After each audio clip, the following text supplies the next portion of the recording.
Hello everyone and welcome to our day 3 coverage, I should say our round 3 coverage, day 2 here at the Mad City Open. Maybe it's been so hot and muggy, I don't even know what we're thinking anymore. What's going on, Kale? Morning, Terry. Feeling good, bud? You? Hot and muggy, and I carry around a few extra pounds than you do, so it catches up with me quicker. But we are excited to bring everyone the final 27 out here at the Token Creek course, the Velarda Ass Disc Golf Course. What do you think of this track or property, as some might call it? This is a beauty for anyone that hasn't seen this place. When I think of Mad City Open, this is actually the course that I definitely think of. Token Creek, it's so beautiful, manicured. Larry's out here rolling around, taking pride in his course, and he should, because it's a great beauty. Last year we played this extra 9 holes for the first time, and that was very enjoyable. I went through it once, and I'm glad we're doing all 27 today. Plenty of golf, and you are sitting on a 1-stroke lead. You're sitting 8 under. You got a couple guys in Gary Patton, Dutch Napier sitting at 7 under, and Dustin Honold, local guy, at 5 down. Well, not so local anymore, I should say. He used to be local. What's your plan of attack? Plan of attack, same as I always do. Play the course. I know these guys are playing great. Played with Batman all day yesterday. I know he's just ready to roll. Rolled out here with Dusty. He's been talking game this whole weekend. So never played with Gary before. I look forward to it. It's gonna be a great group. All right, so you're defending champ here at the Mad City Open. Does that add any pressure, or does that put you a little more at ease? You know, I don't think it adds any more pressure. If anything, it does put me at ease. This is probably my 6th or 7th time playing this tournament, so I feel very comfortable here. This is the course I probably know the best, so I'm gonna definitely attack. I know these guys are gonna be pushing hard, and if I don't shoot well, I won't win. So I got my work cut out. Oh, there you go. Well, you are one of the most viewed players that we've had here on SmashBoxx. We're glad that we're having you here, and it should be an exciting match. And hopefully you got some fans at home taking it all in. Yeah, it's an honor, Terry. Thanks so much for all you guys are doing. Thanks to all the viewers watching at home. I know I got some family and friends watching from Minnesota, so hopefully you guys can keep this up. You guys are doing great. Thank you. Well, thank you. All right, best of luck to you. Thanks, well, there you have it. I'm Terry Miller, the Disc Golf Guy. We are getting things started here. The players, in a unique fashion, will be starting on hole number 3 simply because that's closest to the Tournament Central, so they'll play all the way through for all 27 and then finish on hole number 2 of the normal layout. We're going to have Will Miller, known as Hole 5 Guy. He's going to be here with us today, giving us some commentary as he did yesterday morning. We got Johnny V back on the controls, as well as Dave helping out on site. So, for everyone out there, we hope that you sit back and enjoy the show. Please go out and like it, share it, tweet it, do whatever you need to do. Let other people know that we're going to be bringing you live disc golf this morning right here on SmashBoxxTV. Again, I'm Terry Miller. Let's get to it.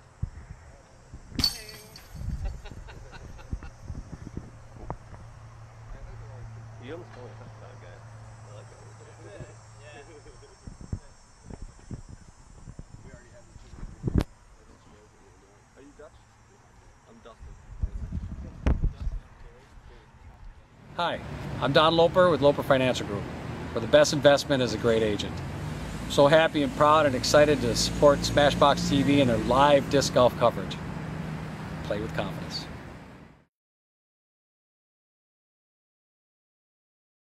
I'm Paige Pierce. You're watching live disc golf on SmashBoxxTV.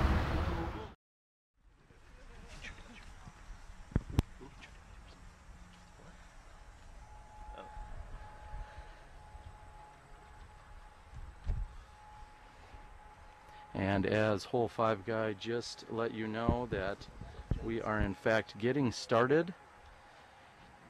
They're going to be starting out on hole number 3 and taking in all the action today.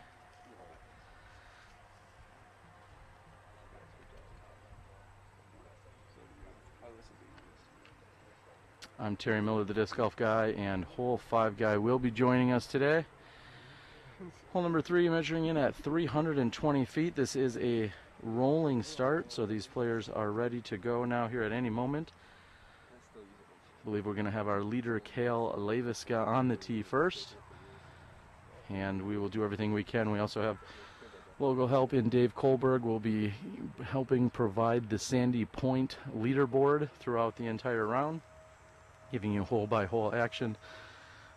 I'm going to be simply here giving you the coverage, so we'll do everything to keep you up to date.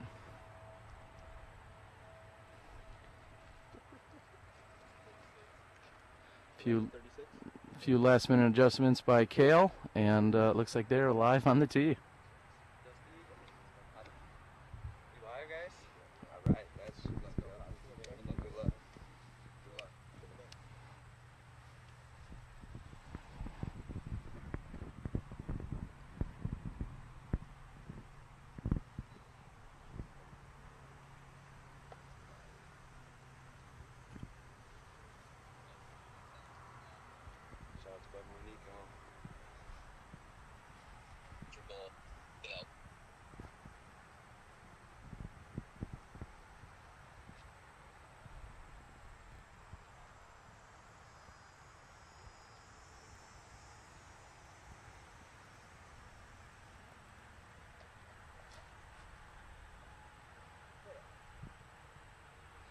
And Cale's first tee shot here on hole number 3 seems to be a bit short. I'm not sure that's going to give him a putt there, Will. It'll be a long putt, but you're right, he's definitely not as far as he wanted to be on that shot.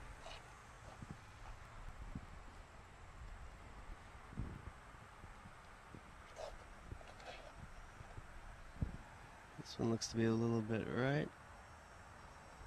And there is out of bounds back there, I believe.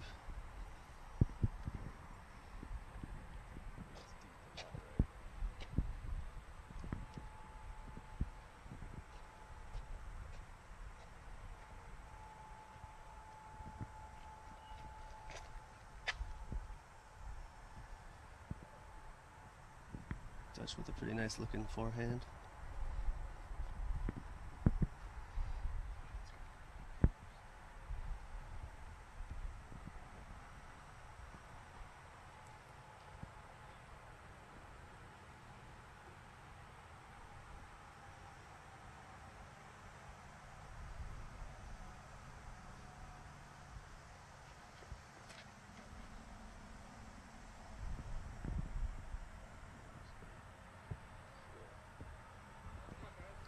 Looked like a really nice shot from Dustin Honold.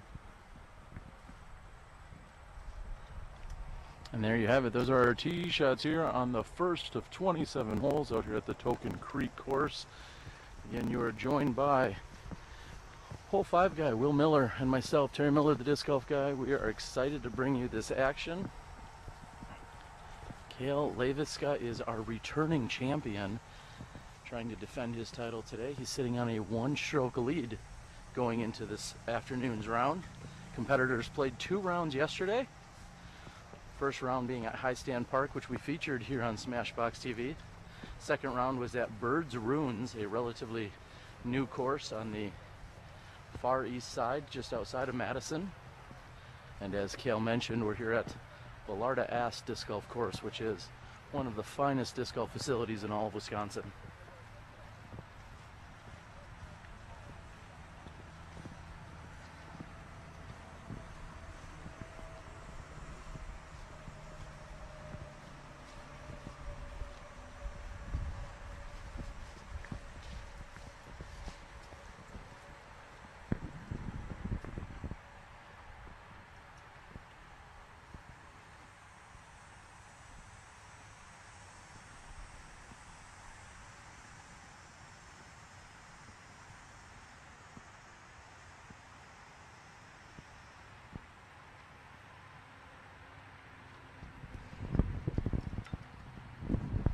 Cale's right under the basket, and it looks like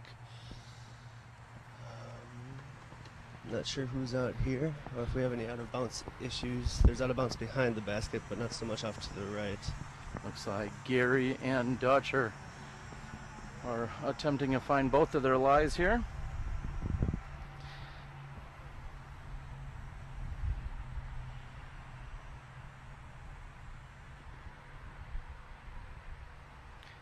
And Gary is just outside the circle, which measures in around 32.5, 33 feet, we'll call it. And I would say he's 6 to 8 feet behind that. A little bit of a slight headwind here. Looks like he could have used a little more of that headwind to help lift that one up just a bit short. And here is Dutch, who is also 6 to 8 feet outside of the circle's edge, so he's looking at just under 40 feet for his birdie opportunity on the first hole. Dutch is looking good in the orange today. Sporting the Batman hat as expected.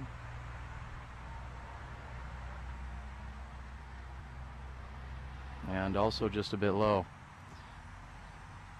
Dutch has a affection, we'll say, strong affection for Batman and that series, something that he shares with his kids and thoroughly enjoys. I believe I heard him talking yesterday that he actually has 4 children and is in the process of adopting a 5th child.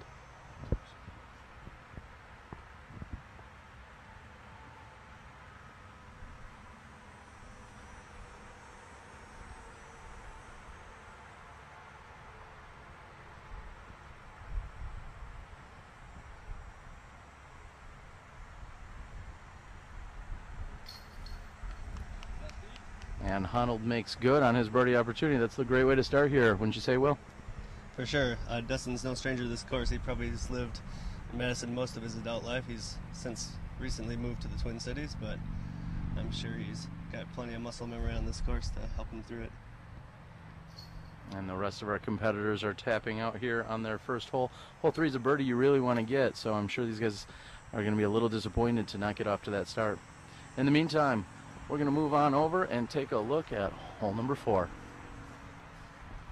Hi, I'm Chad Inman. We're at Velarda Ass Disc Golf Course at Token Creek County Park, just north of Madison, Wisconsin. We're on hole 4 right now. There's a lot of different ways you can play this hole. There's out of bounds, prairie on the left, and you really want to steer clear of that. There's 3 ways you can go at this, I think. You can go down the tube, you can go backhand, big ante over everything, or you can go sidearm. I don't have a good sidearm. I'm going to go big backhand ante with the rock.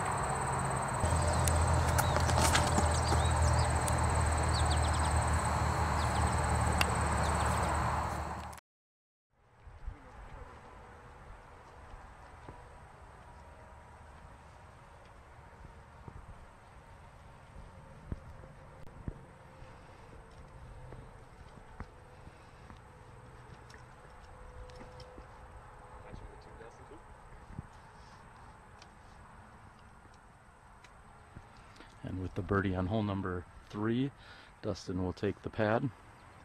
The rest of the card takes par 3s.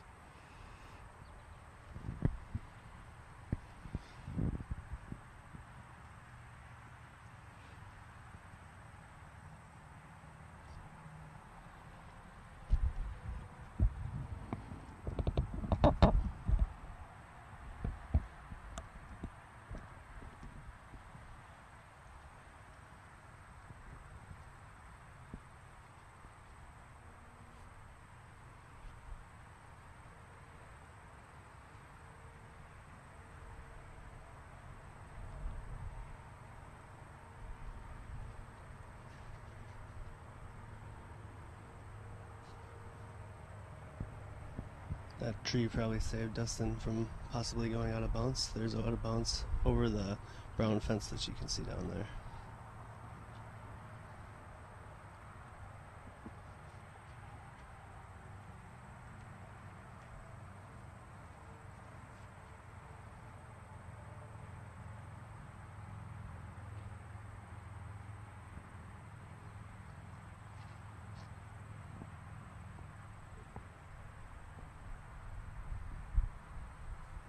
Kale with a good looking shot, just didn't quite turn it as much as he wanted to.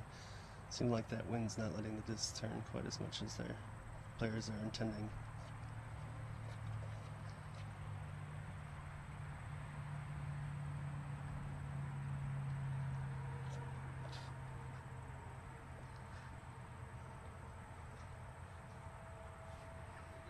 Looks to be safe. He was certainly flirting with the OB on the left-hand side, however, he's on the right of that fence. Looks like Dutch is going to try a similar shot with the forehand.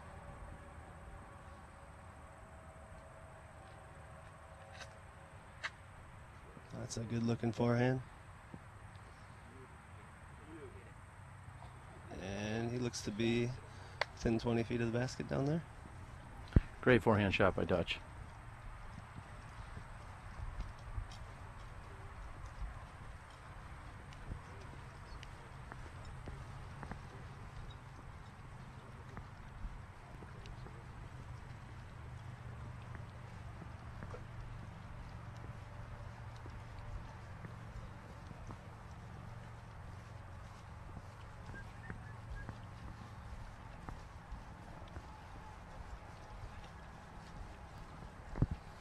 We've got a slightly overcast day here.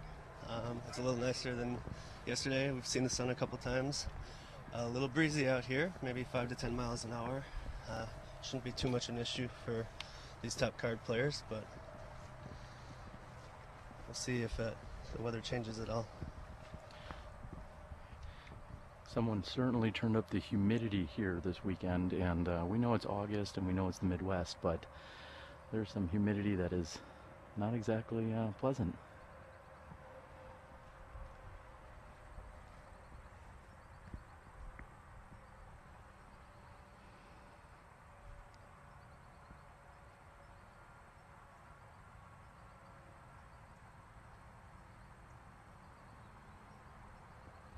Honold with a good looking up shot.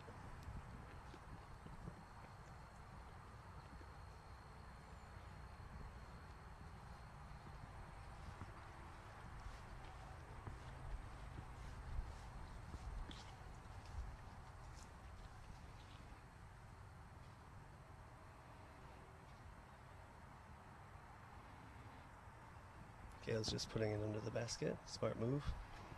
Yeah, Kale had a low ceiling there, and really there's not much more he could do with that shot other than just put it on the basket and take another three.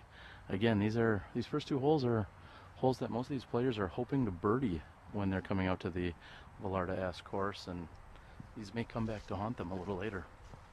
Yeah, these are 2 birdies in a row that you really want to get as you're coming into hole 5, which is one of the signature holes on the course and probably the most difficult hole from the long tees.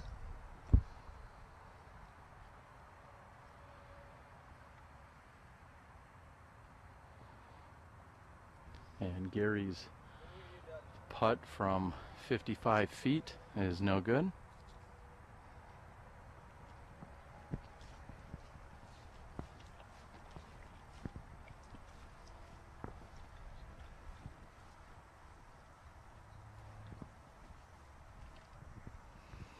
And although it looked as if he was ace running, it seems as if Dutch's drive came in a little deeper than everyone thought. It was very deceptive from the tee back there. And the side-on route is one of those routes that you kind of need to throw a little further because of there's a big pine that's kind of going to impede you from taking a direct run at this basket. And Dutch with a rare missed putt.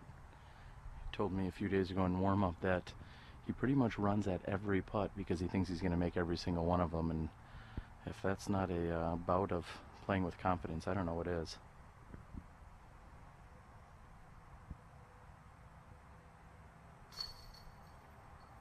Honold for 3, and it looks like everybody's going to be taking a 3 on this hole as we move into the more challenging hole 5. We will be crossing the street. There is a short 150-foot walk or so. We're going to be crossing the street and moving over to hole number 5, as Will had just said. We're glad that you're tuned in. You're watching live disc golf here on SmashBoxxTV. We'll be back with you in a few moments.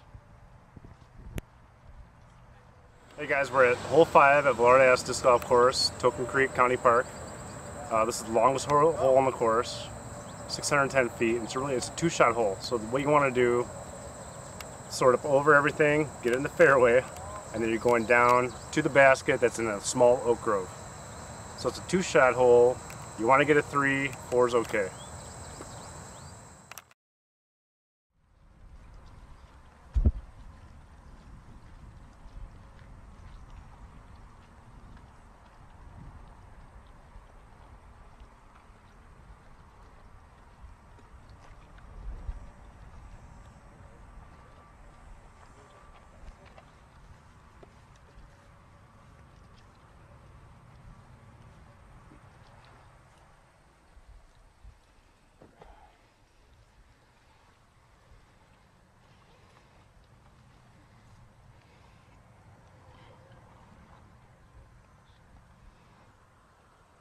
Already?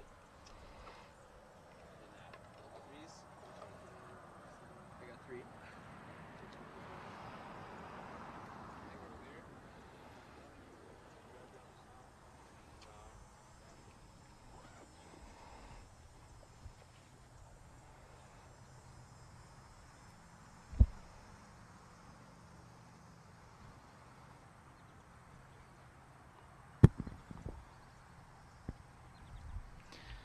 And after everyone carding par 3s on the previous hole, Dustin Honold remains on the tee.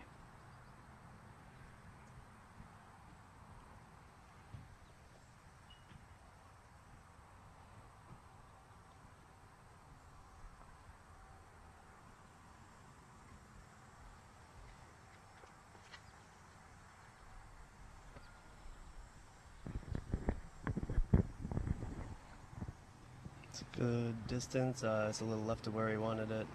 That tree probably saved him from being too far left. He might still have a skip shot down to the basket, which is deep into the left.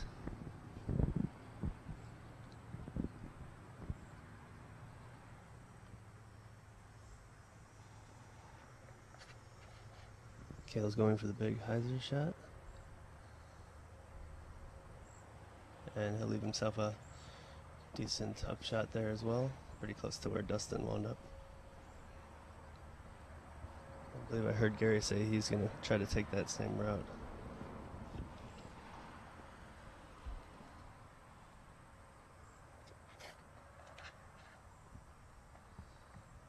And I think that's a little more what Kale was looking for. And I think he's just beyond that fence. Sometimes that fence can become a little troublesome on your second shot.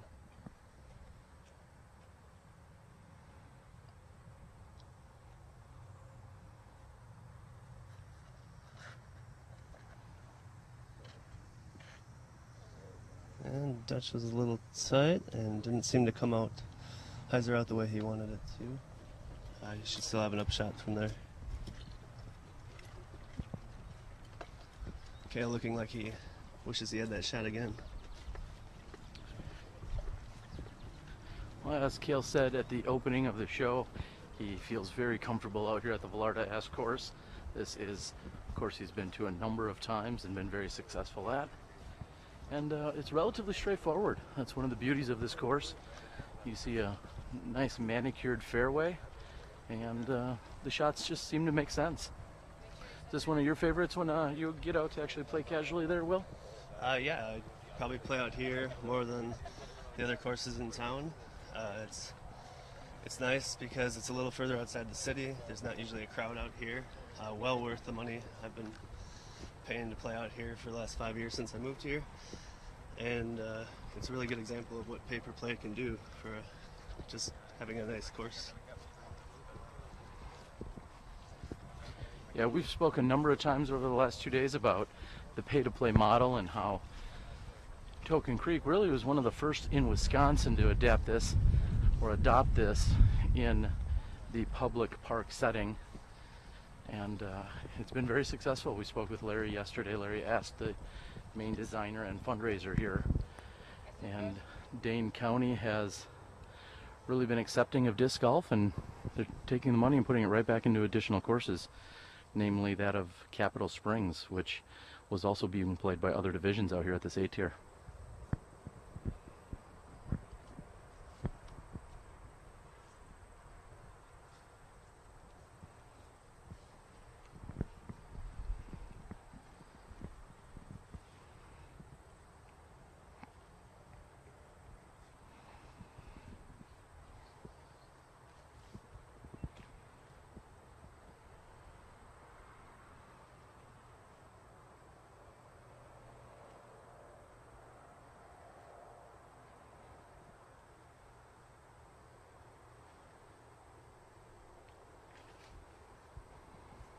Honold going to try to skip one around the corner down there, and he gets a pretty nice skip.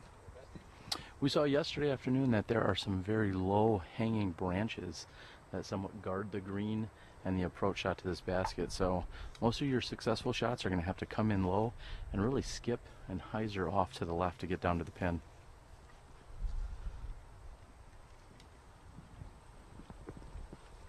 Looks like next, Dutch Napier, aka Batman, will be throwing his approach shot. He's just on the fringe of the long grass.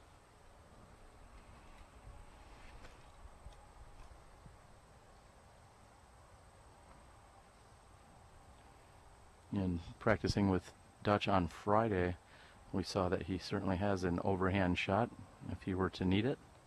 This may be an opportunity for that. This guy's never in trouble. He always got something. Night yesterday. Kale vouching for Dutch's creativity and resourcefulness. Crowd likes it. I didn't see where it came down. It must be in the putting area.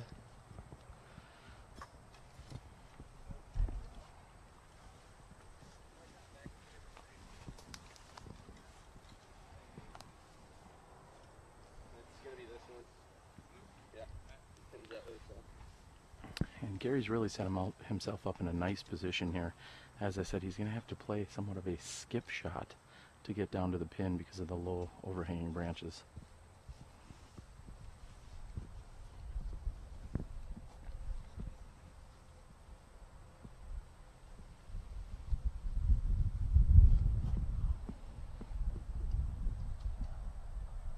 and he gets stopped by the last guardian tree. I'll still have a putt from there, but it's going to be a little long. Looked to me as if it was a little wider than he was hoping for. Had he come in earlier in that, he may have skipped right to the pin. Cale's going to have to think about this one. He's a little left for the skip shot. He might only have the forehand roller to work with. There's not a lot of room in these trees to punch through.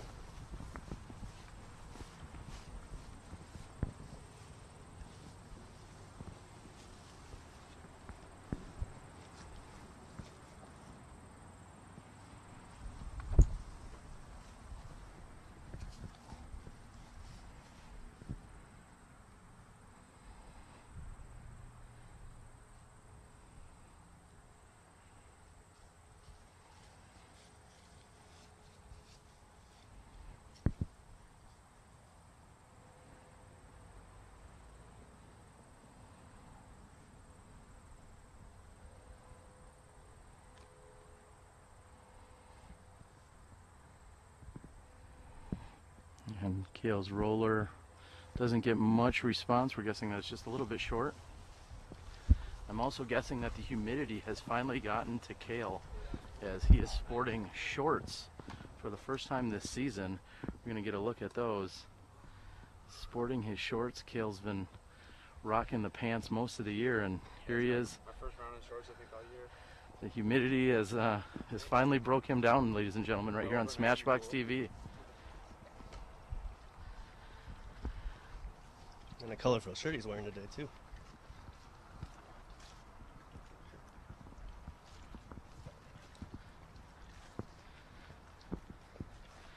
And our players look like they're all at least surrounding the green, maybe giving them opportunities to save their threes.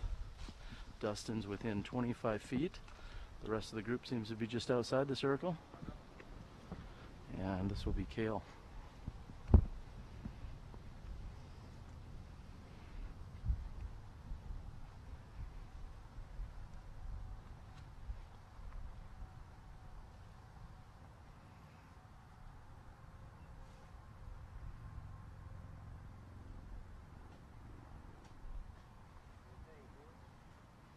Cale's putt is wide and to the right. This is Gary Patton for his three.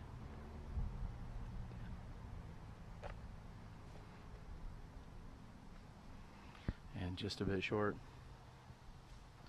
We're waiting on an official determination on the last name pronunciation, if it's Patton or Patton.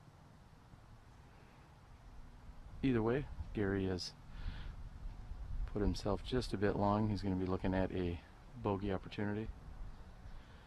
And speaking of going long, it looks like Dutch has gone past the basket, and he's going to be coming back at us. What's he looking at there, Will? Looks like he's going to break out the turbo. We saw a couple of these yesterday from the players, and we know he's got this shot. And he's opted for the one knee kneel to the right, throwing one of his patented pumpkin putters. Now it may be a knee and a turbo. Looks like he's probably right on the edge of the circle down there. And barely misses that putt. So here it is with the last putt for birdie, or I should say what many would consider a birdie anyways. His last putt, the opportunity to take a three, is Dustin Honold. He's going to be able to pick up a stroke on the rest of the card if he can convert on this putt for three.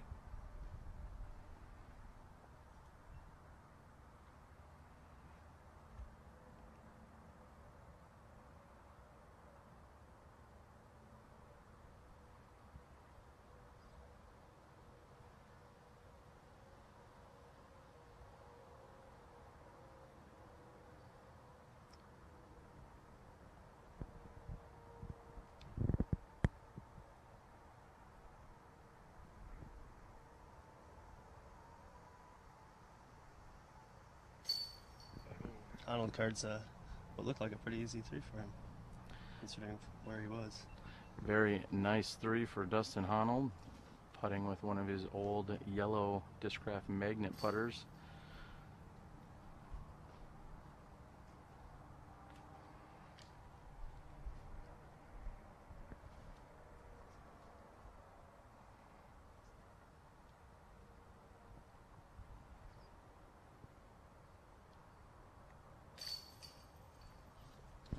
problems for Gary. Again, we're going to have 3 4s and a 3 here on hole number 5.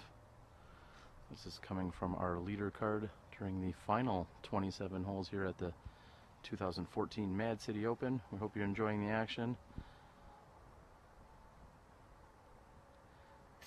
As Kale Leiviska puts in for 4. All right, we're going to move over, give you a slightly different angle from yesterday, behind the basket on hole number 6. Here we are, hole 6. What it is probably one of the best greens that you could see on tour. It's a 291-foot hole. Probably plays more like 310, and I always club up and throw the T-bird. Between those 2 shots.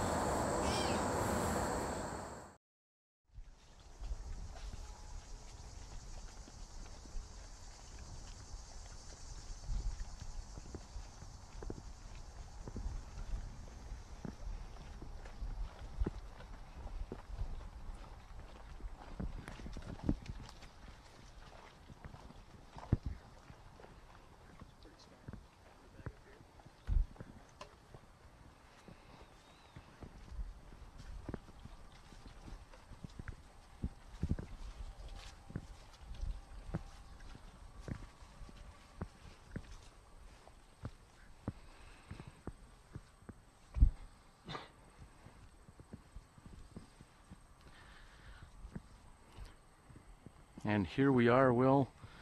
This is certainly one of the most beautiful holes that you'll find in all of Wisconsin disc golf, not just here at Velarda Ass, but this is definitely one of the most beautiful holes, as it features 3 different rock walls where basket placements can be, including the short placement that you're looking at right now, or to the medium placement, which is on the player's right hand side and up the hill, or also to the long placement, which they're going to be playing to today.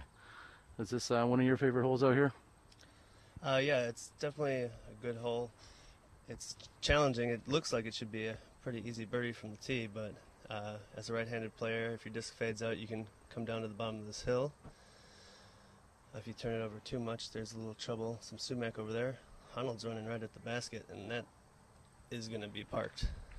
He's going to have a simple 10 or 12 footer slightly uphill from the base of the rock wall. Very nice shot by Dustin Honold.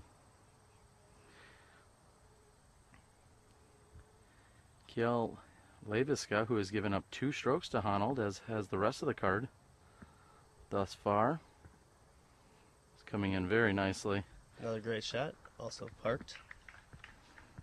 Again, just within a few feet of Dustin's initial drive. These players seem as if the best move is to come in just a bit short of the basket so they can have a short uphill putt rather than looking at a scary downhill putt, including that one, which is on circle's edge. And as you can see, if you don't give it quite enough to get it up there, you're going to fade down that hill. Dutch had also told us the other day that he loves the look of this hole. I believe he's going with a T-bird, and coming in just a tad short. It's going to be about 15, 20 feet out, coming straight up that hill. What we're going to do is we're going to move to just behind their putting stances to give you an idea again and some perspective as to what the green looks like here. In the meantime, we'd like to thank all of our amazing broadcast supporters and sponsors, namely that of Legacy Discs, Bamba and Steve Rico, along with Freddie and Mr. Valencia and Ben Ferris, the rest of the crew out in Sylmar, California, doing so many great things. Legacy has supported us from day one here with the SmashBoxxTV broadcast, as well as my Disc Golf Guy video blogs. So do us a favor, go out and like their page. Buy some plastic from Legacy Disc, give them a chance. Nearly a dozen great molds and a variety of different plastics to choose from.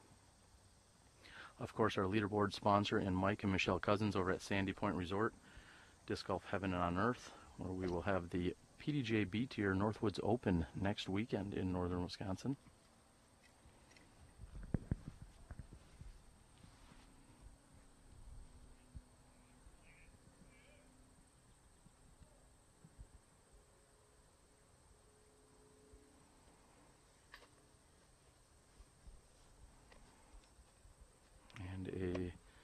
Missed putt from the front of the basket.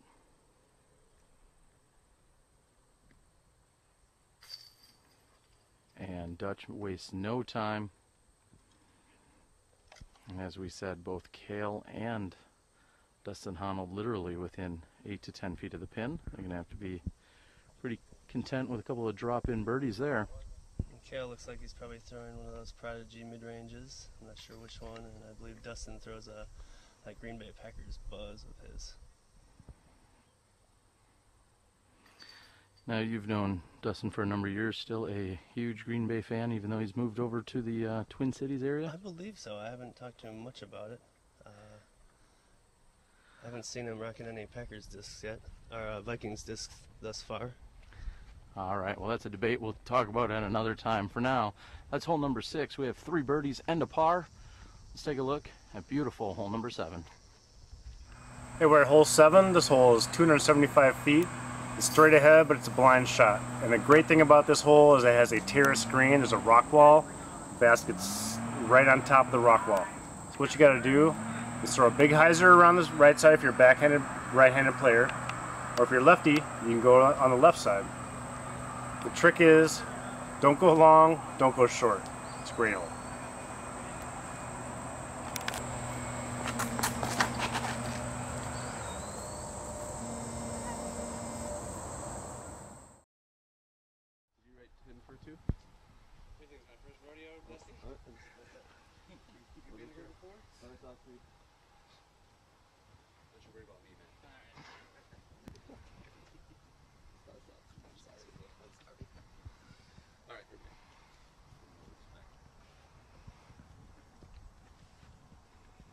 Leader card guys are getting a little feisty. We have Dustin Honold on the tee throwing a Z-Buzz.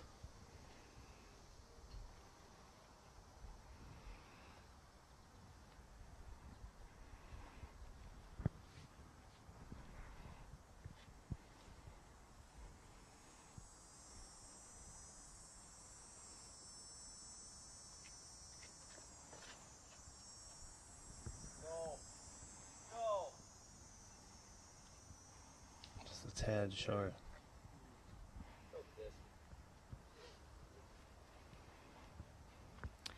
Cale throwing a Prodigy M3 400 series plastic.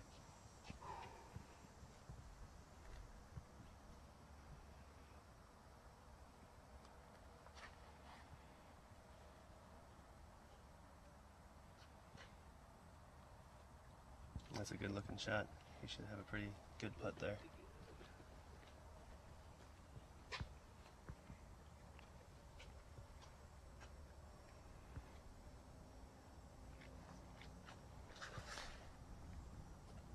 Touchdown in some sort of driver.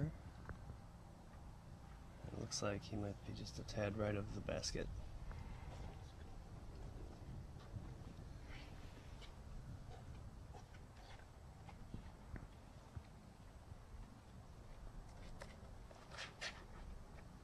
That one came out a little early. It's going to be a little short. Just a bit short on that, as you said. Looks as if Dustin may have needed a club up slightly. Will, you've played this hole probably hundreds of times. Seems like a no-brainer to go up and around with some kind of sharp edge so that you know it can get around those trees and hyzer. You'd rather be a little long than short here, wouldn't you? Yeah, I mean, there's a little bit of trouble at the bottom of the hill. If you go maybe 40, 50 past the basket, there's a bunch of woods back there. But I'd rather be putting up at this hole than back down at it. I know I've talked to Dustin about this hole, and he likes to throw a mid-range buzz and let it stall out and fall towards the basket. And it looked like the last 2 guys on the tee were taking the driver approach and just trying to take something sharp and just turn it and get it up under the basket that way.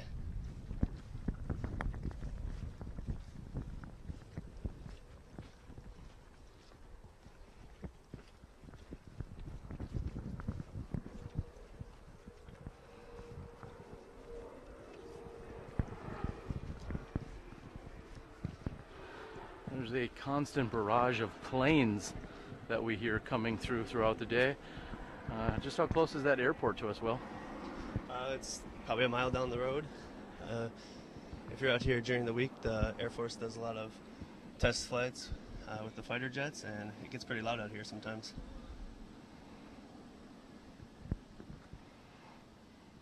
We have moved over to the shaded area that is just about pin high with the basket.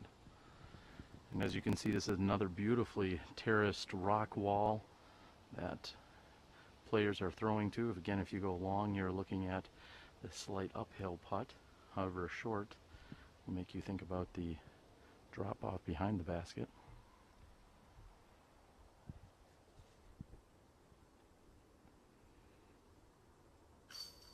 Another nice putt by Dutch, and Dutch doesn't use a mini, I noticed. He seems to just step up right behind his lie and throw from there.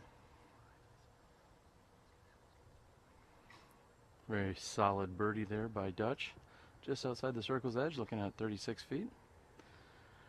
And Gary seemed to have filtered through. Gary short again. He certainly was. I'm going to go ahead and project that he is thinking about that drop off directly behind the basket, because you know if you miss the basket, you're looking at a much more challenging uphill putt coming back. So I'm sure he was thinking about that, and that's what caused him to lay off just a little too much.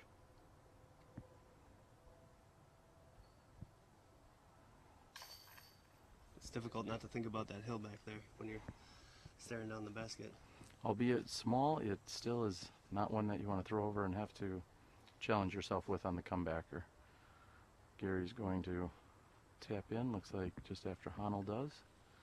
So we have birdie twos by Dutch and Kale, and par threes by Dustin and Gary. We're going to move over to the beautiful hole number 8. We hope you're enjoying the show. This is Terry Miller and Hole 5 Guy. You're watching SmashBoxxTV.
And Kale running at the basket hard.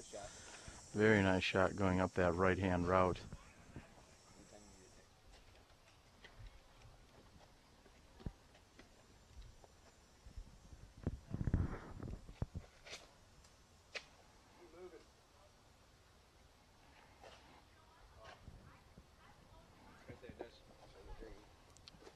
And Dutch hits a number of things going that righty forehand route.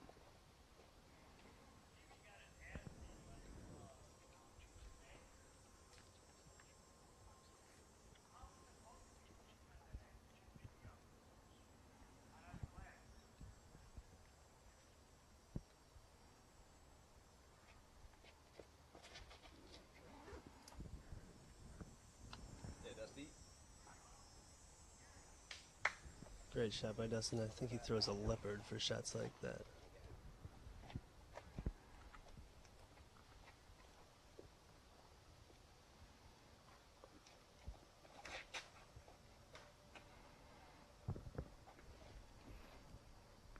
And Gary hitting the same tree we saw yesterday with Pete Leslie, which kicks him hard to the left-hand side.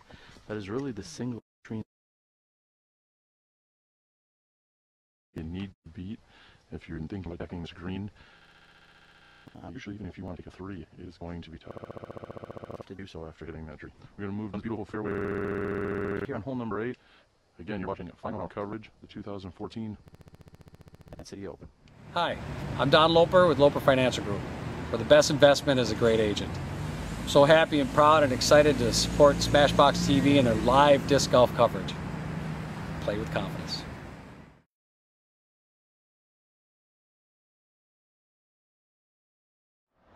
I'm Steve Rico, and you're watching live disc golf on SmashBoxxTV.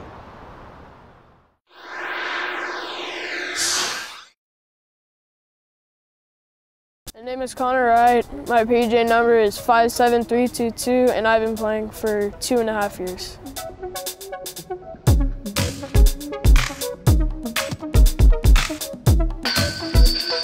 My favorite thing about disc golf is all the people that are associated with it, and also just like the flight of the disc. The flight of the disc, it's kind of like, I don't know, it's like really cool to me. Having like that pullback and just knowing that you generate that much power, I mean, it's pretty cool. It just feels good. I mean, just kind of like, I don't know, it's something about it.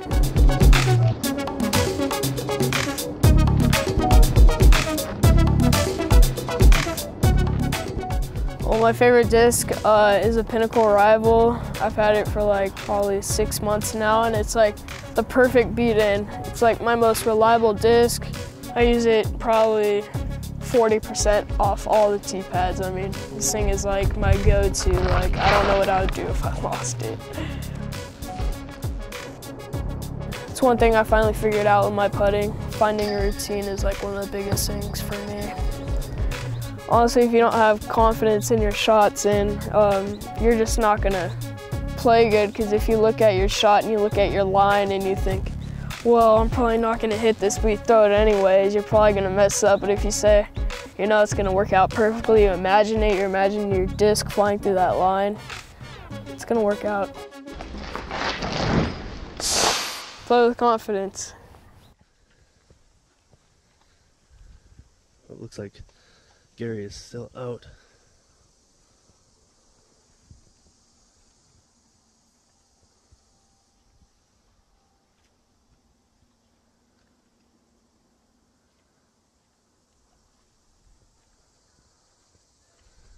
And Gary doing the only thing he could do and laying up for that 4.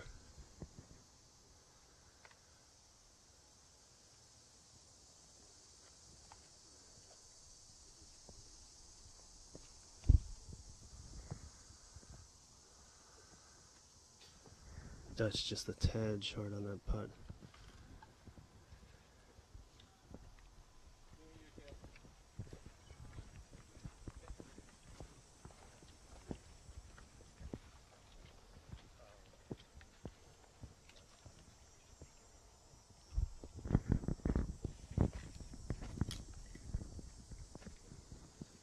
Leiviska with about a 12-footer.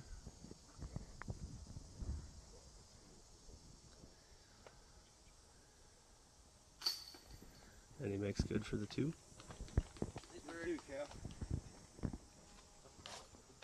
Starting to build up a little bit of a gallery here. There's maybe about 20 people not in the group following. I would imagine as more people finish their rounds from the morning and from the other courses, we're going to get a pretty big group following this lead card.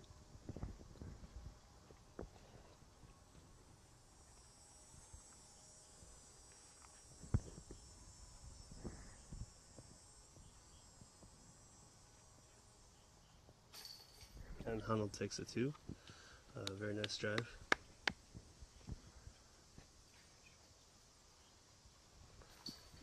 Three for Dutch and a 4 for Gary. And we're going to move on to hole 9.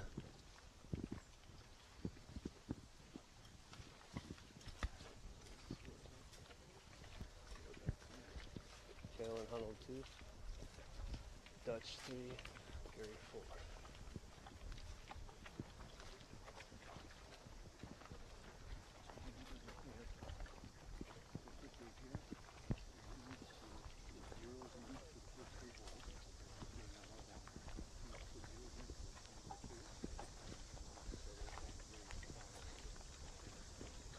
We've got the disc golf guy taking a quick break to help out with some live scoring management with the tournament people, and he should be back in one moment.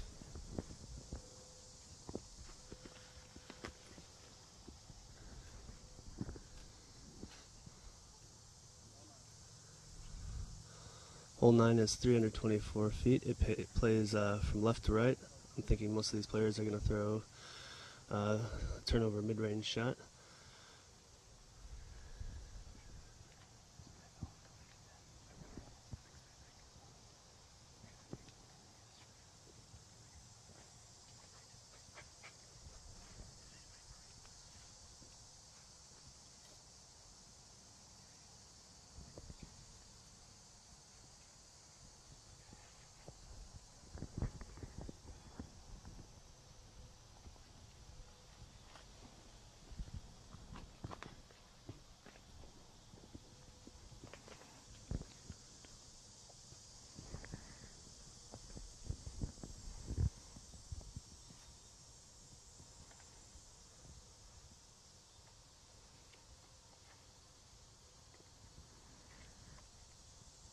And Cale throwing what looks to be a beautiful shot. Nice turnover. Should give him something within 30 to 40 feet of the pin. No reaction from the crowd down there, but he's definitely going to be looking at some sort of putt. And just so everyone knows, we are working to adjust the online scoring, starting with hole number 3 as the players started on. We'll get that taken care of for you in just a moment.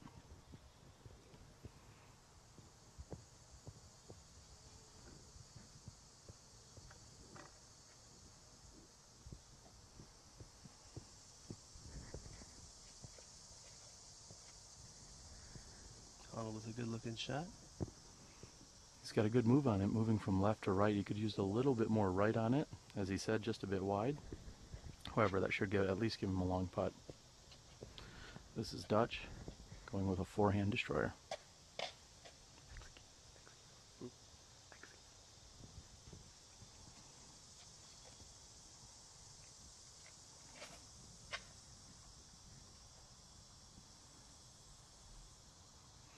In fact, I will verify that may have been a Excalibur. We'll clarify with Dutch shortly.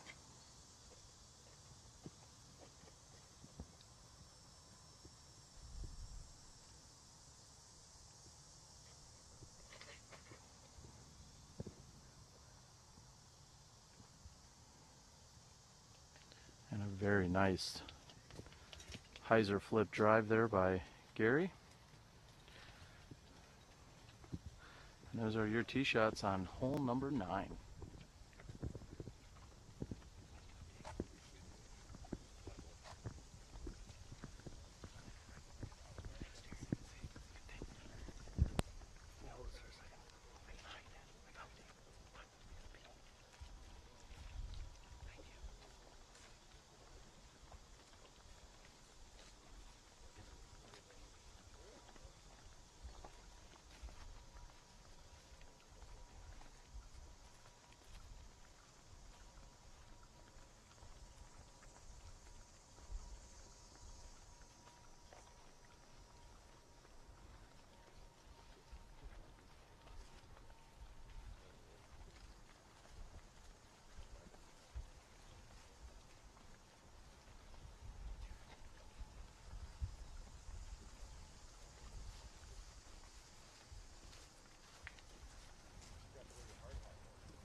And as I said, all the players could have used a little bit more right-hand turn. However, they're all within 15 feet of each other. We have Cale's a little bit short and right, looking at the best look. Dustin will be throwing first. And both Gary and Batman are literally right next to one another. This is Dustin Honold for birdie 2.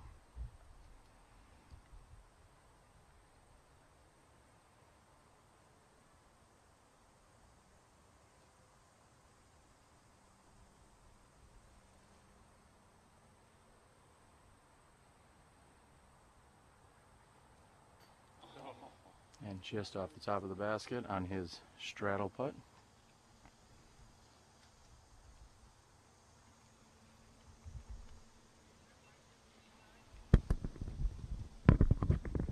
And Dutch has some shrubbery and trees to contend with that he's looking to see if he's going to go out and around. And instead he makes a very conservative and smart play and simply tries to lay it up. Gets a little more roll than he was looking for after going with the layup, but that seemed like that was the smart play to do. We'll see if Gary, after seeing that, if he reacts similarly. And he does just that. So you see a couple of smart and conservative plays right here, just a third of the way through the round.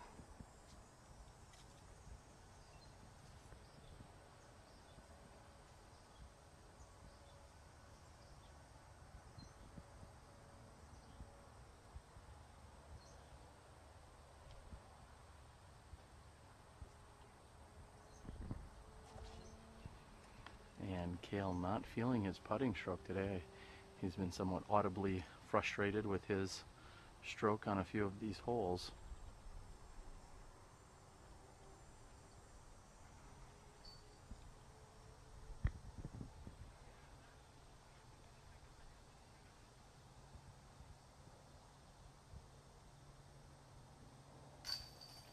And catching high and left. A little bit of a gift there, as that could have easily slipped out. However, all four competitors look like they're going to be putting in for their par threes. So there you have it. They're going to move on to a much longer and more challenging hole number 10 in just a moment here. Dustin Honold taps out. We're glad you could join us. You're watching third and final round coverage here of the 2014 Mad City Open.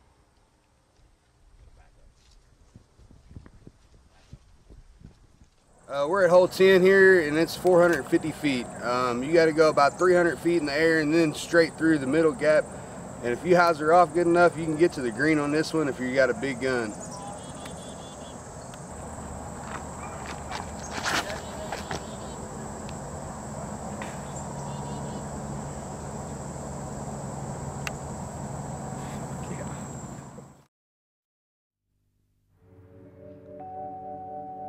It's all about practice, preparation, and routine.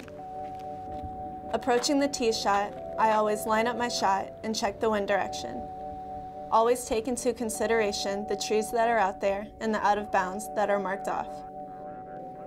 I try to keep everything slow on my run up and build momentum as I get to the end of the tee pad. Trust your shot, believe in yourself, let the disc do the work. Legacy disc. Play with confidence. I'm John Pecunia. They call me Johnny Rumble. My PDGA number is 2540. I've been playing disc golf for 36 years. Disc golf has been such an important part of my life. It's brought many hours of happiness, friendships, and lots of competition.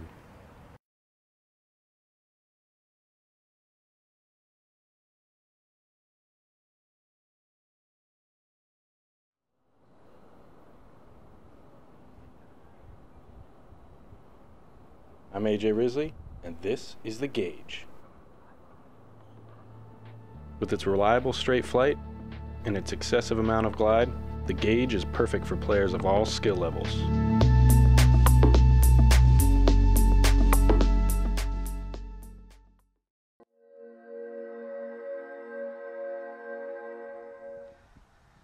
All right, ladies and gentlemen, we are back here on hole number 10, and we have Chris Herron on the tee. This is actually the second card. So here at SmashBox, we're glad to bring you live bonus coverage. Not just that leader card, we're getting in on the action of the second card, even after somewhat of a delayed start. We are a little surprised that we're seeing such a backup. Hole number 10 is a drivable hole. However, players can get into trouble. I believe it measures in at around 450 feet. And that comes a very wide run up. that hits one of the early guardian trees.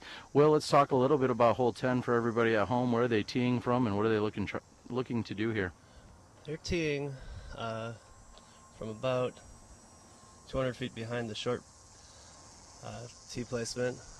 It's pretty much all most of these players are going to have to get all the way to the basket, and they're going to want to come, the right-handed players, straight down the right side of the fairway, our left side, if you're watching at home, and try to fade out a little bit at the end to the left, and it's a long drive. There's a lot of trouble if you turn something over or fail to turn something over.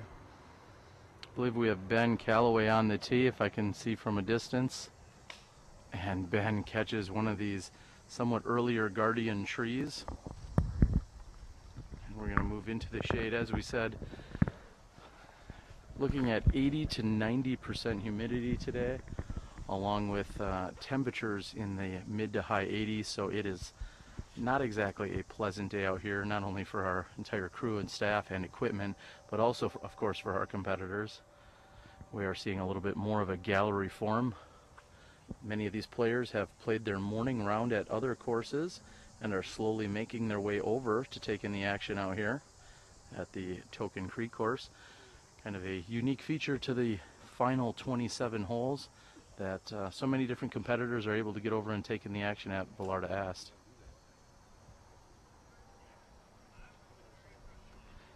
I believe we see Nate Heinold, who's going to be going into the woods to look for his disc. I'd like to give a huge plug there for Nate, as he is running the Ledgestone Insurance Open in the middle of September near the Peoria, Illinois area, and SmashBoxxTV will be there live. We will be covering it. It will be the entire tournament. Will be one round on Friday, 2 on Saturday, and 1 on Sunday, plus a finals. We're going to work on our official schedule as to how many of those rounds and when we'll be bringing them to you. But he has more than $12,000 added cash for the pro payout alone, so he's been working very hard, and I know he is on track to become a national tour for next year. In fact, Final Four player Paul Ulibarri and your 2014 Women's World Champion Katrina Allen both recently signed up for the event, so we know they'll be in attendance along with a number of very, very talented top golfers. So if you're not making it down to the Ledgestone Insurance Open to play yourself, then feel free to sit back and watch and enjoy the action right here on SmashBoxxTV.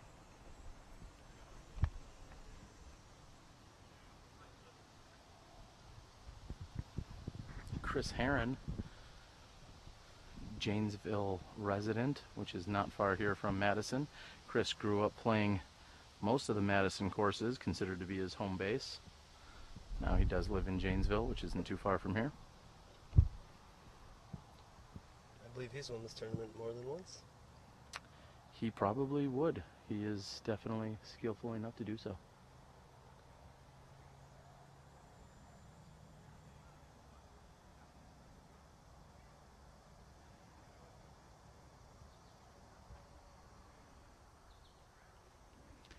And Ben's putt is just a bit short and left.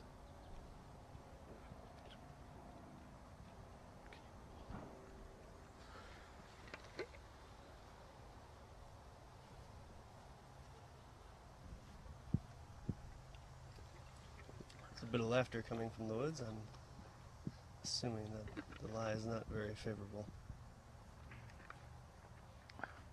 He's way in there.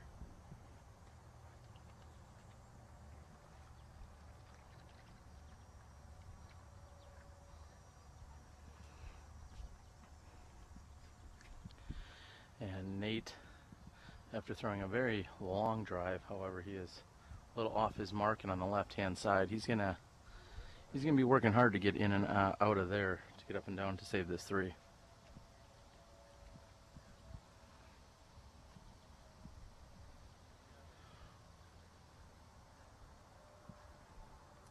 And unfortunately, it seems as if the backups have started in a number of places, not here just on hole number 10. I believe the next hole has a backup as well.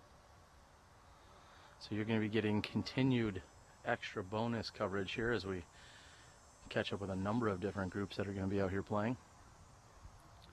And unfortunately, It's tough to see what Nate is doing with or without a camera back there. I believe he's thrown one shot and has not quite exited the shul.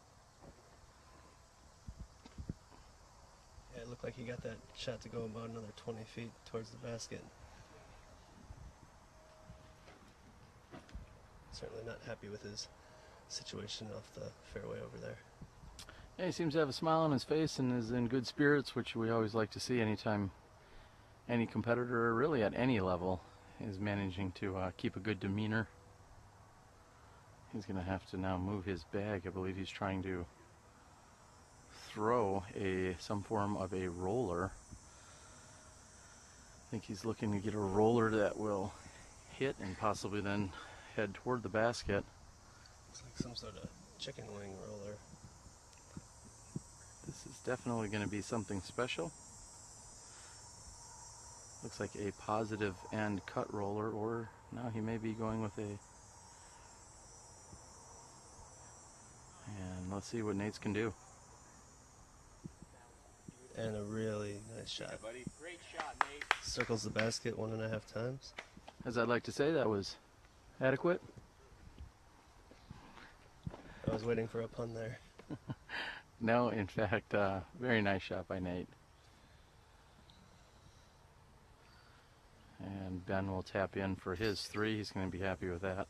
Again, this is somewhat of a bonus too. A perfect drive is required in order to get down here and get a 2 on this hole. And no problems there.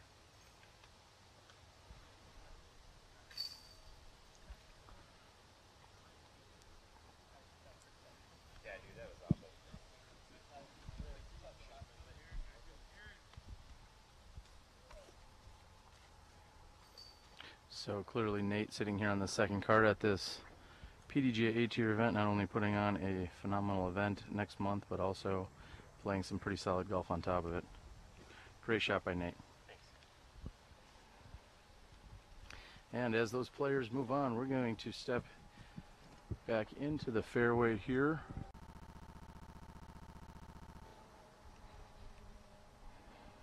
And the second card is able to even linger around, knowing that they are waiting here on the next hole.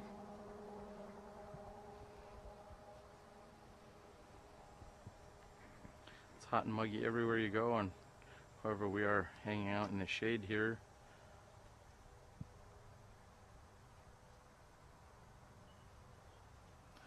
And it seems as if the players are having a conversation before they're about to tee.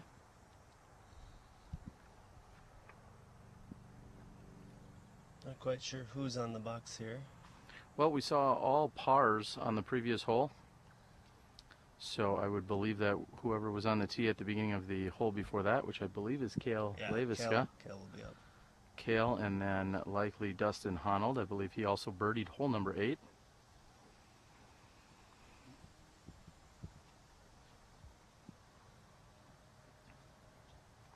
I believe it's Kale and then Dutch.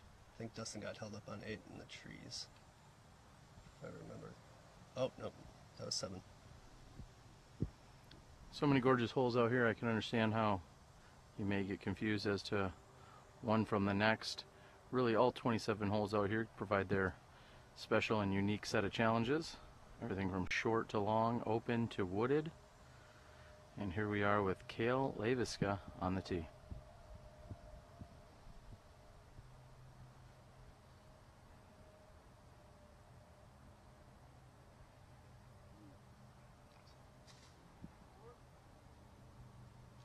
And Kale managed to get near the fairway. He should be able to get up and down there with a little bit of trickery.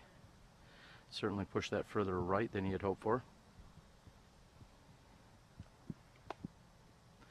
Next on the tee here is Dustin Honold.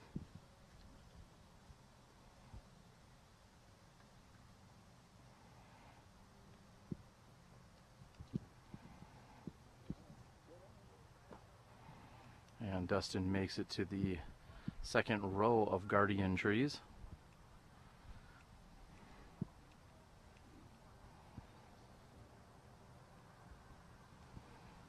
I know Dutch has the distance. Let's see if he can put it in the right place. It's a tad low coming out, but he's going to have a pretty easy up shot for him there to get a 3.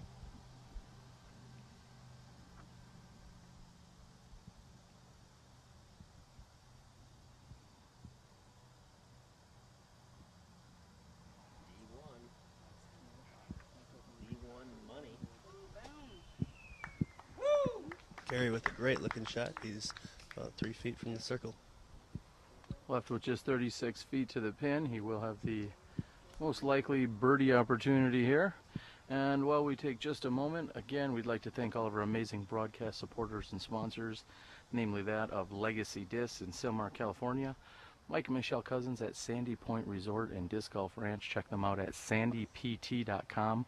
I know they're starting on their bookings and reservations for 2015. So in the rare chance that they have an open cabin, you certainly should go out and secure one for the week. Your week-long cabin fee also includes unlimited disc golf at their private 27-hole disc golf course. Certainly one of the fan favorites of anyone in the Midwest and beyond. Also Keen Footwear. David Monk and the rest of the guys over at Keen have been huge supporters of both the Disc Golf Guy video blogs as well as our broadcasting efforts. David Weisboom over at Night Eyes. Thank you, David, for some very amazing and innovative products, both regarding disc golf products, light up discs and lights, as well as other tools and accessories that we're using here on the Smashbox production crew. And of course, last but not least, Miles Paragon over at Miles Parkhill over at Paragon Disc Golf. Sometimes I confuse them. He's such a hardworking guy. It's tough to separate the company and the name, but Miles Parkhill over at Paragon Disc Golf out of Springfield, Illinois. He is a phenomenal friend of the show and major contributor and sponsor, and as well as a recent addition of supporters in Don Loper Financial Services. Well, the best insurance is a great agent, and that's Don Loper.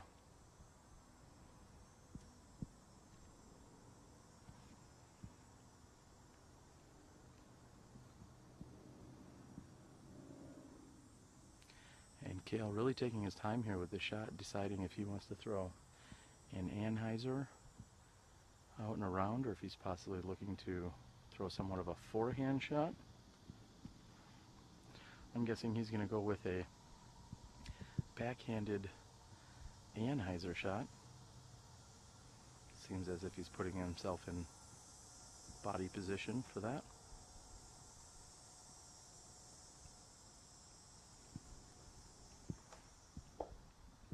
And you hear a whoops out of Cale, making a rare mistake out here.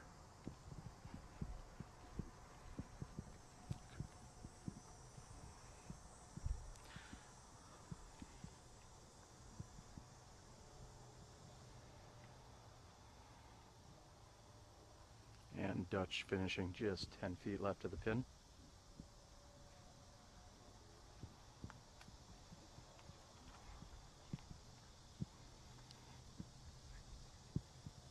Honold's going to have a couple trees in his path here, but I'm sure nothing he can't manage.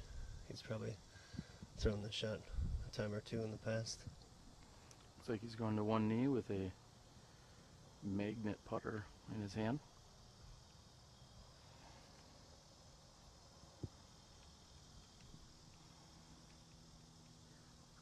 Maybe just a bit low. He's left himself with at least 22 feet to try and go ahead and get that par. So a little bit lower than he was looking for. He had some room to work with.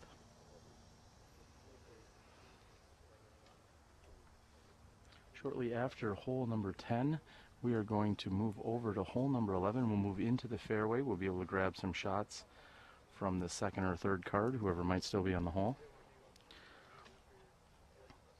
See Cale sitting still with a 2-stroke lead over Dutch and Honold.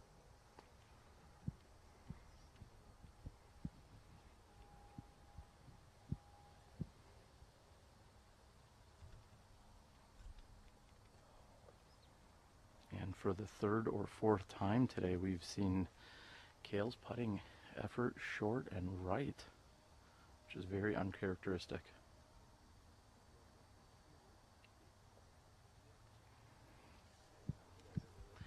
And Gary from 35 feet is just wide as well. That birdie would have put Gary right back in this thing.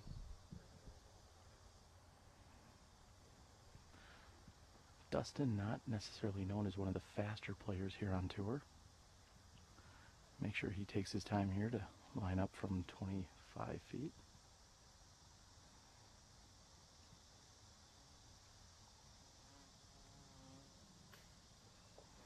And just off the top of the cage, again, very uncharacteristic of Dustin to miss a putt inside the circle.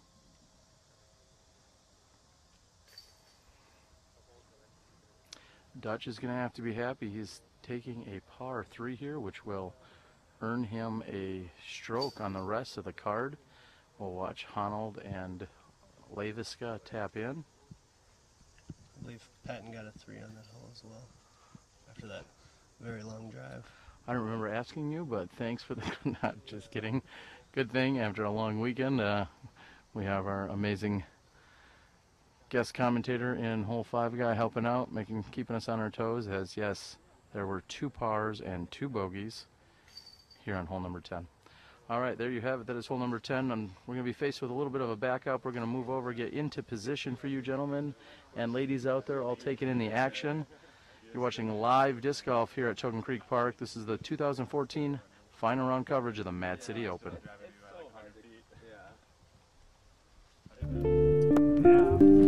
Can't reach like the most unstable one there. I can't reach like that.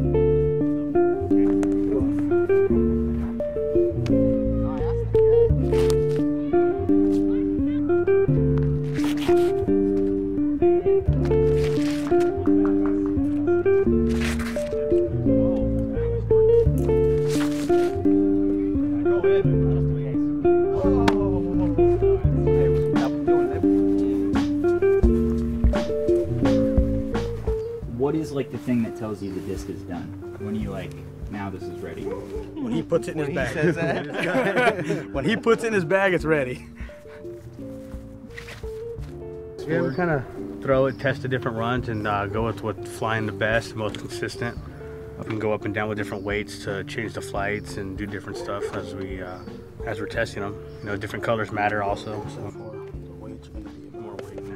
About 8 grams difference. We make and design the mold to do a specific thing. So we're out there testing the mold, testing the plastics to make sure that's how we design the disc so it can fly the way we want to.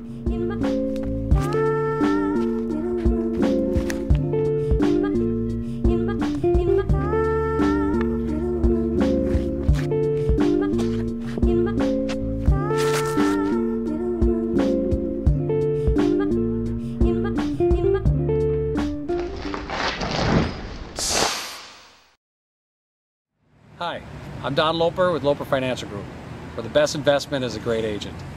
I'm so happy and proud and excited to support SmashBoxxTV and their live disc golf coverage. Play with confidence. Hello everyone, we hope you're enjoying the show here on SmashBoxxTV. I'm Terry Miller, the Disc Golf Guy, and our show would not be possible without the amazing help and support and sponsors that we have. First and foremost this week, Legacy Discs. That's right, Legacy Discs out of California, Silmar, California. Bamba, Steve, Freddie, Steve, all the guys over there, amazing support. Thank you guys for getting SmashBoxxTV up and off the ground. Play with confidence. Also, we have the PDGA, our Professional Disc Golf Association, has been supporting us from day one, and thank you for everything that you guys do. You are our disc golf ambassadors. Thank you so much. Of course, we have Miles Parkhill over at Paragon Disc Golf. Miles provides some of the best merchandise to all of clubs and tournaments throughout the entire country. And without Miles Parkhill at Paragon, we wouldn't be where we are. Last but not least, Sandy Point Resort and Disc Golf Ranch. Mike and Michelle Cousins in northern Wisconsin have been absolutely amazing. They're bringing you the leaderboard throughout the entire week. Sandy Point Resort and Disc Golf Ranch. Check them out. It is my favorite disc golf course anywhere in the country. Check them out. sandypt.com, Sandy Point Resort and Disc Golf Ranch. So there you have it. We have an amazing set of sponsors. Everyone else that tunes in, watches, supports us on YouTube, supports us via Facebook. shares, likes, Twitters, the whole 9 yards. We also have our first run of SmashBoxx t-shirts, dry fits. So come on out, support us, and enjoy the show.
I'm Kelsey Wilmerding, and you're watching live disc golf on SmashBoxxTV.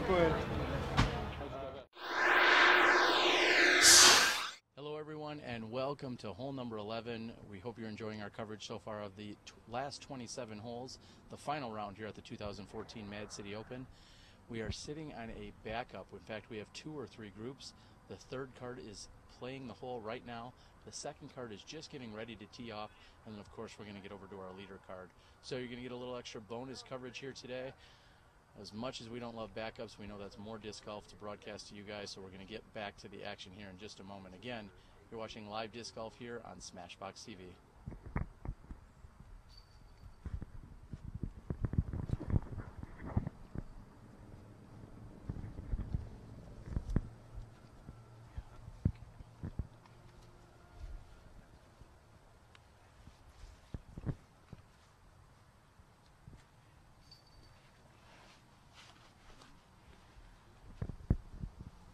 Looks to be Chris Herron on the tee pad here.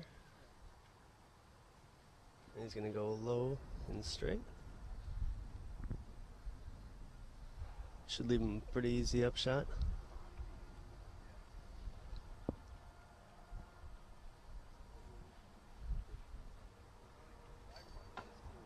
Oh, and he just hits the tree right in the middle of the fairway with some sort of Vibram driver.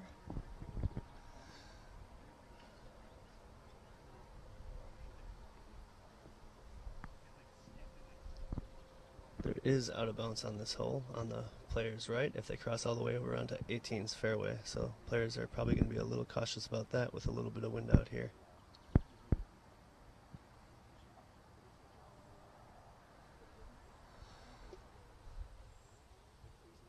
Low and safe. He's going to have a little bit of an obstacle with that one tree in the fairway.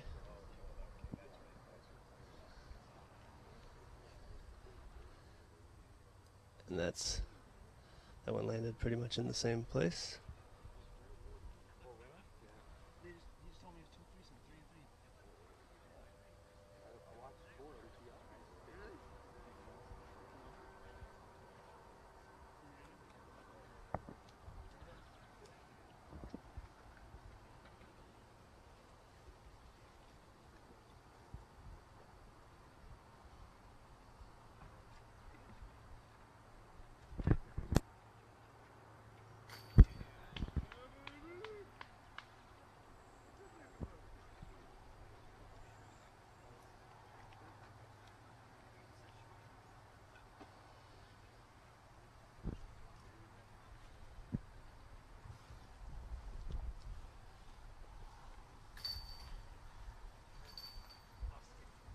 As you see, we have caught up here with our second card,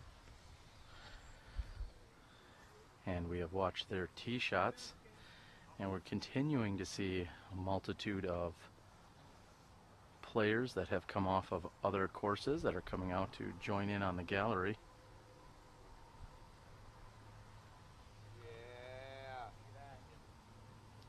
A beautiful shot right up there to the basket. It's a little hot. He's going to be right on the fringe of the bushes back there, but he should have a good look at it. Ben Calloway and Nate Heinold walking past here again on our second card.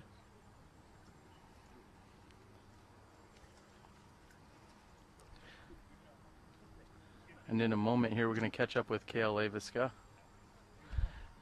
Actually, I think he is taking it all in and just simply relaxing instead. It's probably a smart move, trying to conserve all your energy and everything that you can.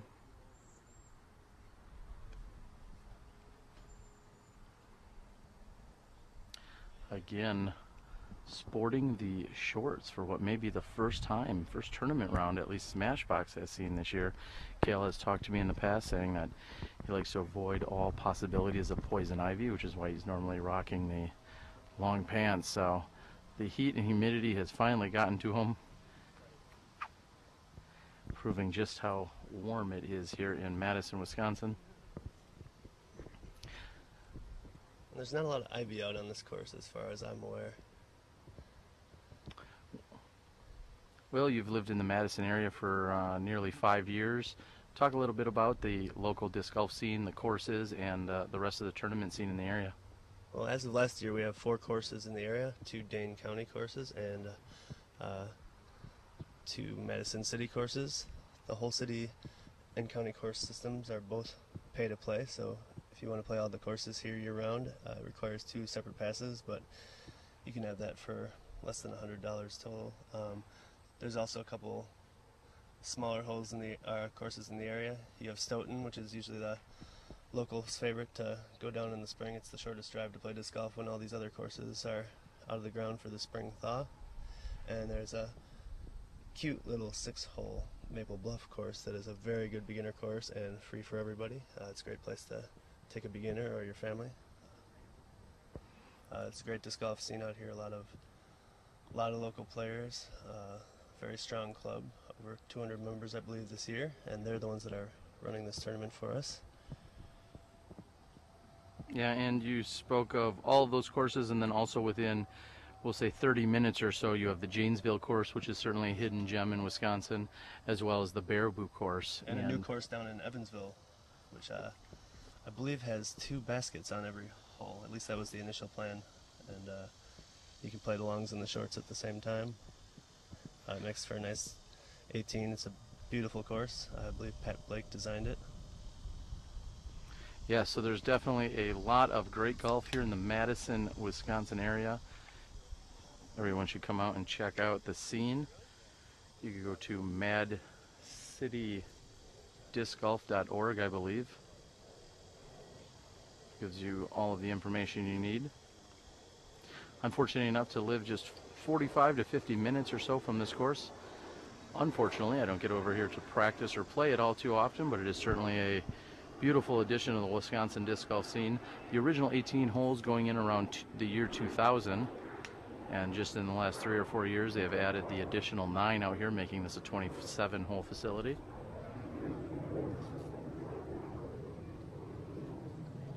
As you said, the main courses in the area are pay to play. However, they are very reasonably priced, and if there's one area in the country I was going to go to pay to play disc golf, I would certainly say that the Madison area is more than your money's worth. And I forgot to mention that we also have Marshall now, which is about 20-25 minutes outside of town. A couple of divisions, including this open group, have played out there. They played their second round out there yesterday, and that's a beautiful course, 19 holes, 2 sets of tees, got some good distance, some fun technical shots in the woods, beautiful scenery. It's right out on the water, and hole 19, signature hole on the course, probably plays across the water about 220 feet. Well, as Dutch Napier is getting ready to tee, we can only hope that the flow of play picks up here for the rest of our players. Not only is it taxing on, of course, all of our equipment and crew members, but as well as the players themselves to have to wait a extended period of time on any given tee. It's almost like throwing your first drive of the day again. when you wait that long. After cutting the par 3 on hole number 10, we have Dutch Napier here on the tee of 11.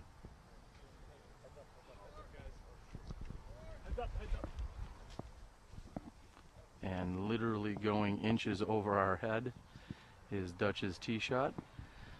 Now you see an OB line here. This in fact is not the out of bounds for the hole that they're playing. This hole parallels hole number 18.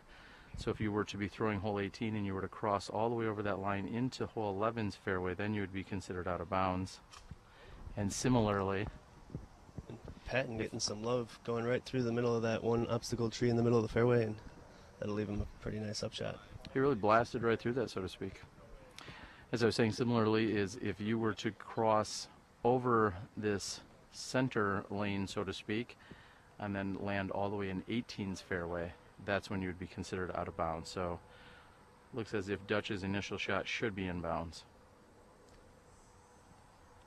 And that yellow line that you guys saw Disc Golf Guy show you a minute ago has been out of bounds in the past. They've kind of dabbled with going back and forth, but I think the consensus was that being in between the two fairways is punishment enough and doesn't warrant needing to be out of bounds. It's only out of bounds when you're interfering with or endangering players on the other fairway. The bogey 4 on hole number 10, Dustin Honold is here on the tee.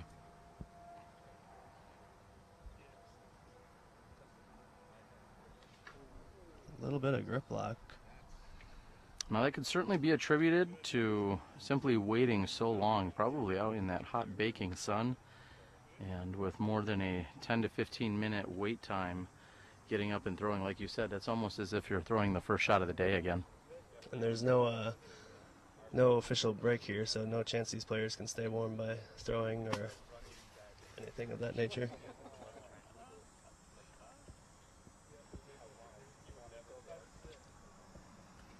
And we see that although there is no chance of rain, Dustin has still busted out the umbrella simply for shade here today. That seems to be a really good idea.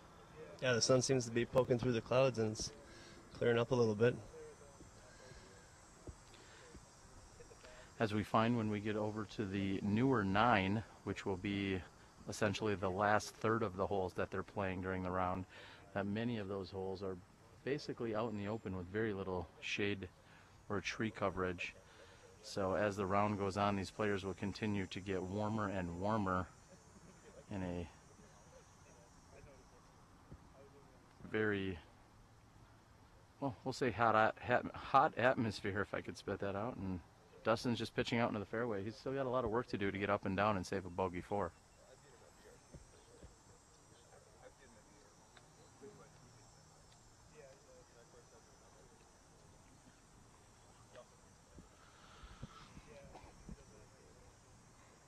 I think what also might be wearing on these players is there is virtually no breeze. If so, it is a very slight, less than 5 miles per hour. So not only do they have the sun and the humidity, there's very little to no breeze that's also circulating the air to keep everyone cooled off. Yeah, the breeze we had just a half hour ago seems to have kind of gone away.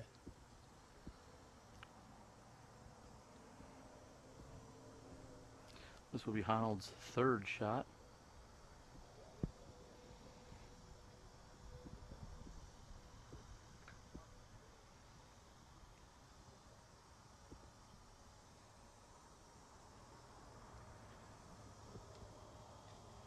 And with that being said, we may be petitioning to the PDGA, hoping that our players refrain from throwing either white or black discs, as they can be very difficult for us to follow. Sorry, guys. Dutch apologetic for coming straight at us and clearing out the gallery. Again, as Will had alluded to, he's in the center lane between hole 18 and hole 11 here. It's not a pleasant place to be.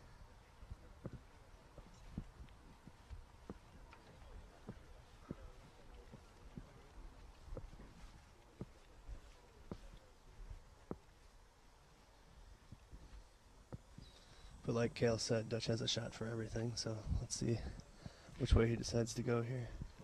Looks like he's going to be lining up an overhand shot. I believe that's a Glow Firebird, if I recall, from our practice round on Friday. And he's really just trying to get it dialed in exactly where he's going to be throwing this one.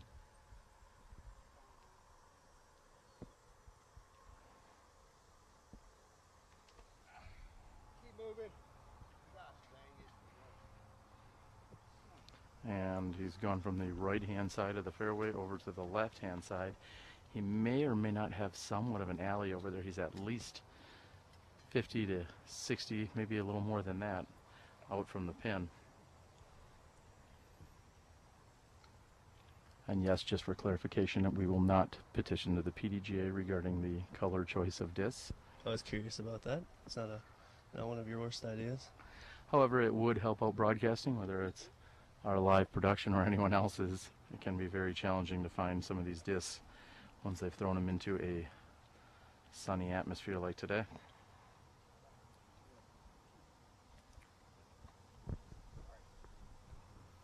Disc golf guy, do you have a preferred disc of color, or just something bright that it's easy to find? Sometimes I find that the lime green, occasionally red, those could work as well.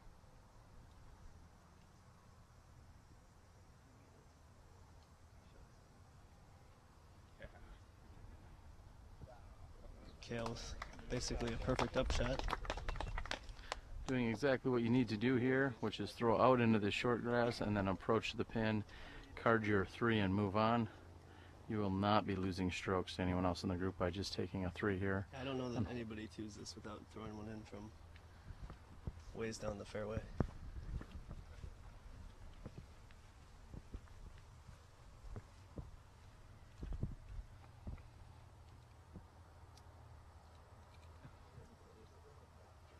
And Gary, after a very nice tee shot, looks like he's carried it just a bit wide on that Anheuser.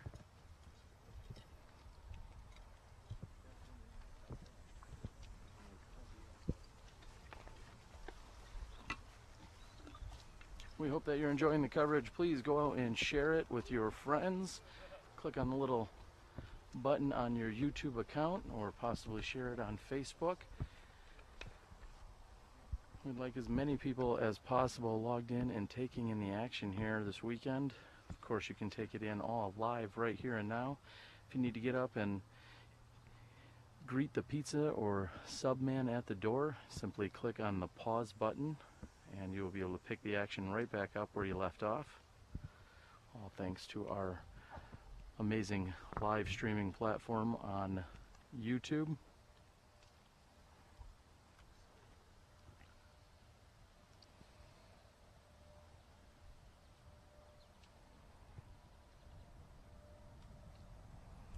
That is Honold's 4th shot. Looks like he's going to be tapping in for a double bogey 5 here.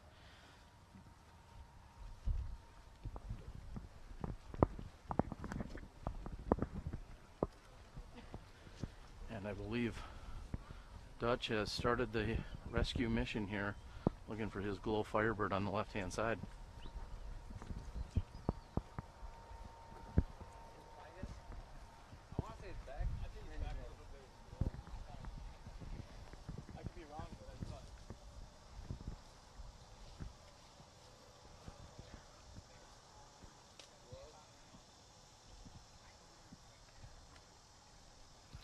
And as we said, we've got a number, not only the players, but also now a few of the gallery members getting in on the action, helping to locate the disc.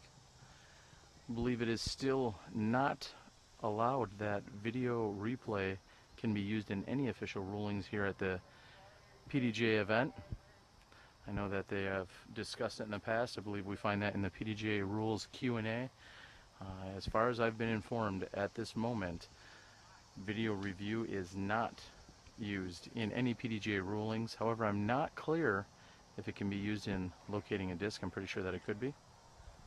And it looks like we found this disc. So if you've thought you saw exactly where it went and you have Dutch's number, go ahead and text him exactly what tree it's next to. And you could help locate. That's part of the active at-home participation involvement. Oh, Dutch has informed us he's going to make it, and he wants me to get in position for said shot.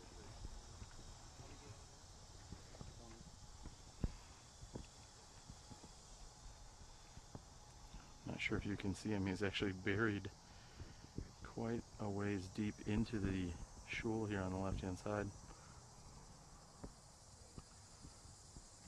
Just over the top of the basket. And of course we have to thank Dutch for the heads up. I've instructed players throughout the years that if they're about to do anything magical, that they should certainly make sure that I'm recording. So big thanks to Dutch for playing along here. Dutch is not shy about the camera at all. No, he is not, and he has been performing quite well this year. Watching him open the Maple Hill Open earlier this year, putting himself in the lead after day one, and also carding an ace on hole number 8 at the Maple Hill. And unfortunately he's going to be taking an ace +3 here on hole number 11. And Cale with a textbook approach shot taps in for his easy 3, and Honold will put in for a double bogey 5. So 3s, 4s, and 5s all right here on hole number 11. You're watching the 2014 final round coverage of the Mad City Open. Hi, I'm Des Redding, and you're watching live disc golf on SmashBoxxTV. Check it out.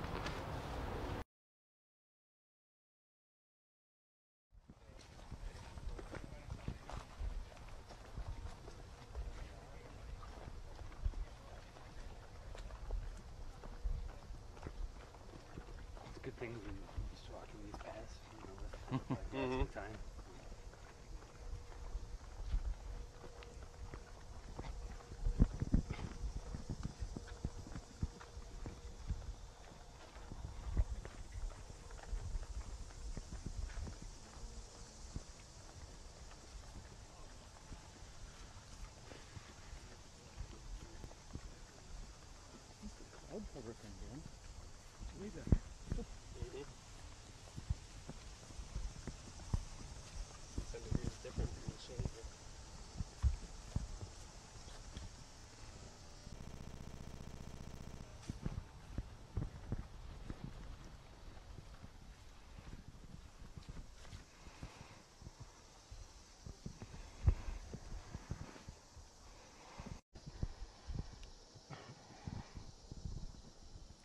And for those of you who have never played out here at the Vallarta Ast disc golf course here in the Token Creek County Park, hole number 12 is somewhat of a horseshoe looking fairway. Players will need to throw a high anhyzer that will have to cut hard from left to right. And Cale's M4 had been caught up. He was really looking for that to turn the entire way. I believe that was Patton's M4. Thank you for the clarification. I think Cale's probably also throwing M4, that M3 that we saw earlier.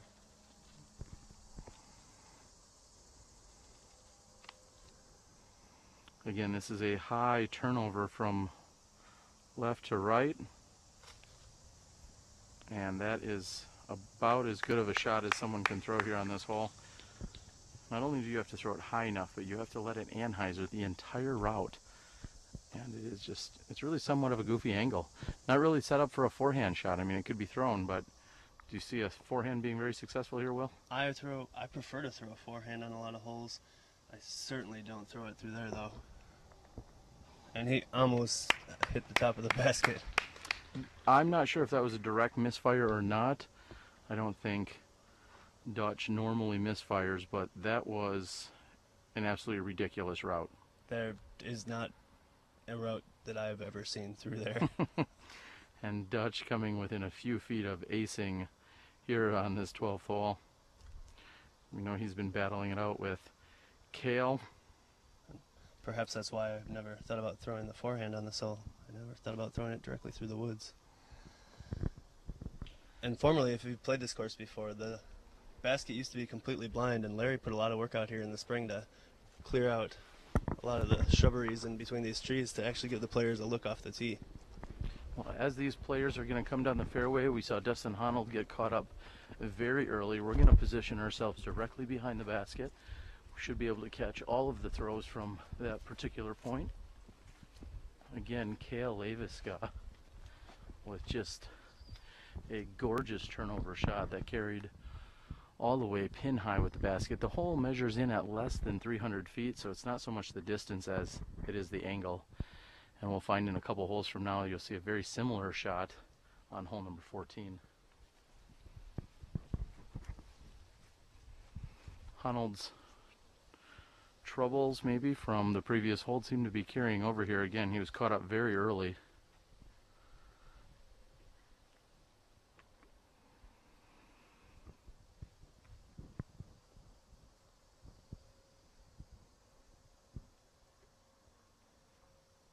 And a good shot by Honold. Nearly perfect recovery shot there by Dustin. He's struggling a little bit, and I noticed that on the last hole his disc was stuck up in that tree on his third throw, and he just left it there. So I'm not sure if he's decided that disc is not going to be part of his game for the rest of the day, or if he just forgot about it.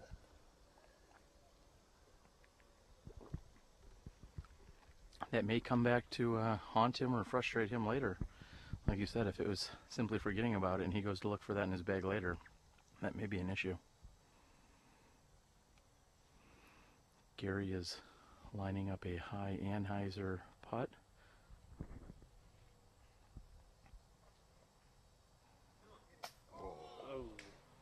A very good run right off the side of the basket, the top of the cage I should say.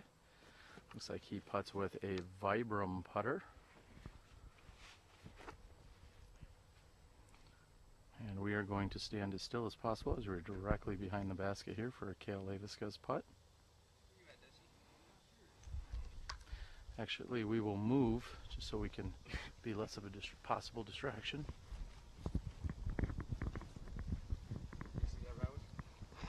Was that intentional? That's the question, Kale. Yeah. Okay. Whatever he does.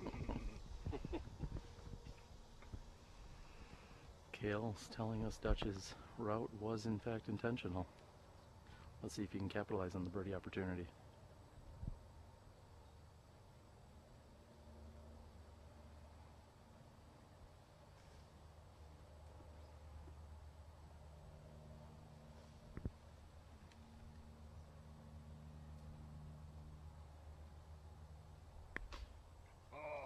And unfortunately, that is not good, even if it were to slide through the side of the basket.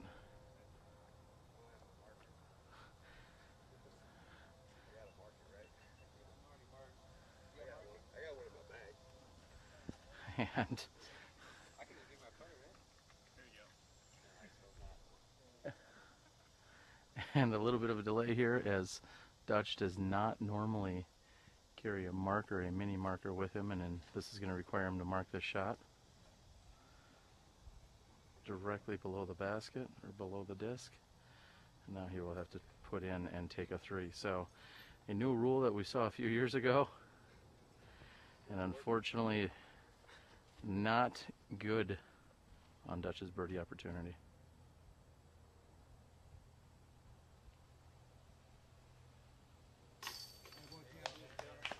Kale makes good on the 2. Never short on excitement here over at on our SmashBoxx Live Disc Golf broadcast. That is a first that we have seen a putter or any disc wedged into the side of the cage.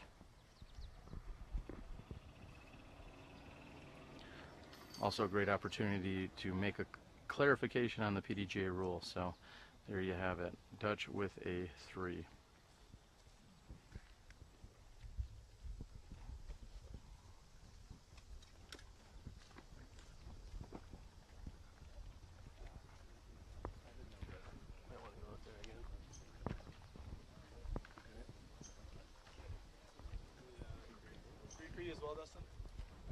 And we're going to move on down the fairway as these players are slightly hung up, so we'll move on down the fairway. Leiviska is going to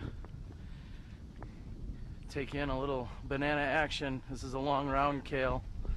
Some banana action, keep those energy up. Yeah, this is good. This is long. 27 holes is long enough. And then as we got a couple backups, it's going to be a long round, but I was getting a little frustrated at the beginning, but I went and meditated on it, and I just got to relax. We're all dealing with it, and it's probably only going to get hotter, so. When's the last time you saw a disc wedged into the side of the basket like that one? Oh my gosh, well, it's been a little while. He's got the softer putters, so it's probably a little more likely to happen with him, but I don't expect him to miss too many of those because he's obviously quite the gamer. But yeah, we got a little bit of a backup. Hopefully it clears up a little bit as we keep moving. All right, last question. What are you throwing off the tee? And then assuming that goes well, what are you throwing off the approach here? I'll probably just throw a soft driver off the tee. I'm going to kind of walk up. It's been a while since I played it, but walk up and see. Soft hyzer off the tee, something that finishes in the fairway, just give myself an upshot. It's kind of similar to about 2 holes ago, kind of the way I play it, so, yep. All right, best of luck to you. Thanks, Great guys. birdie. Thank you.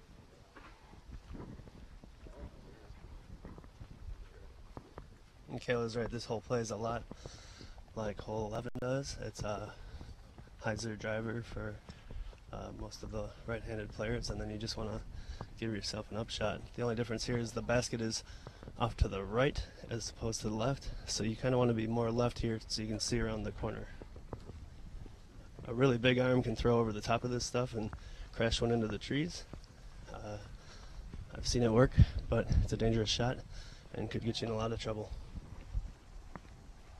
As you were mentioning, Will, really the landing zone is right about where we are walking up to right now. This is pretty much the ideal spot so that you can see the basket and have an easy approach shot to it. These players should be ready to tee here in just a few moments. We're going to go ahead and get in position for such. See, again, more and more players arriving from other courses, and they are going to take in all of the action as spectators out here.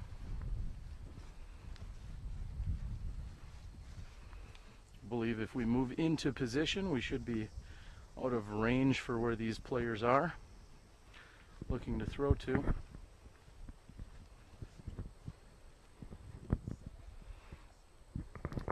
In fact, if a player were to somehow get as far as where we're standing right now, they would not necessarily be considered a good shot.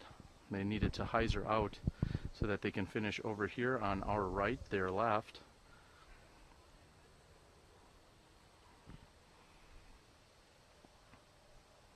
Yeah, the players are going to want to be just to their left of this tree that you can see over on our left, and just to fade into the short grass here.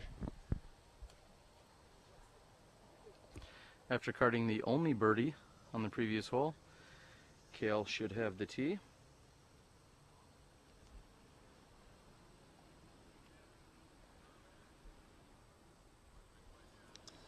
Got tournament director Brad Wendt driving down the fairway here. And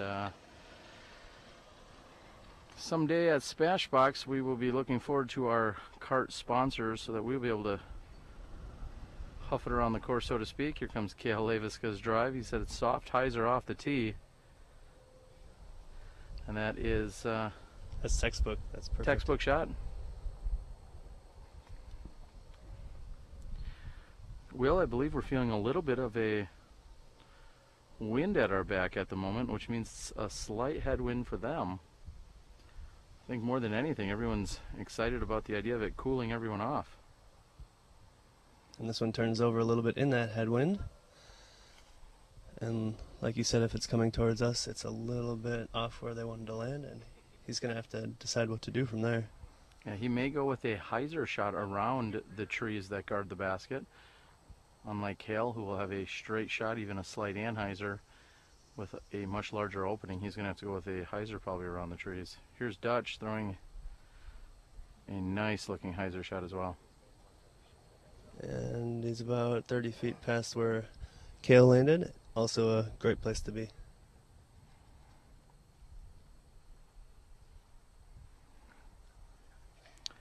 And falling off the pace a little bit in these last few holes is Dustin Honold. Dustin's going to need to get back on track here. Dustin looks like he's going the around the tree route.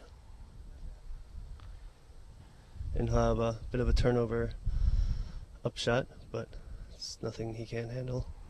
Yeah, that turnover may be a little bit more challenging as he's going to be throwing into a headwind, so he's going to have a blind Anheuser turnover shot with probably a mid-range, so either maybe a smart play to attempt a forehand, or he may try and go out and around on the Heiser route, again, because he's going to be throwing straight into a headwind.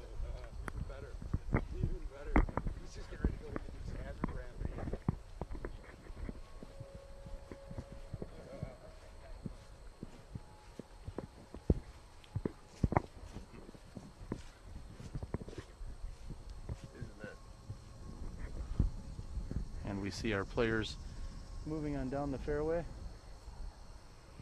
Again, a gallery continues to grow.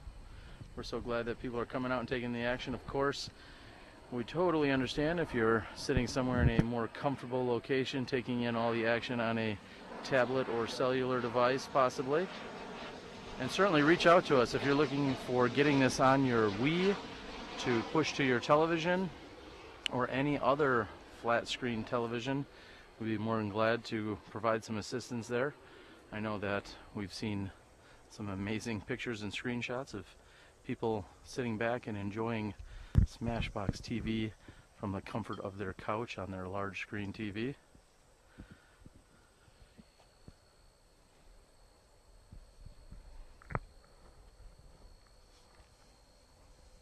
Looks like he's going to go with the putter turnover here.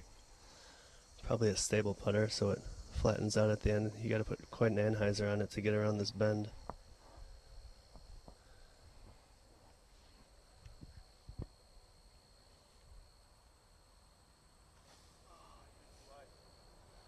And Gary does not like that shot. He's going to be heading down the path to the next hole. Yeah, he may be in a world of trouble. Not only is he not going to have a look at getting up and down from there, he's going to have a very challenging shot just to get to the basket. He will not have a putt, but like I said, even just getting to the basket is going to be challenging from there.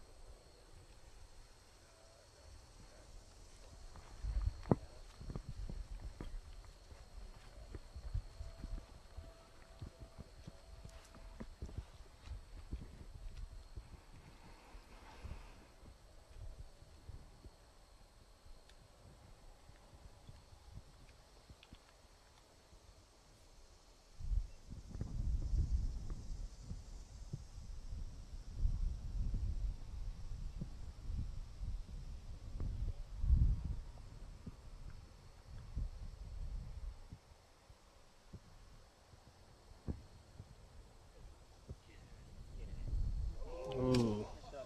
And Honold's turnover shot just misses the basket. Looking to get some of those strokes back.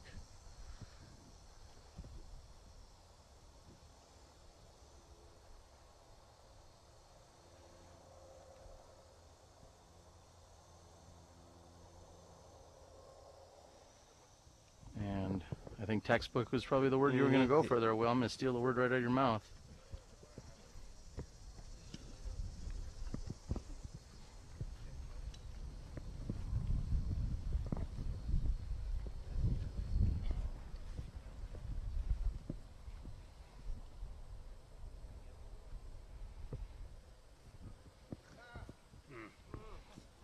And Dutch was running after it, thinking he might have that. That was his Sonic. Rarely do you see a Sonic on tour. I know Double G busts that out from time to time. Occasionally you see Ken Climo with a Sonic. Dutch is a big fan of the Sonic. For the kids at home, who makes the Sonic? That is an Innova produced disc. Has a almost fastback like ridges to it. Great disc for understable yet throwing straight at something. Has a certain amount of, we'll say, glide that is rarely duplicated. More of a specialty disc than anything. As we said, Gary is wide and left, And he's got a little bit of work to do just to try and get to this basket. Looks like he could have a kneeling step out forehand approach, but he looks like he wants to go over the top here. It's going to be a little bit more dangerous because there is the opportunity for a roll once it hits the ground.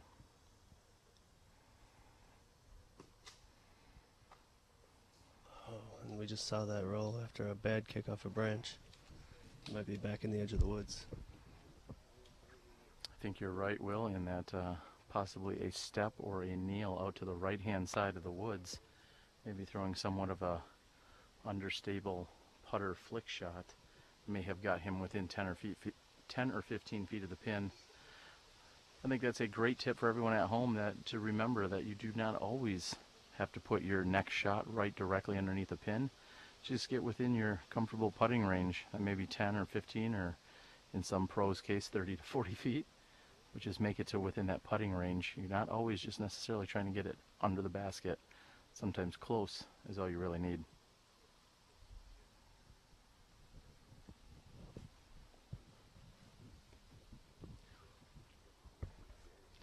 And Gary's putt does not draw any metal. He's still left with 10 to 15 feet on his comebacker. This is Honold for 3.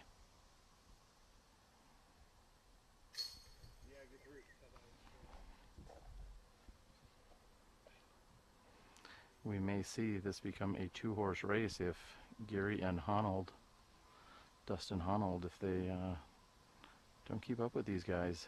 I think we're going to see Kale and Dutch quickly pull away from them. Kale and Dutch both looking at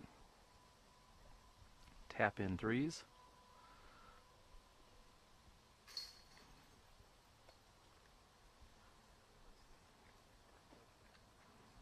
As they chuckle with one another, knowing that this battle, I think, is going to be between the two of them.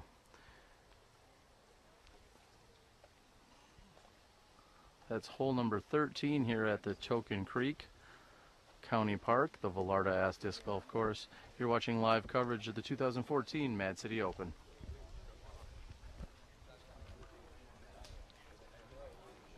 Hi, I'm Don Loper with Loper Financial Group, where the best investment is a great agent. I'm so happy and proud and excited to support SmashBoxxTV and their live disc golf coverage. Play with confidence.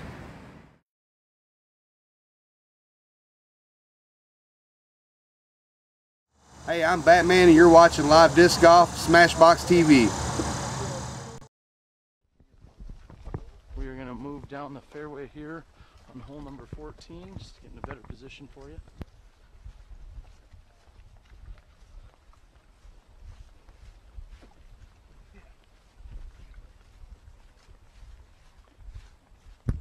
Got a little bit of cloud cover all of a sudden, which is cooling things off. Kind of hope that continues on the back 9 of the 27, as there's not a lot of shade out there.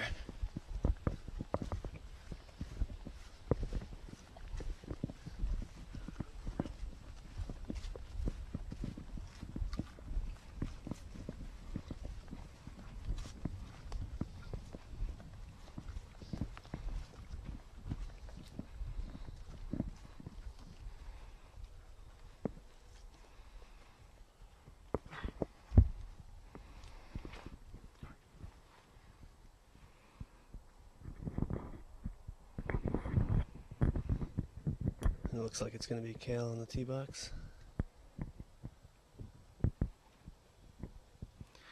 We are back here, as you just said, and it looks as if Leiviska has the tee. Last 2 holes were birdie and par. Really taking a 3 on hole 13 would be considered a birdie by most. Certainly another one of those holes out here that unless you throw very far and get a lot of luck, that you're not going to see any 2s on. Cal with the turnover.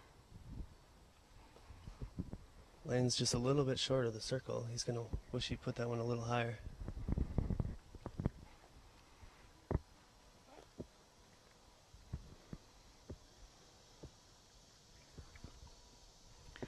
Batman on the tee. Almost looks like he's lining up a roller. And he is.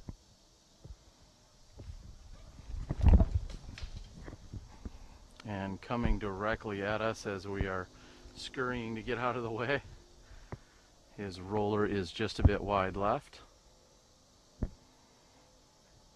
Dustin lining up with that Green Bay Packers buzz of his.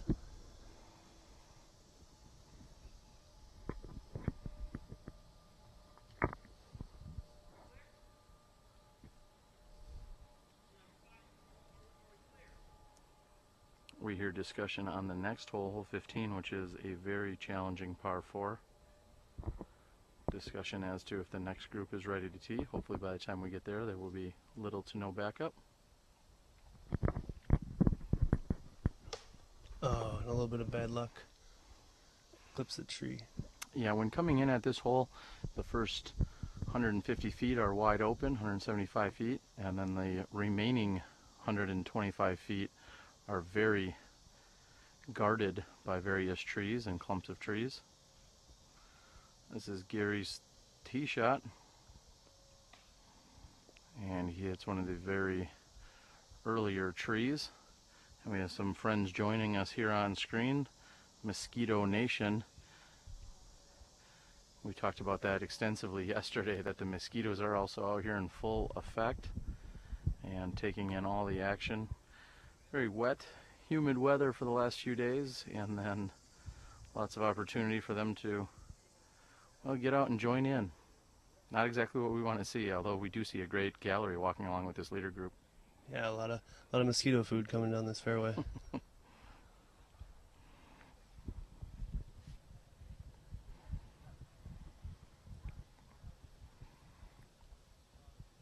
Gary will be first to throw. He's about half the distance to the hole, while measuring in at 307 feet. He has a little less than half of that to go. Beautifully executed shot. He's about 2 feet from the pin.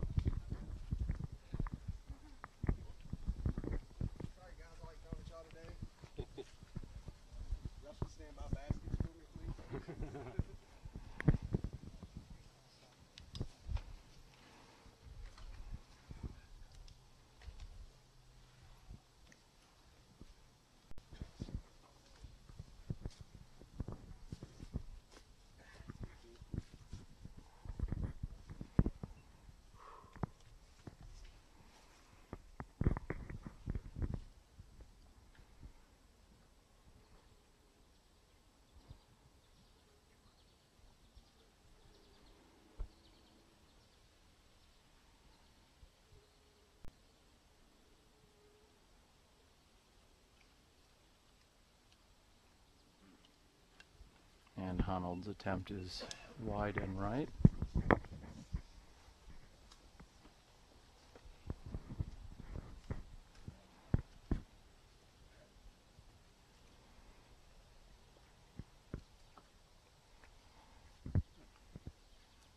Dutch has a forehand roller, which is caught up on the left-hand side near the basket.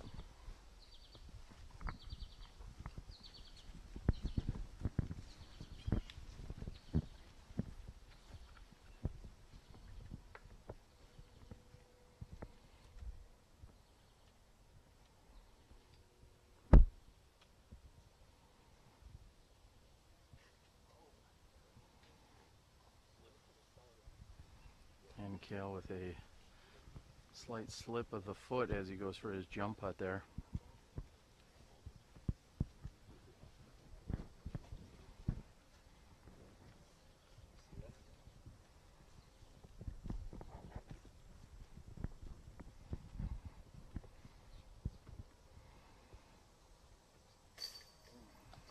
And Dutch acting as the scrambler here today, getting up and down from every different direction regardless of where he's at. Very impressive.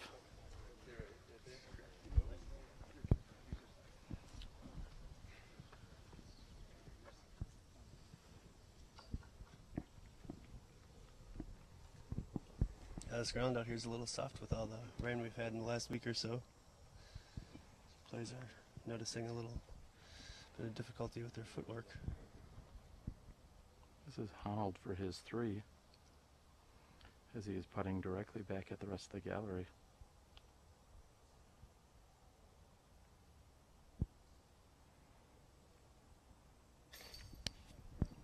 And I may have just taken a mosquito or 2 on behalf of that putt, as we were directly behind him and I couldn't move. Honold can thank me for that later. And Kale will tap in. So the entire group comes out with a set of 3s here on hole number 14. We're watching live coverage of the 2014 Mad City Open final round action with our leader men.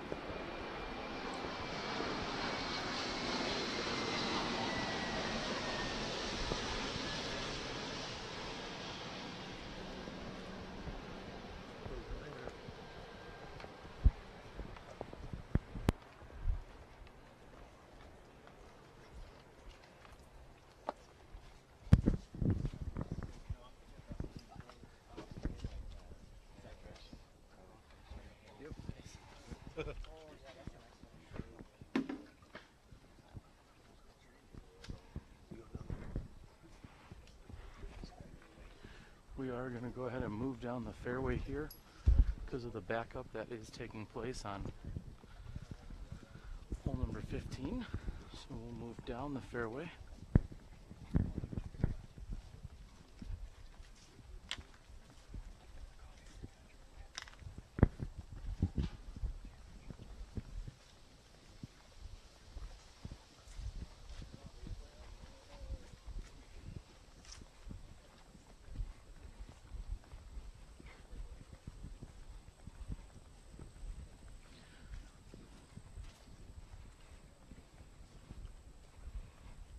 When you're stepping up to hole number 15, Will, what is exactly going through your head, and how do you attack this? I play this hole kind of scared. I know they say to play with confidence, and that's the way to play this hole, but if you don't get a hold of your disc, you're going to wind up fading off to the left here, and there's a lot of trouble over there. And if you turn your disc too much, you can be in trouble over there. Basically, you just want to throw as long and straight as you can and hope you get somewhere about where we're standing right now and give yourself an upshot. We're going to move up and look at the second card, who are throwing their final putts and approaches up here on hole number 15. Looks as if Ben Calloway will be one of the next to throw.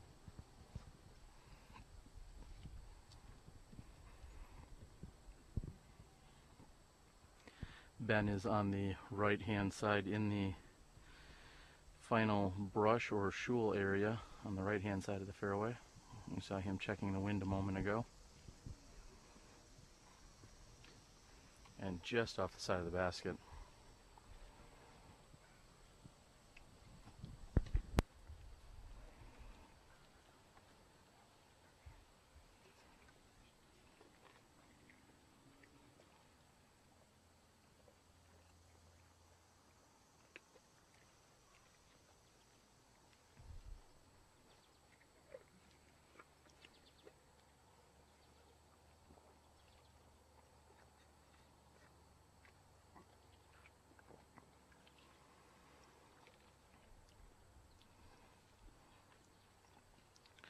We see Nate Heinold and Chris Herron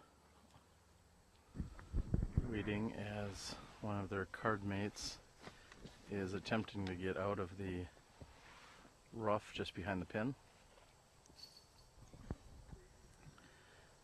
And in a very unfortunate break, as that was all the way in, hit the pole and then somehow slid back out. Looks to be at least a double bogey 5 here. Seemed like he rushed that shot a little bit, but also looked like he put it right in the middle of the basket. Yeah, he really did. He may have rushed it, I agree with you. Maybe a little hot coming out of his hand. Certainly not what someone would deem as a hot pocket.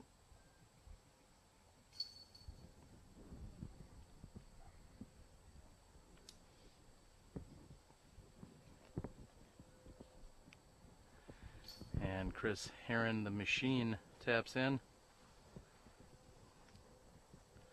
Ben will be doing the same here in just a moment, and we will turn around and catch up with our leader card, who will be teeing here on hole number 15 in just a moment.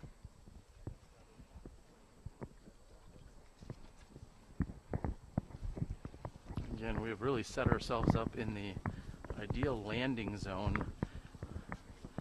Very rarely would you see a player be able to get as far down the fairway as we are, so we'll be out here and get out of the way as a distraction. I have to say the hole looks a lot easier from down here than it does from on the tee box.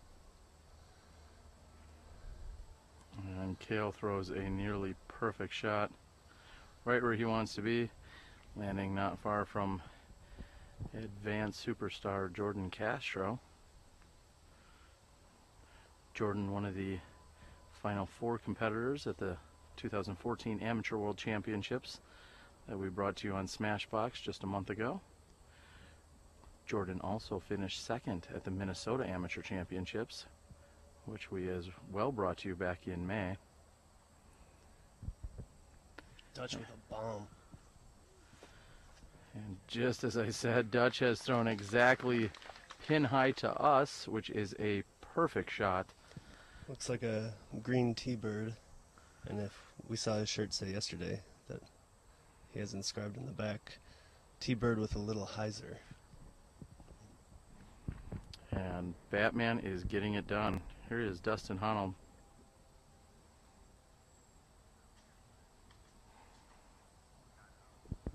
A little wide, but not a bad place to land.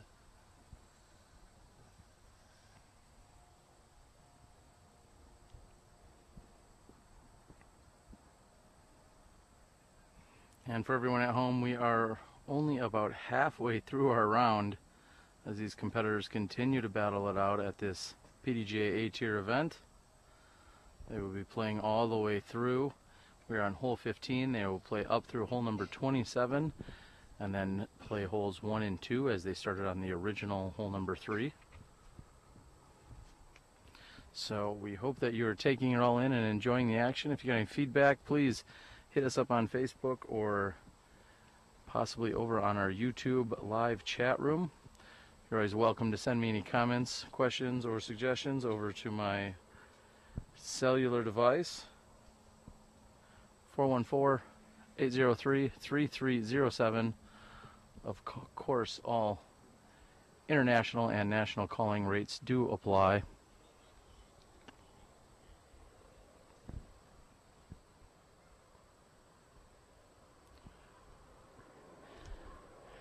And joining us via audio only, we've caught up with Dustin Skorpinski, who we'll talk to in just a moment as this plane gets past us.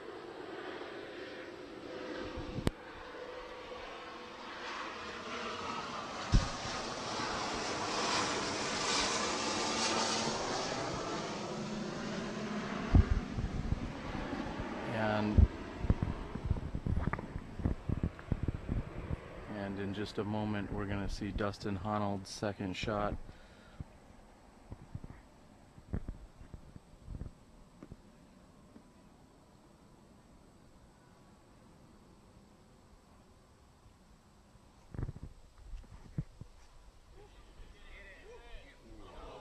A very nice shot, which the gal really likes.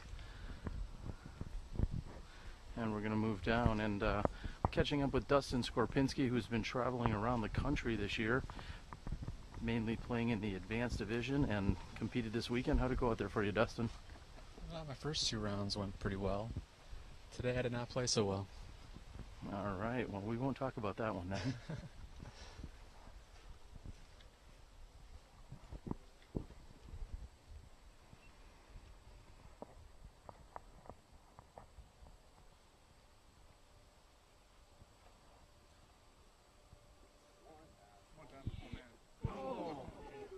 And Cale also giving a good run here.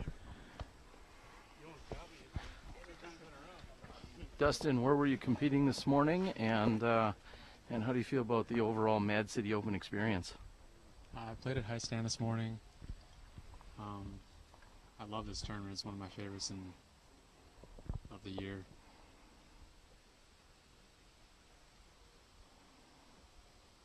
And have you been actively taking part in all the extra free food, players' parties, and all the other things that have been going on and offered?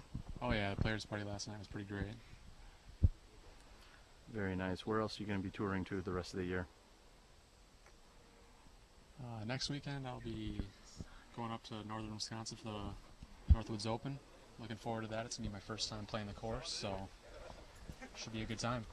Yeah, as you've said, you're heading up to the Northwoods Open at Sandy Point Resort. Many of us have said that is disc golf heaven on earth, so we're glad that you're going to be heading up there for the first time ever. Mike and Michelle Cousins, huge supporters here of the Smashbox broadcast, as well as our leaderboard sponsor throughout the year. Please check them out at sandypt.com. Also, there are only a number of spots available left for the tournament, and you can register right on my website, iregisteredonline.com. Dustin, you're signed up and ready to go, so it'll be exciting weekend.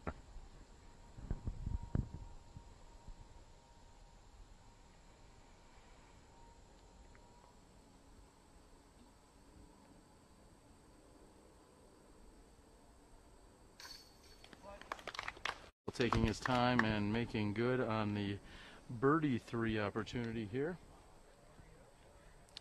Well, Dustin, I know you visited Kansas City. You were at the Amateur Worlds. You were at the Minnesota Amateur Championships and throughout the country. So we'll look forward to seeing you next weekend, and safe travels the rest of the year. Thanks, Terry.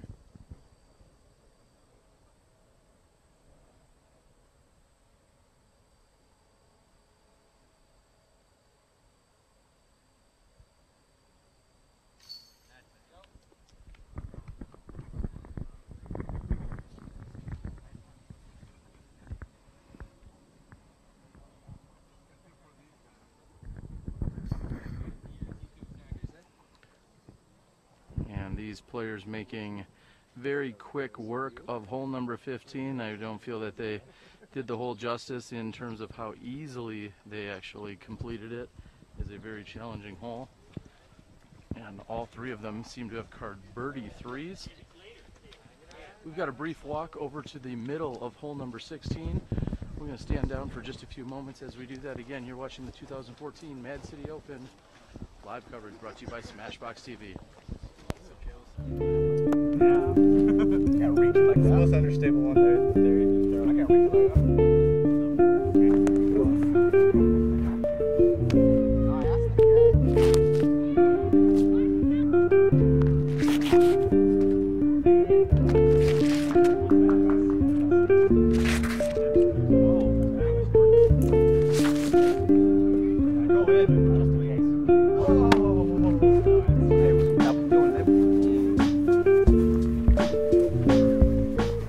What is like the thing that tells you the disc is done? When you like, now this is ready? When he puts it in his bag. He says that? When he puts it in his bag, it's ready.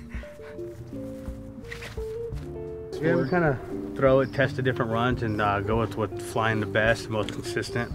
We can go up and down with different weights to change the flights and do different stuff as we're testing them. You know, different colors matter also. So. About 8 grams difference. We make and design the mold to do a specific thing. So we're out there testing the mold, testing the plastics to make sure that's how we design the disc so it can fly the way we want to.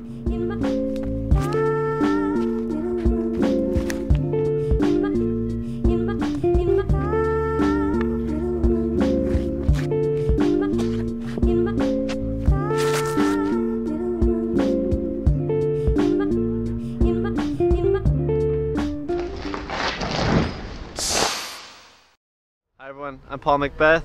You're watching live disc golf on SmashBoxxTV. No, we can't see the pin. You might be able to see this gap there.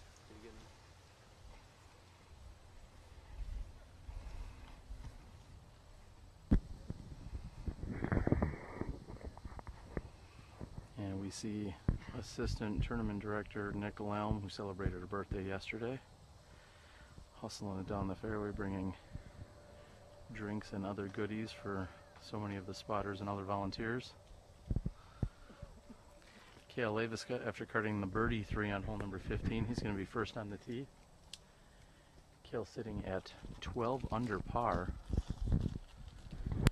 and Dutch is 3 behind him.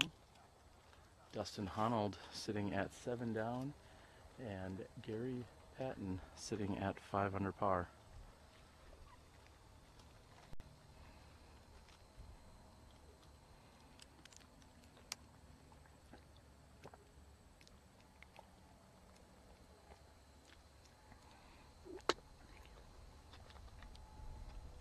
Kale's on the tee, just looking to go with a hyzer shot out and around. Is this hole really drivable by even our top players? I would think that some of the top players can reach it. Kale's going to be a little bit short. He's going to have a bush to putt around, but I would say the top arm certainly can make it. I'm sure Dutch will have a chance to get there.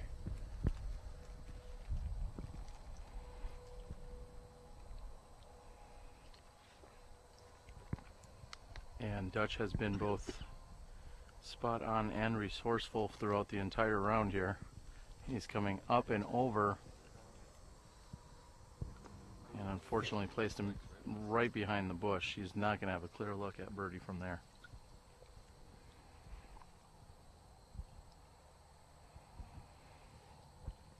Third to tee, Dustin Honold.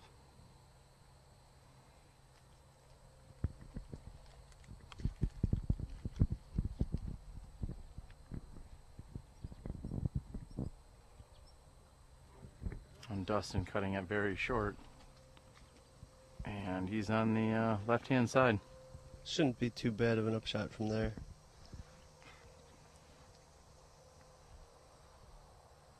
Now from this tee pad, it's a really tight turn you have to make, and you want to turn as far left as you possibly can.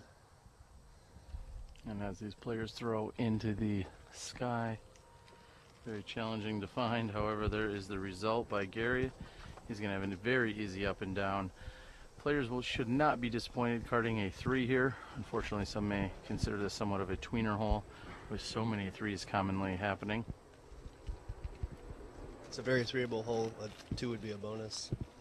And 4s are not very common, so. No, you need to at least get a 3 out of it. Yet another plane. This one's about as close as they get.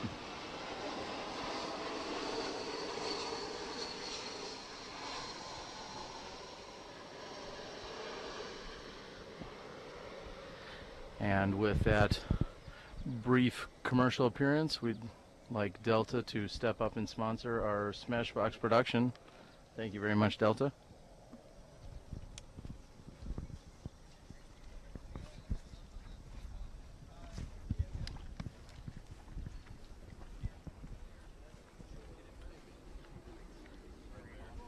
Yeah.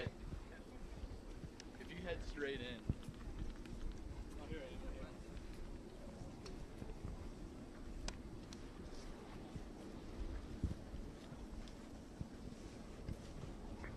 Alright, Honold's in the bushes here, but he's only about 75 feet from the basket. He should have some sort of pitch out to get under the basket for 3. Just a bit of a headwind here.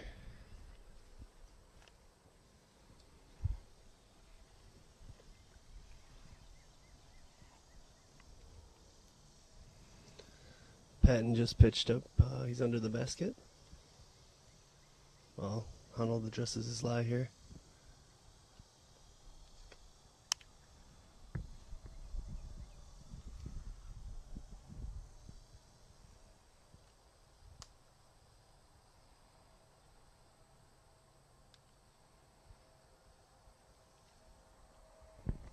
He goes with a buzz roller. Unfortunately, it just looks like he put too much on that. It stayed straight throughout, and he's found himself on the other side of the fairway. Still in the rough.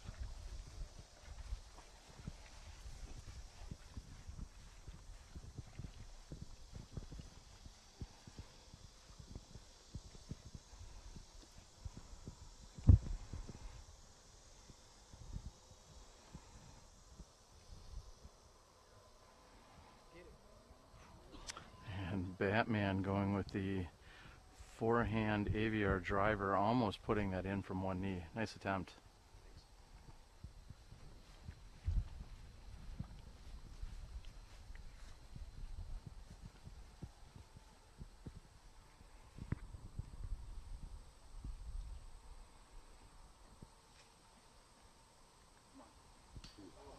And Kale making an equally as solid bid at that basket for the two. Kale, we just have a quick question for you. One of our best and most dedicated viewers, Samuela over in Finland, wants to know what shoes you're sporting. These are the Keen Marshall non-waterproof. These things are super light, a little bit flashy with that bright blue, but what's going on in Finland? I got a little Finnish blood in me myself, so hopefully I'll see you over there soon. All right, big shout out to Samuela. Thank you, buddy. And as we said, Honold's roller needed to finish to the left and unfortunately went straight across the fairway. He's looking at least 36, maybe 38 feet to the pin. He's directly under a low-lying branch of an apple tree. He's probably kneeling some sauce right now. I believe that his previous lie has gone from worse to even worse over here. He's going to have to try and see if he can snake it around. Oh. Good looking attempt. Almost saw another one wedge in the side of the basket there. Again, Kale and Dutch know that with about 10 to 12 holes left, these two are off to the races unless someone is catching them from the second card. These guys have a two-horse race with Honold and Patton falling off slightly.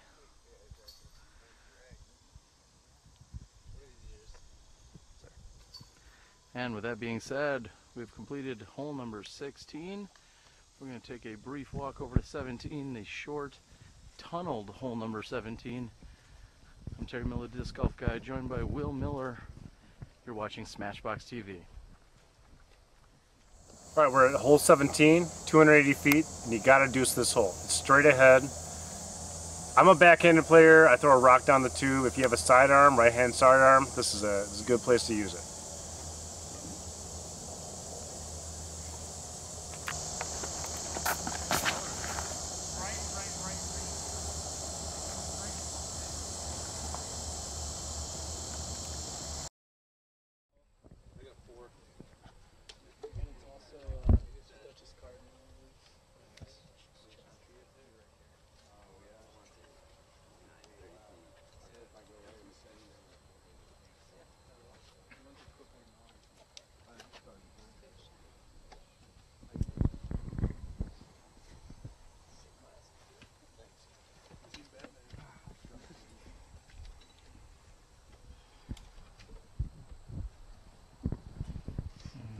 Here we are, hole 17, Kale Leiviska on the tee.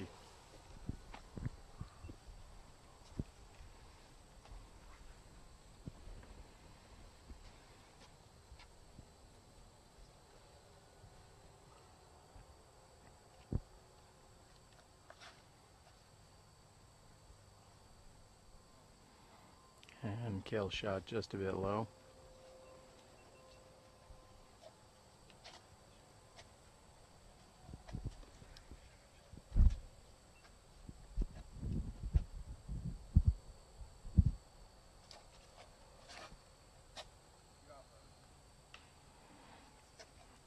Dutch's shot also hugging the right-hand side. Hits the tree on the right and finishes left.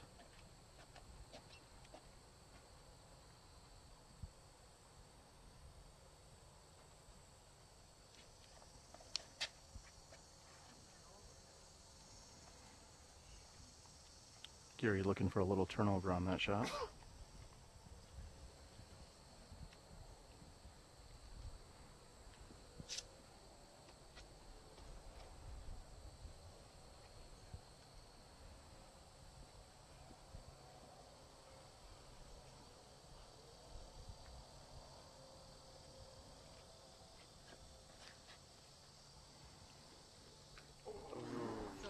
Almost getting past the tree on the right-hand side. And it still kicks forward for him. We're moving down. This is one of the shorter holes that they're going to find on the course, only at 280 feet. However, it is very tightly wooded on the left and right sides, along with will be on the back side if they go too far past. A little bit of a low ceiling for players that want to throw slower putter or mid-range discs. Need to get it up high enough to get it there. Many years ago, players could actually go out and around and take a hyzer around the entire right-hand side of the fairway. However, it's grown in throughout the years, and that is not even an option whatsoever. Many years ago, it was a risky shot that you could get to the pin. Not anymore.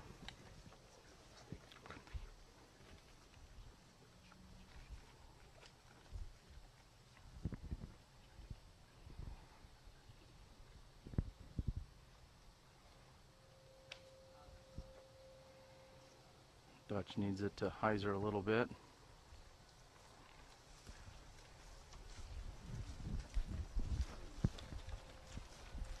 Cale's jump putts have not exactly been on today. We'll see if he can turn that around right here.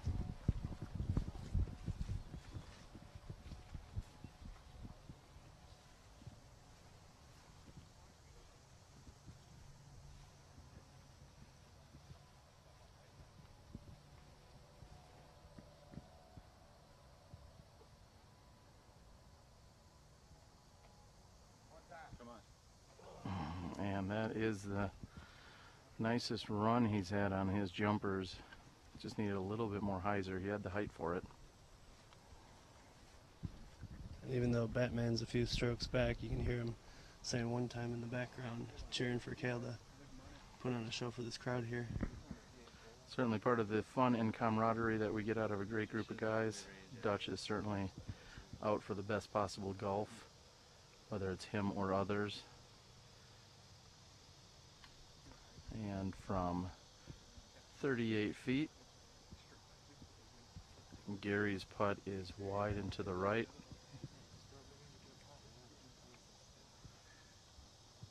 Honold's inside the circle, looking at no more than 28 feet.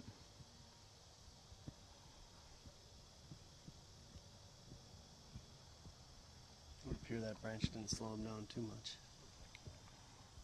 He did get very good forward progress here.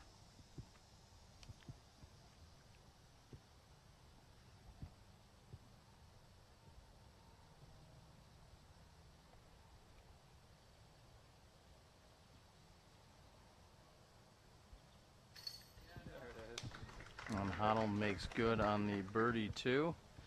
He will take honors here as they move over to hole number 18. And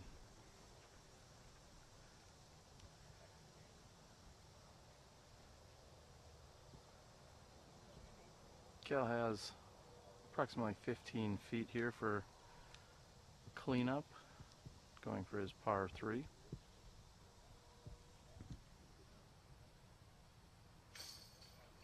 As expected, he makes good.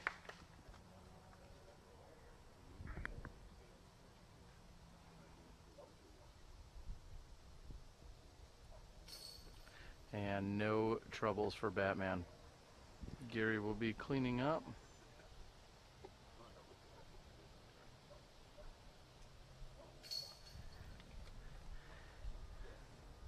And there you have it, hole number 17, the 2014 Mad City Open final round coverage brought to you by SmashBox.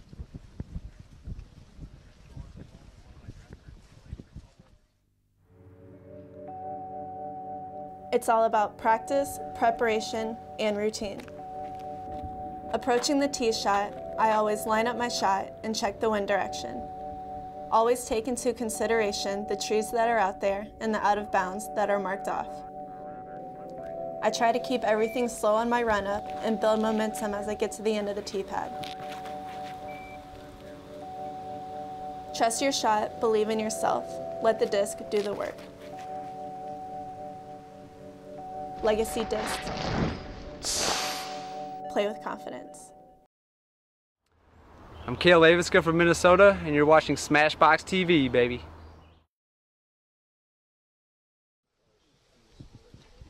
By the looks of it, we're probably going to double our gallery once we get through hole 18 here. I got a 3.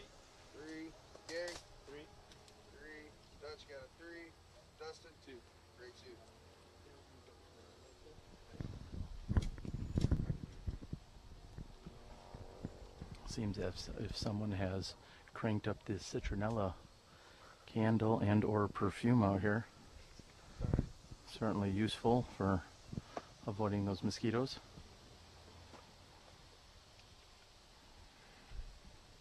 And with the birdie 2 on hole number 17, Dustin Honold on the tee.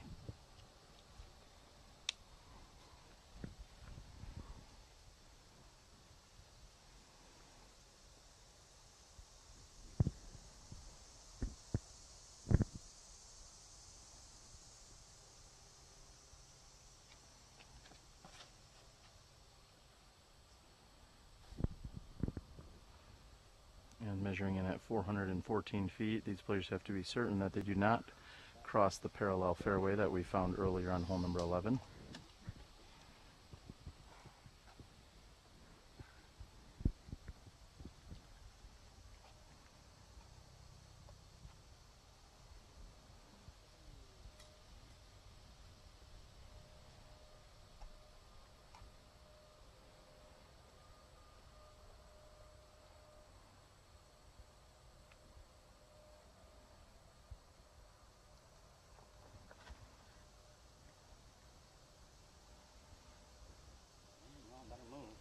Gallery scattering as Cale goes to the left-hand side of the fairway.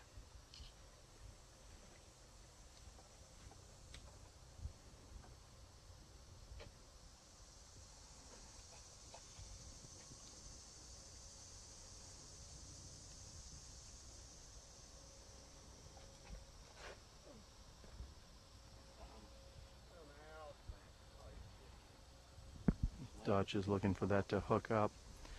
Does get a little wider there on that right hand side. He should be okay.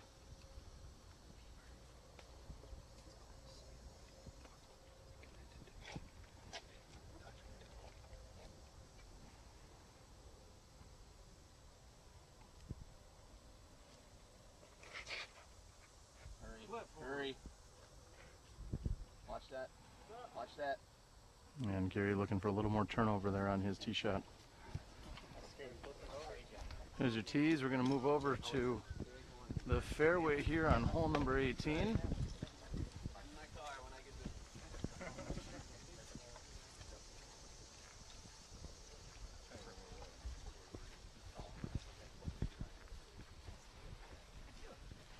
So Will, with the addition of the 9 extra holes that were just added to this beautiful Token Creek Park in the last 3 to 5 years, tell us a little bit about what some people may see. I know people such as Ryan Schweberger and others who rate this as one of their favorite courses in the country. He hasn't seen the additional 9 holes. Talk a little bit about them.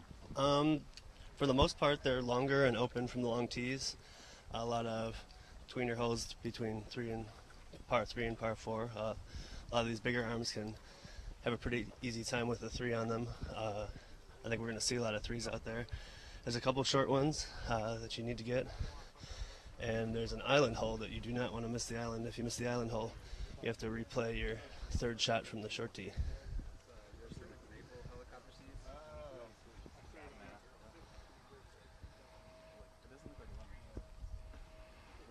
We're going to hang out here as all the players locate their discs exactly where they went.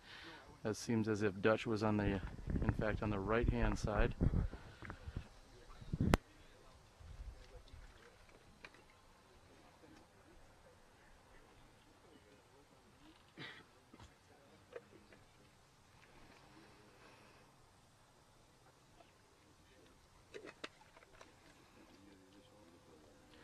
I believe that Gary will be first to throw. He was the shortest again, and on the left-hand side. I believe he will be first to throw here.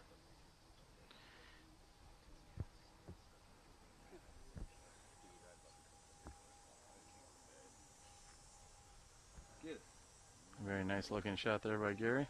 Especially considering we can't actually see him standing in there. There he is.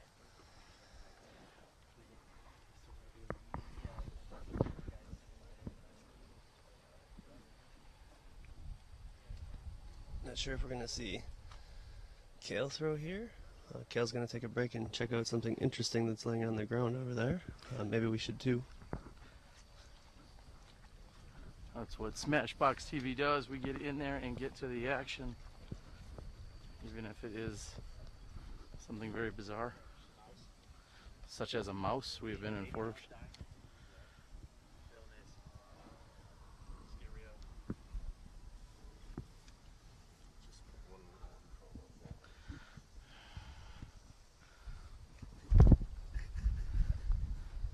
We shall pick that up and put a mouse in Will's pocket here.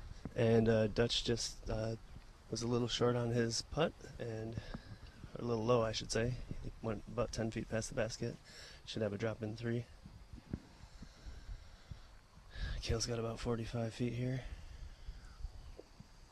Maybe that edge of that bush just being his way. He might have to hyzer around it just a little bit.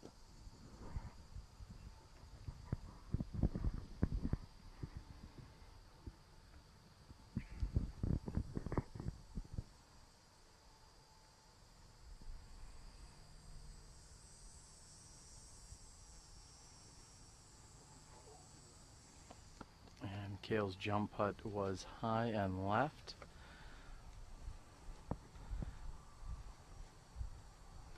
Most of his jump putts have been relatively open today, however this one was certainly obstructed.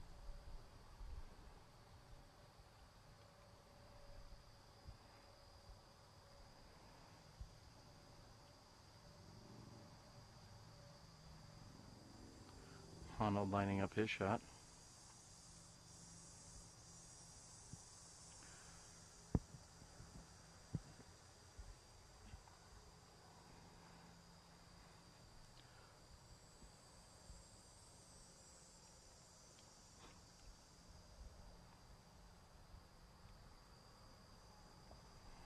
And similar to Kale's, his is short and left. Shortly after hole number 18, we take a very short walk over across the parking lot. We'll move on to hole number 19. As we said, those are the newest addition to this course from a few years back.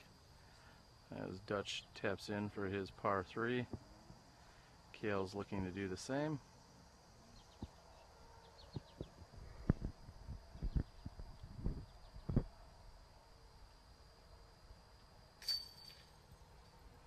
And we expect the same out of both Gary and Honold.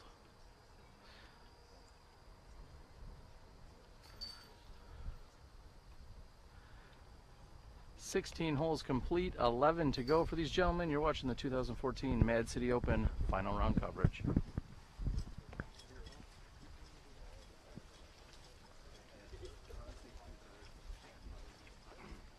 Hey, Will.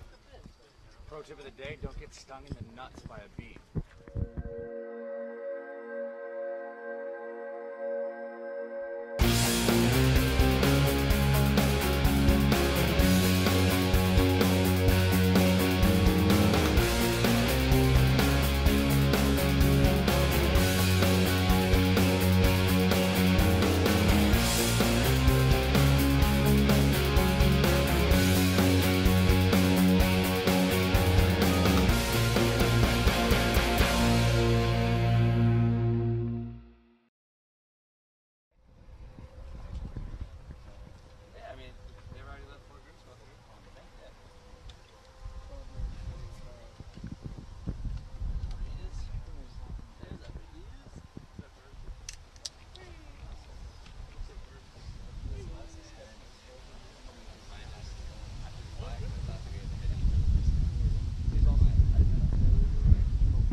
Sounds like Dustin is still loyal to the green and gold. And we are here on hole number 19. We are waiting on a backup, but it seems as if we've caught up to Possibly what looks like the pro women's card. I believe there was some switching around and some jockeying of groups and whatnot here today.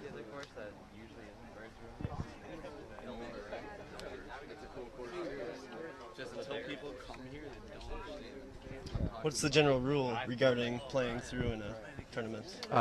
Typically that is frowned upon and rarely if ever done. So unless it's under some special circumstances, you do not find that happening very often.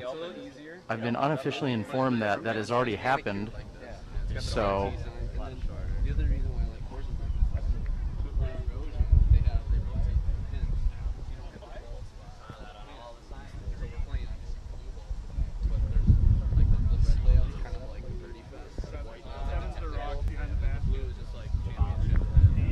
we are going to move over. It looks like they should be clearing out. We're going to move over here to hole number 19.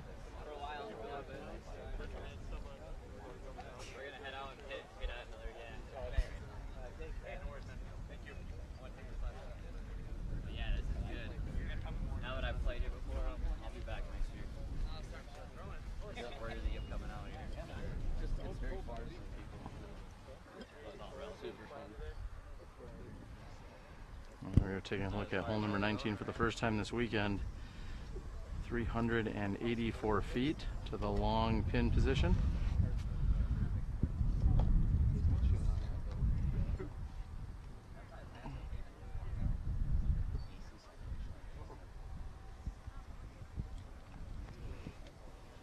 As you see, there are some mounds here on the left and right side. Those were produced, so to speak, just to add a little more challenge to this relatively open portion of the course.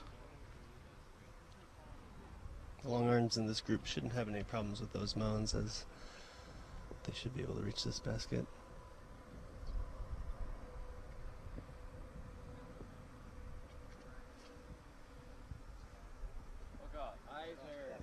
Honold with a bomb, just turned over a little more than he intended, I believe. It's a bit of a as you said, head no side problem. wind. As you said, no problem clearing the mound there. Off in the distance, we can see that the wind has picked up a little bit by the indication of the American flags.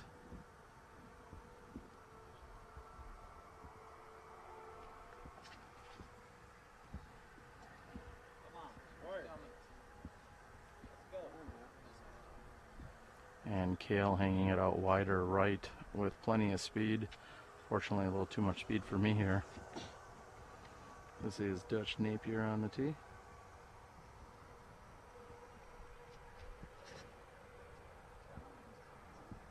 Everybody seems to be pushing that way. We'll see if Patton here can make the adjustment and get a little further left than the other players. Dutch finishing on the right-hand side.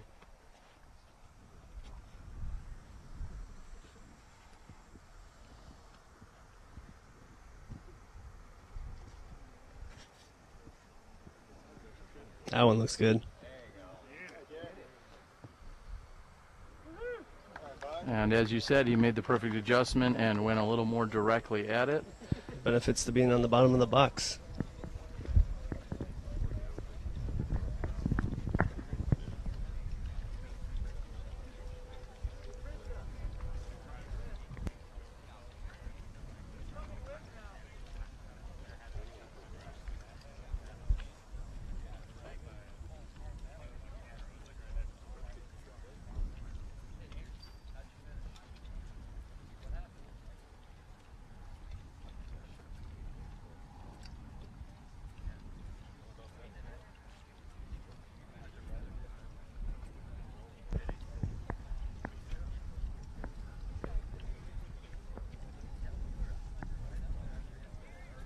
And in the background, the American flags that you can see are actually on top of the pillars that protect the island hole that we're going to be playing in about 3 holes. The hole plays about 260 feet, and most of the players shouldn't have a problem landing on the island, although the wind might add a little bit of a challenge to it. The island's about the exact size of the circle, so about 32, 33 feet.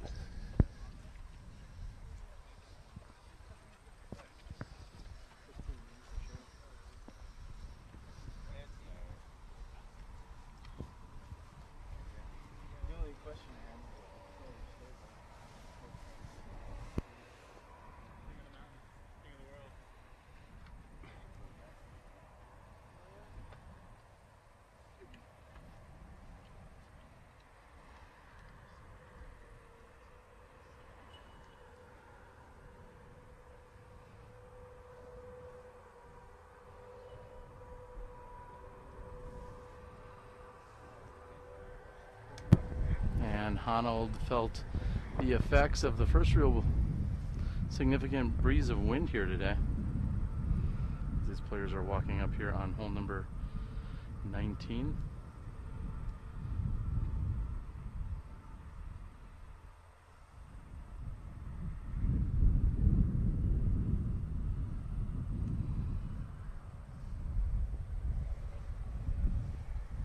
We're looking to get a scoring update, possibly from the second card, as we hear someone is shooting very hot there. Possibly have caught up to Leiviska.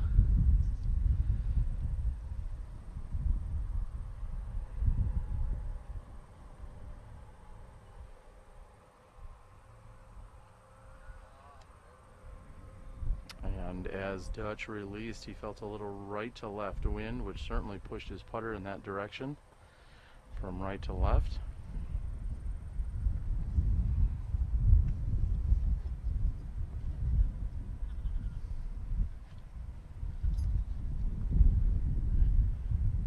And Gary is left here from 28 feet for a birdie opportunity.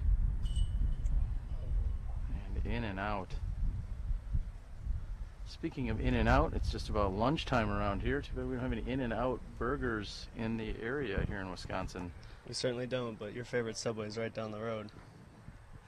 Well, we're going to have to get to it then here shortly. We've got some sweet action heating up here.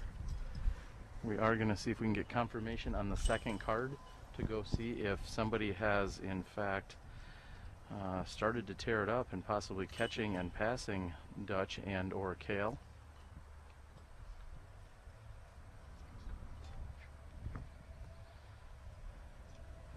We have a few players all tapping out. Looks like there's going to be all threes here on hole number 19.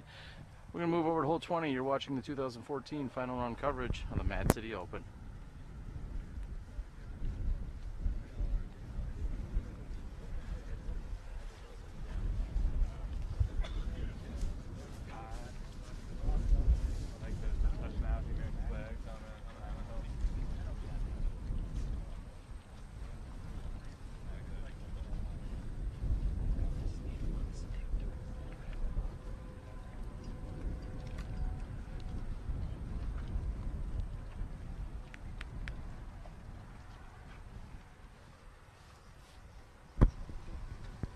Dawson.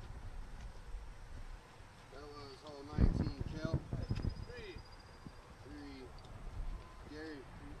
3, let's go. 3, Dustin. 3.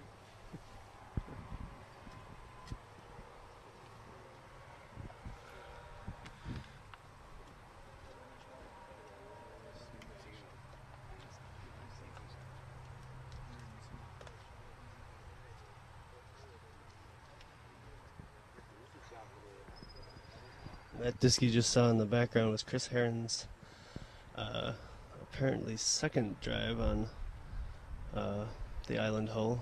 It would appear that he must have missed the island on the first drive. One of the unique features of that hole, as you were discussing earlier, is if you do not make it onto the green on your first shot from the long tee, you go to the short tee, and that's where you throw with penalty stroke. And if you miss the short tee, there's a shorter, smaller tee, and you have to throw from there until you make it onto the island. As you said, we'll be on that hole in just a few moments. I believe that is hole number 22.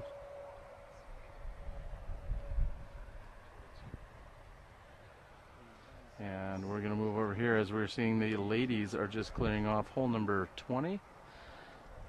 Measuring in at 555 feet.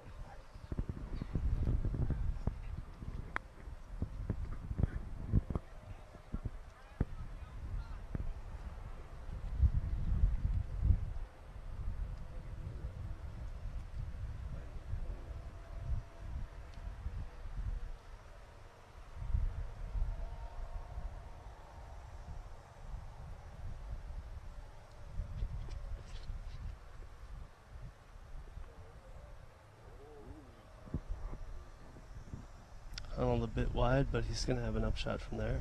He's avoided having to deal with the big tree.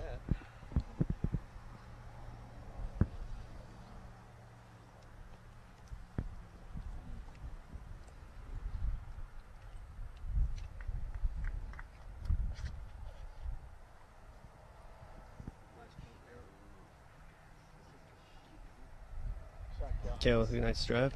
Kale throwing a very solid drive, as you said, Will. Pretty much setting up exactly where you want to be here on this hole. Looks like Dutch is going for a turnover shot off the tee.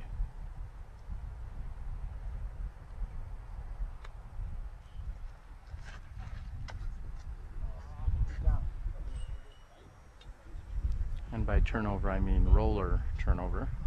Jumps it over the sand trap over there.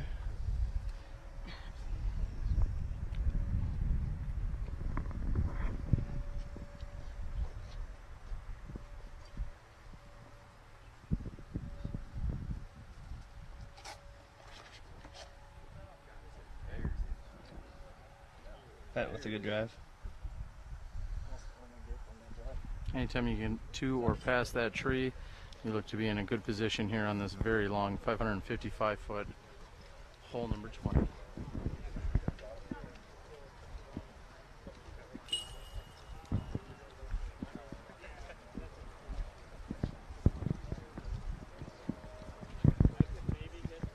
Certainly not a hole anybody expects to two.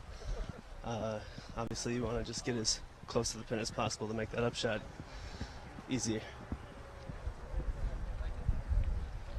As I pan over to the right, we see the tent and vendor area.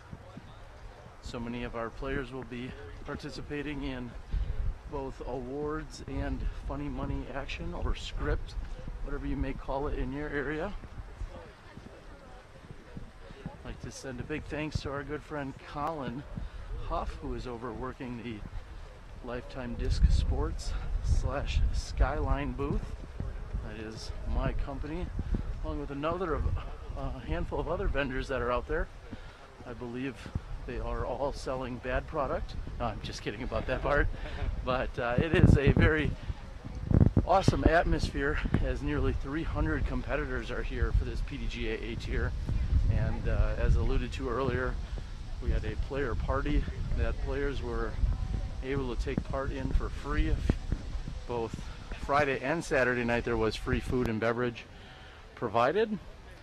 And then of course some great golf provided here on this 27-hole layout at the Velarda Ass Disc Golf Course. These competitors have now completed 17 holes, and normally that is just one short of a normal day in an afternoon round of golf. However, we're going into overtime, so to speak. And it looks like they're still looking for a Honold's drive over there. Didn't quite turn it over. Kale seems to think it's further and left. Kale threw a Prodigy D1 on that previous tee shot.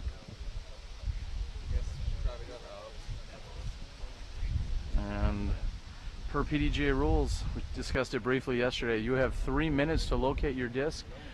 That 3-minute timer should start when all members of your group have officially started searching. So it is in fact your responsibility within your group to help look for all of your group members' discs.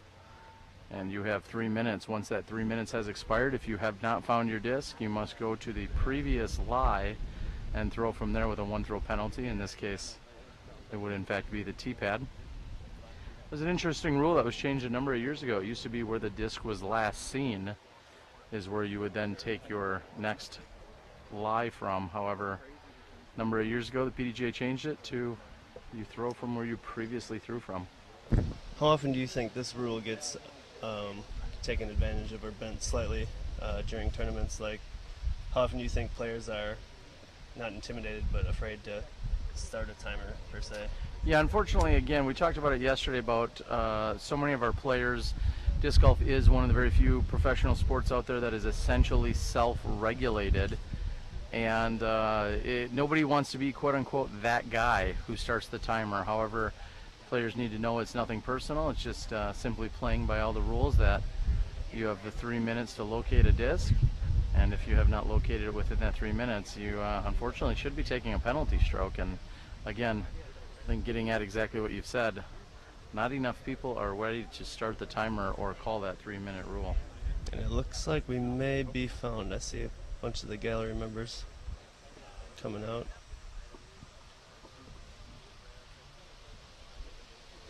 One other quick clarification out there, our guest commentator in hole 5 guy was not able to compete this weekend.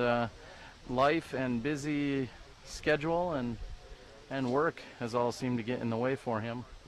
And you haven't been playing as much as in years past, have you? No, not too much. I mean, I have a job that requires me to work weekends, and that tends to be a hindrance to playing tournaments. I'm glad this one was here so I could come and watch and help do commentary. Helped out with scores a little bit yesterday afternoon. I had to choose between this tournament and Sandy Point next weekend for the Northwoods Open, and I haven't missed the Sandy Point tournament for about 5 years, and it's a great course. Plays a little more to my advantages. It's not as long as some of these long tees can be out here. It's not a far thrower. I find the technical holes to be a little bit more favorable to my game, and just the overall experience up there is it's different. And that was my choice this year. Well, I'll say in rare opportunity, I'll also be getting the chance to play next weekend. And as we've said throughout all of our broadcasts this year, Sandy Point Resort is truly a very magical and special place to play disc golf at, and I'm looking forward to competing up there next weekend as well at the Northwoods Open. Should we right here and now maybe place some side bet or wager as to our participation next week? Sure. What are you thinking? You have always beat me at that event, I believe, as many times as I've played it. So I guess I should leave the betting to you. What challenge would you like? I would be fine with any reasonable wager you could come up with. As we'll see here, after Cale had put an absolute crush out there here on this hole. As I expect, you'll probably beat me at the tournament, so I propose maybe $5 a round. That way, perhaps I can have one hot round and have a chance to break even. We shall do 5 a round and 5 overall. Except for the 5 overall, that was the part where I break even. All right, with that being said, it sounds like we are in a non-legally binding yet friendly wager between the two of us. You've heard it all here on SmashBoxxTV. We'll have to give everyone an update sometime next weekend. And Gary has no problems putting in for his 3. Dutch will do the same. Leiviska also approached right near the basket. Looks like we're going to see a bunch of 3s here. Oh. And we could see some excitement once we get to the island hole. That could certainly make or break a round or even an A-tier tournament here, as there's a little bit more pressure to make sure that they get on the island. Have we heard anything from the second card yet? We are still working on it, and we will bring you that update as soon as we have it. For now, we're going to move over to hole number 22 here at the 2014 Mad City Open.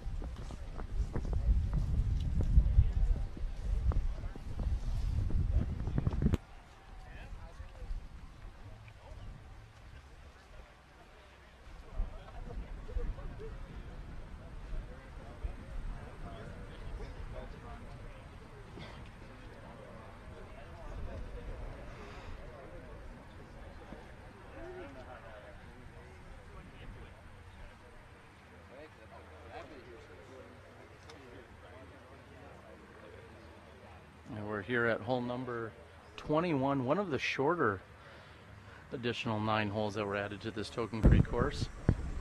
Measuring in at just 315 feet.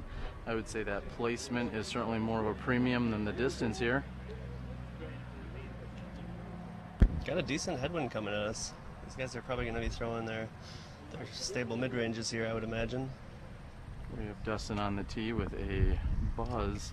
I'm guessing that he's going to go, in fact, and club up. That would be my professional opinion. Not sure what he throws here. Maybe a T-bird of some sort. He has moved over to a CE Eagle.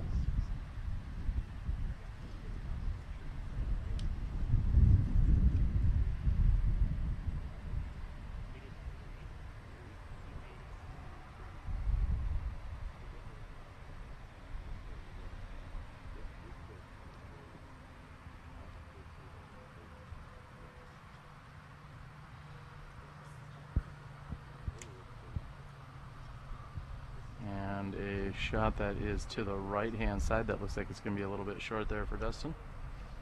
Kale's sticking with the M3.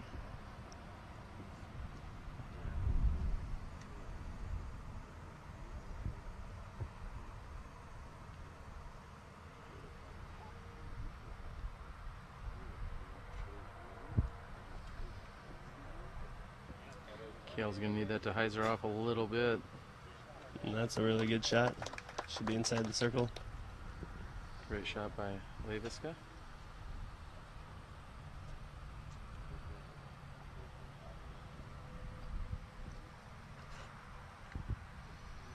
Dutch going high and looking for maybe a chance at some chains, but it's not quite hyzering out the way he wanted it to. Great shot by Dutch.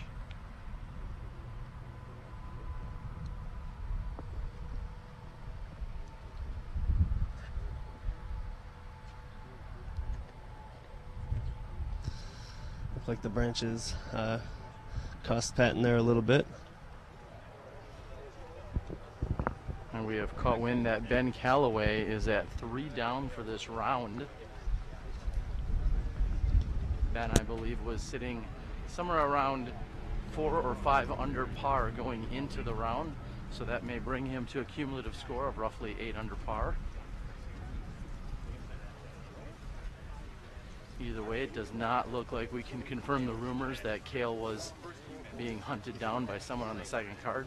Not to say someone shooting hot on the third card couldn't possibly be catching up to him, but as of right now, looks like Cale still is comfortably sitting in his lead.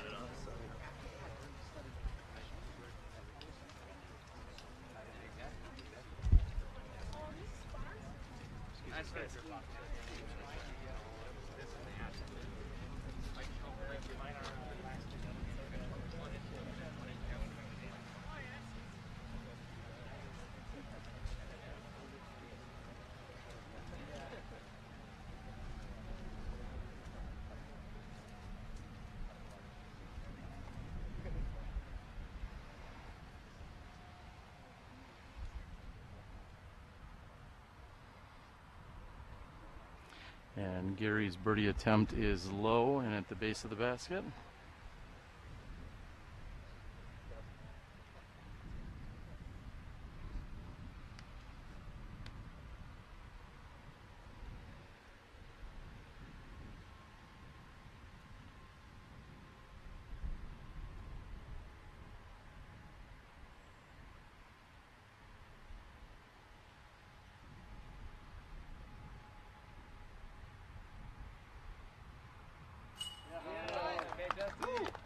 And Honold makes good on his birdie opportunity just outside the circle's edge. Approximately 36 feet away.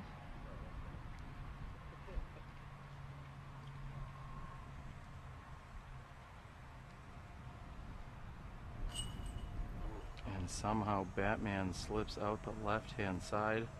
Looked to be a solid putt, however, just barely teeters out and falls out on the left-hand side. Leiviska can go up by another stroke by capitalizing here on this birdie.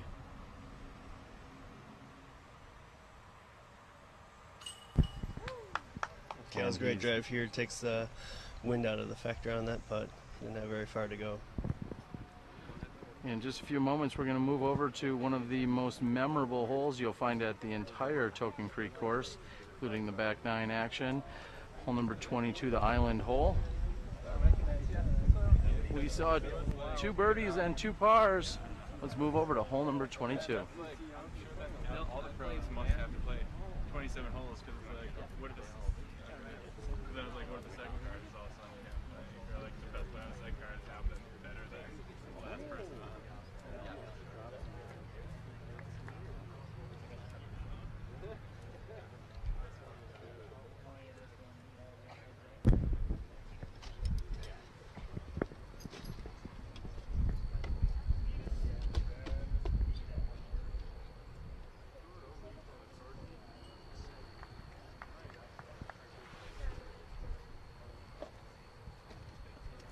And as we said, we are over here at hole number 22, 261 feet. 33, Dustin.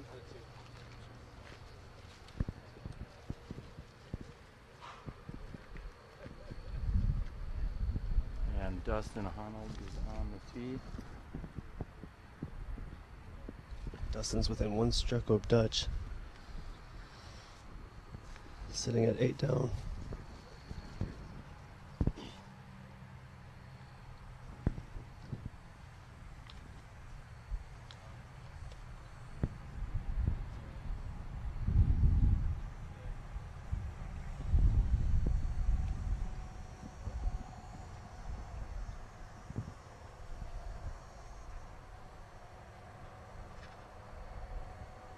And Honold's shot is out to the right. That needs to carry left. It's a great shot by Honold. And Honold is on the green exactly where you need to be, so to speak, on the wood chips. Otherwise, you are considered out of bounds.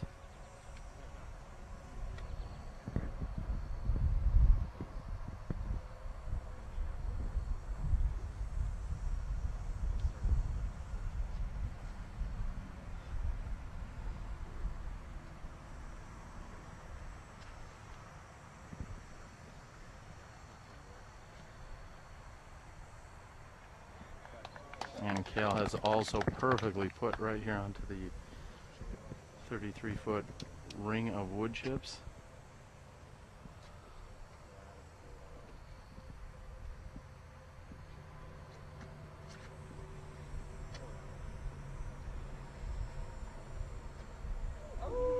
And Dutch's shot comes in perfectly as well.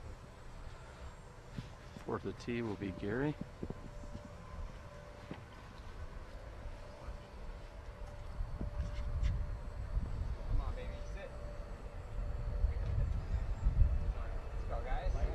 And all 4 competitors in very impressive fashion put onto the green here on hole number 22. I'm sure you don't see that too often out here in casual or tournament play. Not when it's windy like this.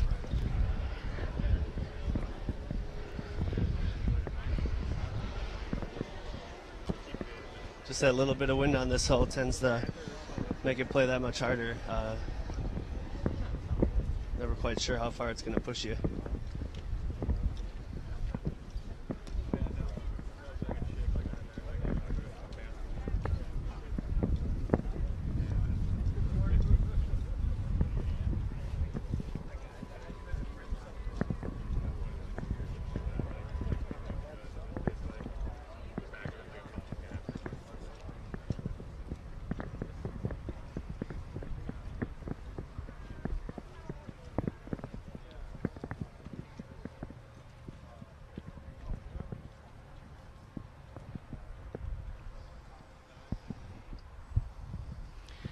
Here we are on the island wood chipped area on hole number 22.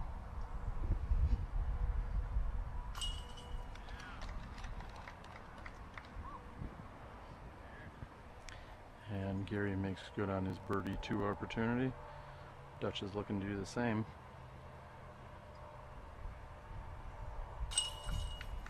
And right into the center of the chains. They're really making this hole look easy, wouldn't you say there, Will? I would.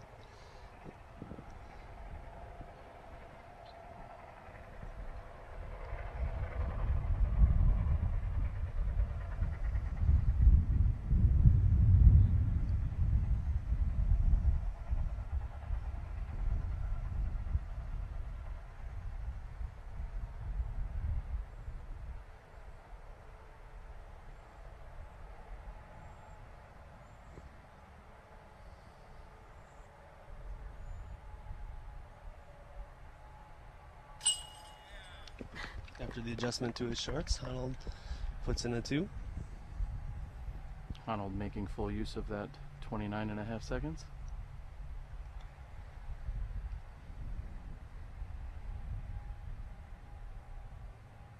Sun comes out for Cale.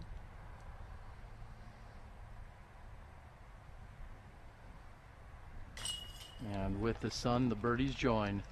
There you have it. That is star frame on hole number 22 in very impressive fashion here on the island hole out here at the back 9 of Token Creek. I believe the first star deuce of the day. That is the first star deuce.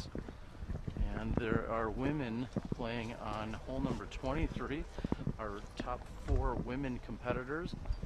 We're going to see if the plan is to at some point play through, or if they will be in front of us for the final 6 to 8 holes.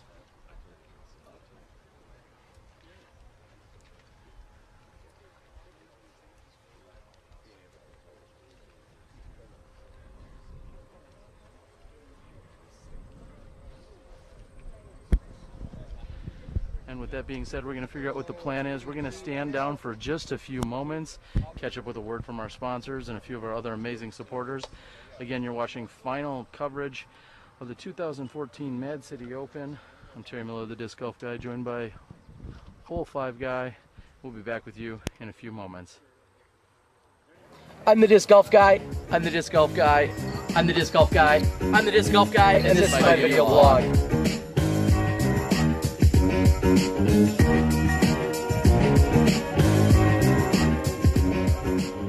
I'm the Disc Golf Guy, and this is my video blog. Today we are at the 19th Hole Pro Shop here in Sylmar, California. I'm joined by one of the Legacy co-owners in Steve Rico. Steve, we're talking new discs today. What do you got for us? Well, we'll start with the Bandit first. It's a Speed 9 driver that we just came out with. It's great for like low flip-up shots. You can throw and bend it around corners, throw rollers with it. Really neutral disc. It's very fast, has a lot of glide, and I think the whole world's going to really like it.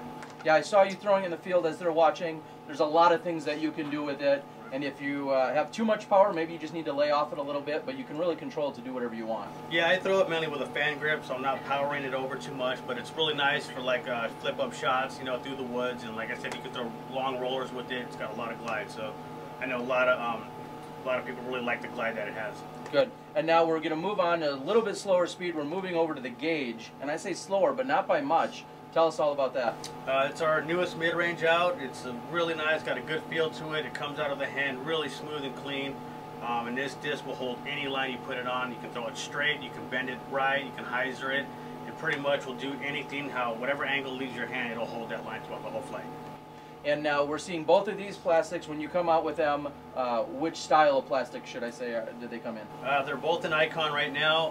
Pretty soon they'll be in Pinnacle, and then we'll move on to PDGA and XL and those lines later on next year. And it's smaller driver, so it's probably about a 174, 175 max weight, and then on the gauge, a little bit larger diameter, you're talking 180 grams max weight, Correct. right? Yeah. Okay. Is there anything else anyone should know about these two discs that just hit the market? Just go out and give them a try. I guarantee you're going to like them. Like I said, these discs are, the driver's got a lot of glide. I mean, you can throw a lot of different types of shots with it, and the gauge will hold any line you put it on. Go out there and try it. I guarantee you really like it.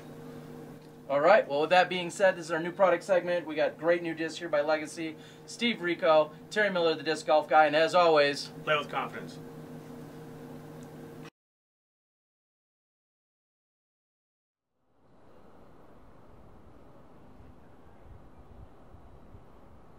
I'm AJ Risley, and this is the Gauge.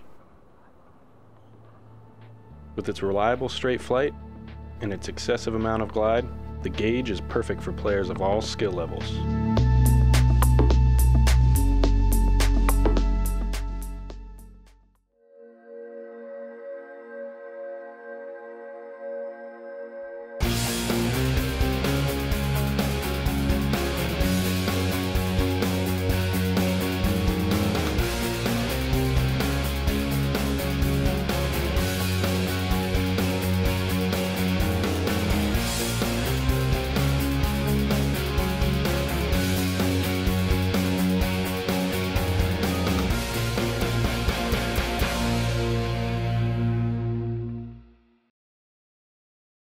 My name is Connor Wright. My PDGA number is 57322, and I've been playing for 2.5 years.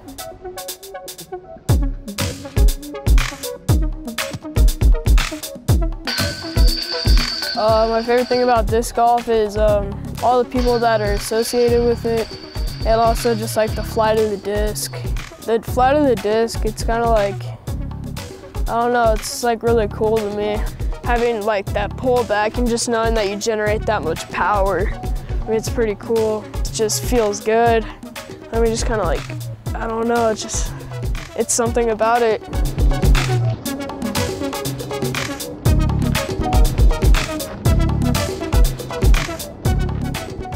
Well, my favorite disc is a Pinnacle Rival. I've had it for like probably 6 months now, and it's like the perfect beat-in. It's like my most reliable.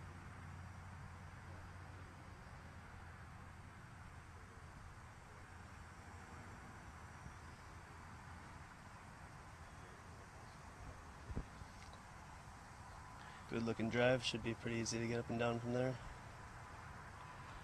I'll say on this hole more so than any of the others in the finals, or I should say in the new 9, this hole should be the most likely just to take a 3. There's really not a lot of challenge to it.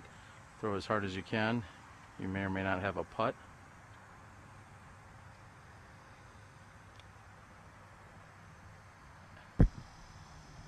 And Kales is coming over on our right-hand side, I think throwing everyone off.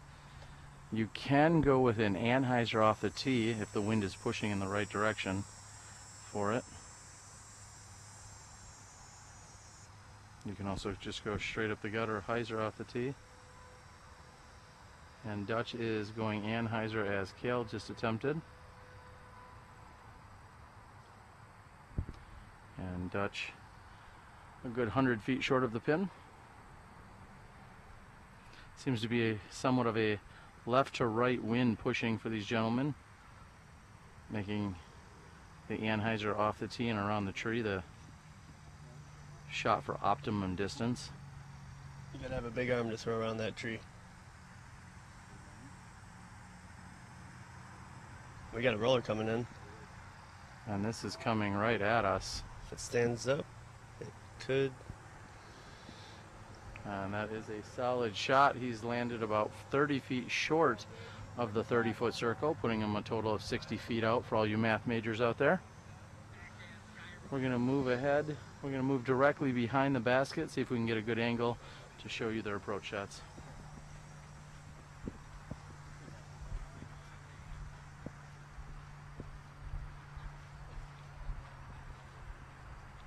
I'm Drew Gibson. You should have featured me on SmashBoxxTV.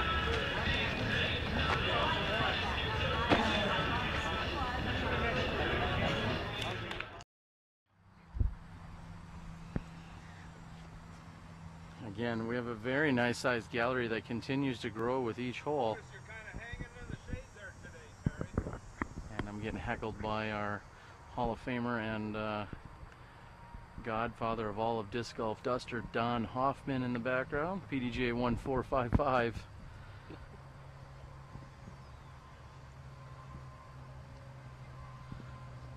If there's anything I've learned throughout the years, it's hanging out in the shade. As you see, so many of our masters seems to be playing shade golf, and Duster Don, now approaching the senior grandmaster status, is one of the smartest golfers out there. Been playing longer than most of you have been alive. Duster involved with Frisbee sports dating more than 30 to 35 years ago.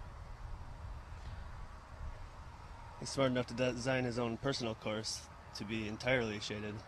That is true. If you go out to Duster Don's house, he has Heartbreak Ridge, which is a very fun little private course with plenty of challenge scattered on just a few acres. But as they say, Heartbreak Ridge means you could roll away and be devastated at any given moment.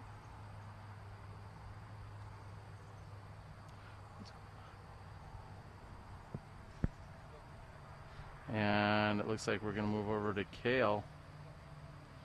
He's going to be first.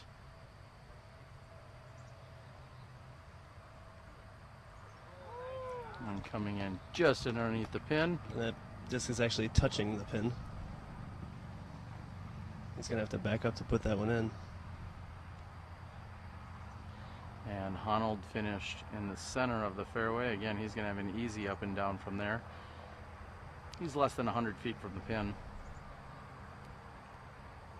If Honold wanted to be aggressive, now would be a good time. This basket actually, the hill, so to speak, that leads up to the basket, allows for players to be a little bit more aggressive.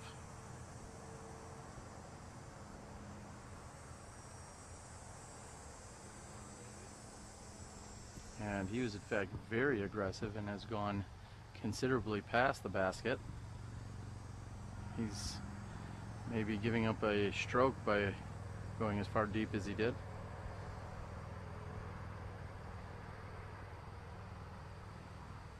And Dutch has thrown his Sonic within 8 feet of the pin. I'm left with the only remaining birdie opportunity. Will, that's seemed to be a very impressive roller shot. What do you think is going to happen here? I think he's going to take a run at it. He's sitting a few strokes back, and if he's going to make a move to climb the ladder in the cash, he's probably going to want to put this in.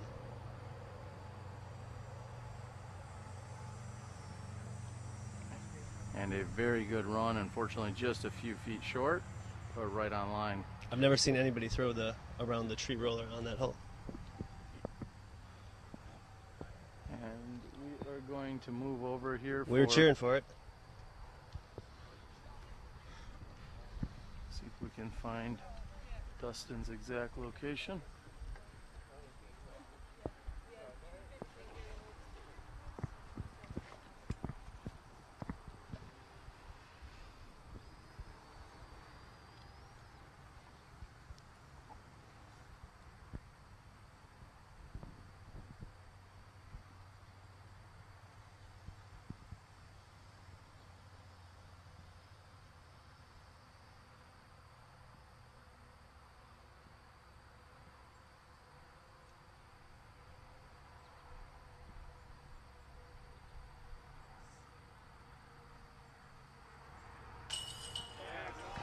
Great putt by Honold. Dustin makes good on his 3 after going deep and past the basket. Dutch will have a 8 to 10 foot tap in. Rocking the patented pumpkin putters. And Gary and Cale will put in. So almost some excitement here. However, we're going to move on to the next hole. Again, you're watching the 2014 Mad City Open.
And these competitors are waiting on the women's card in front of them as they are moving down the fairway. As you saw, hole 24 coming in at 639 feet. And as soon as our leader card for women are complete, they will move on.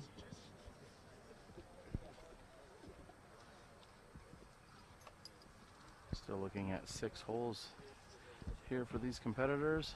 It's not getting any cooler out here, that's for sure. I've asked all the locals too. There's no swimming holes, man. What do you guys do? Come on. You just came from Portland. Should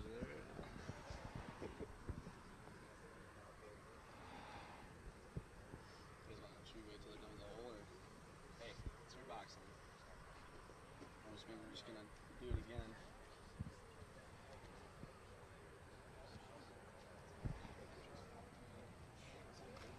And Cale looking for a place to cool off, and Unfortunately, we are not at Maple Hill at the moment where he's going to be able to take a dip into the pond afterward. It is very hot, and as we said, there's very few trees out here.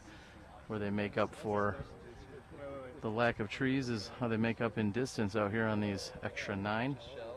Again, 639 feet. The trees out in this fairway do provide some additional challenge. That makes for a pretty tricky upshot. There's certainly a premium on a hole such as this at 639 feet to land in the short grass. If you land in the short grass, that's going to give your footing be that much better for when you're trying to run up and throw your second shot, as you're probably throwing between 200 and 300 feet on your second shot. And I'm not really sure what the smart side of the fairway to be is here. You kind of have to play around the trees no matter which way you are.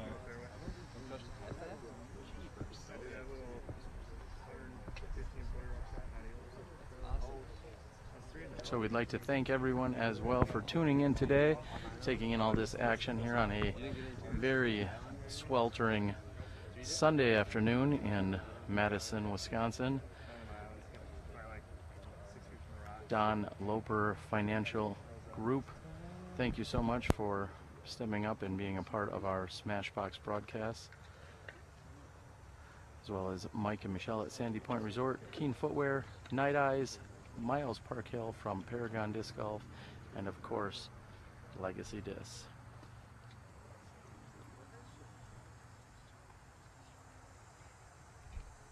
Speaking of Legacy, it looks like Honold's gonna be throwing a Legacy disc right here.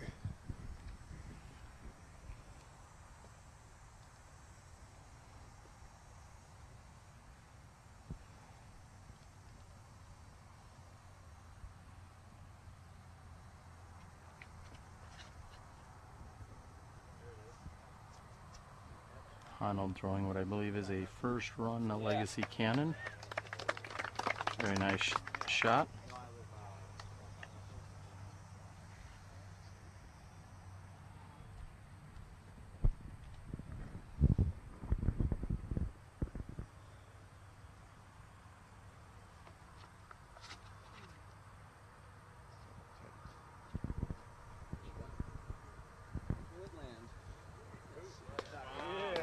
A very nice shot by Cal Leiviska.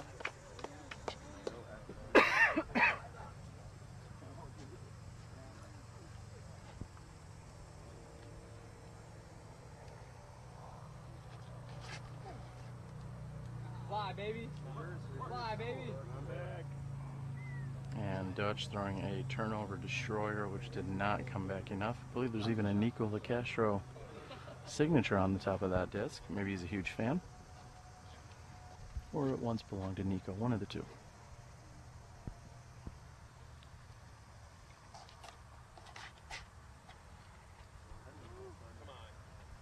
And Gary also looking for his to hook up a little bit, and it's going to finish in the center of the fairway, so he's going to have good footing there. That's your tee shots, hole 24, measuring in at 639 feet.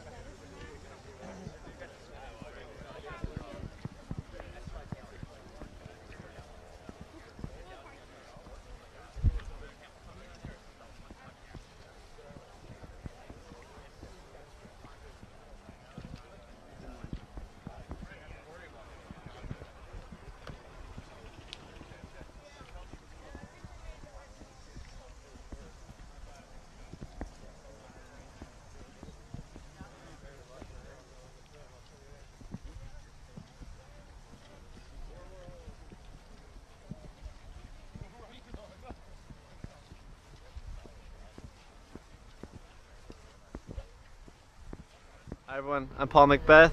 You're watching live disc golf on SmashBoxxTV.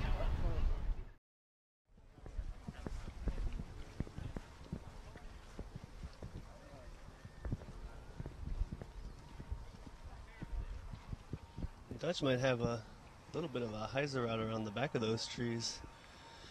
If he's got good footing, that might actually be an advantageous spot for him to be standing. Yeah, had that actually hooked up and finished out on a hyzer line, he could have probably gotten anywhere from 50 to an extra 75 or 100 feet. However, he's placed himself over on the right-hand side, and like you said, that may not be too bad.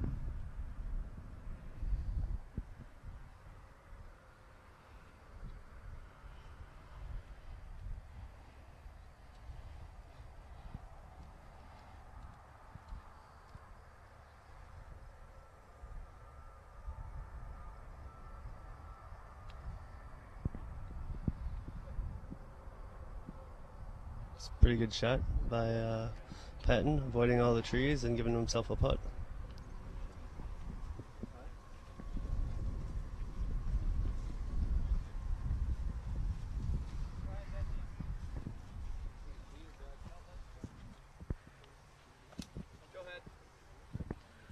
And although it may be, I believe Dustin was actually further out, seems as if Dutch is ready to go.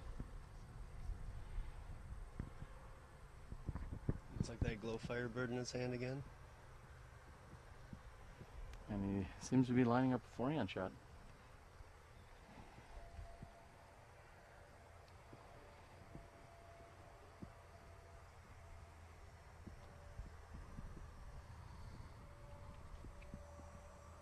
He's going to have to throw that forehand under those trees or over the top. I think he faked us both out going. And a really good shot. He's probably inside the circle. Very difficult to follow as he went up and over.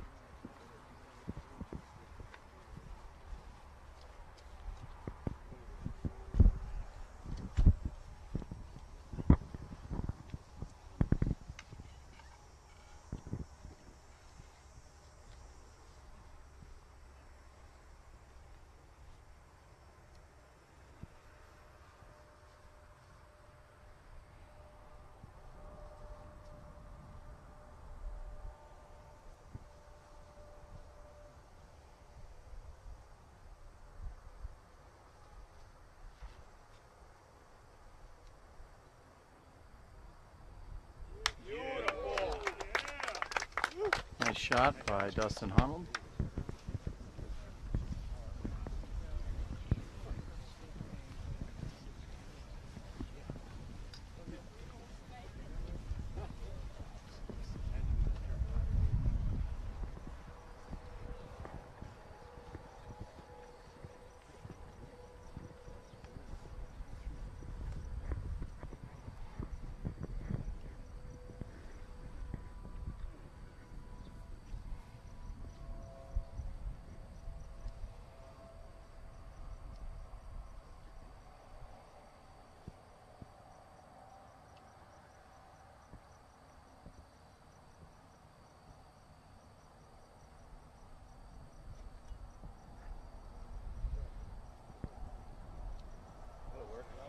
Good looking shot there by Kale Leiviska. Kale making this 600 plus foot hole look pretty easy.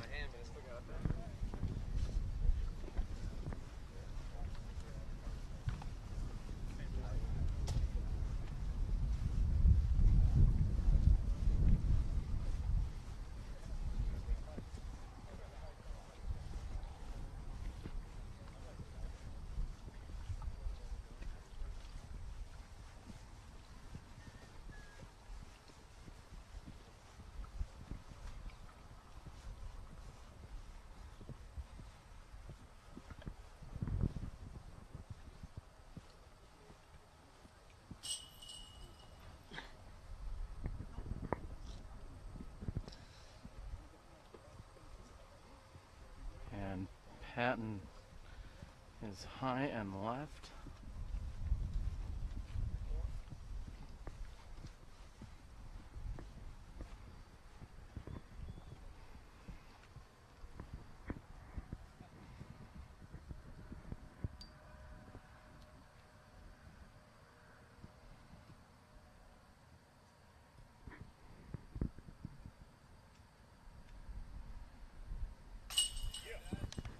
Another solid putt by Dutch. He really doesn't miss any, and That's why he's sitting right here on top of the leaderboard with Leiviska battling it out. Doesn't take much time on those putts either. He just sets and goes.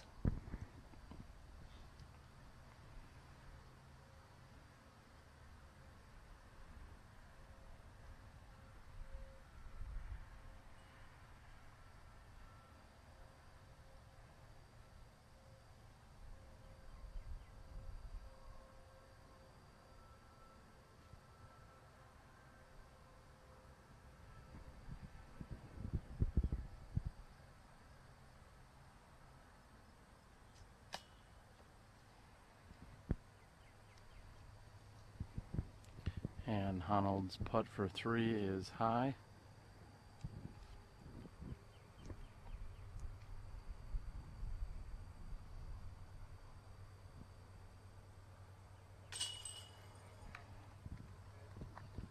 Gail with no problems.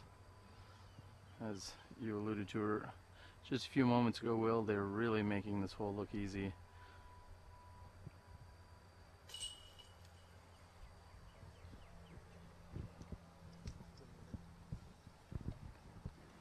And as the players move over to this somewhat blind hole on hole number 25, we're going to go ahead and get in position for you guys.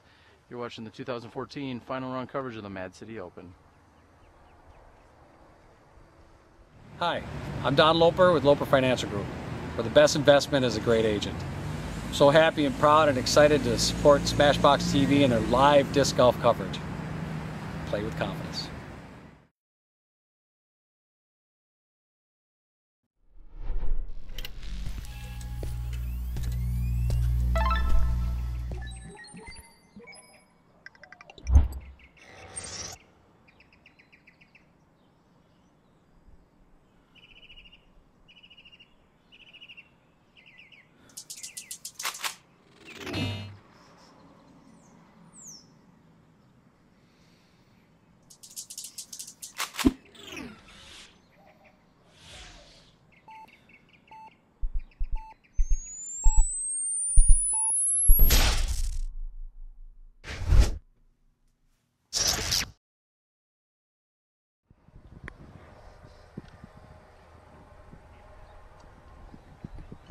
We've got two different routes on this hole. The righty backhand players can throw a big hyzer around these bushes to our left, or you can flip something straight down the middle here. I wouldn't be surprised to see Dutch throw a forehand down the middle and poke back out towards the fairway.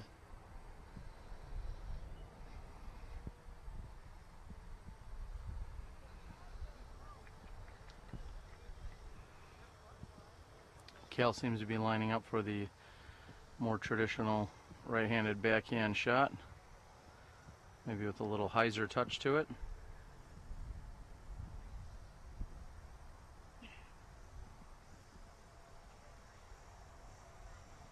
Or a lot of hyzer touch, we should say.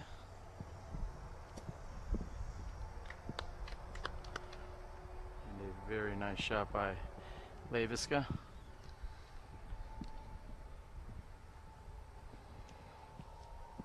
It does look like Dutch is going to throw a forehand through here. We've seen earlier this week that he can throw that thing pretty far.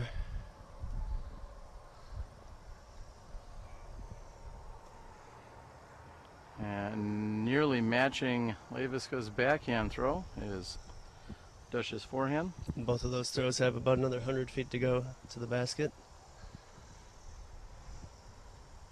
We have seen this hole two'd in Mad City Open playoff, or Final 9, the first year these holes were in place. Danny Polk, I believe, made a putt from about 40 feet. So this hole is almost reachable by some of these guys.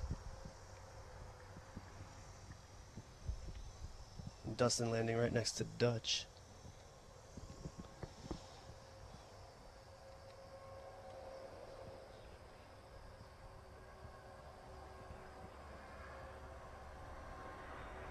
Looks like a bit of a misfire by Patton. He went a little wider than I think he intended.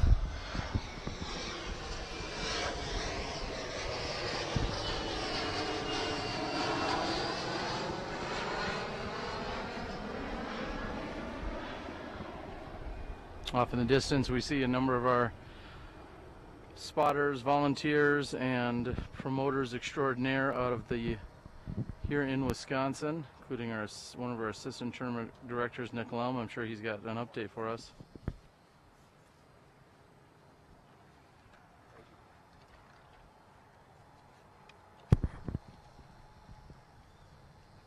Nick doing all he can, including filling our water bottles for us with some ice cold water. It's much appreciated. Again, we are standing directly in the center of the fairway right now with no real trees nearby to station up. And we're seeing the gallery move from one shaded area to another out here.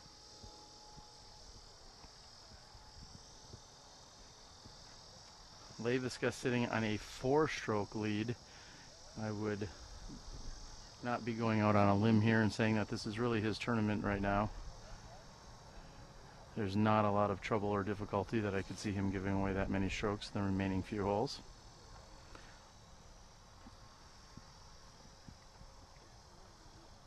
Very good raise.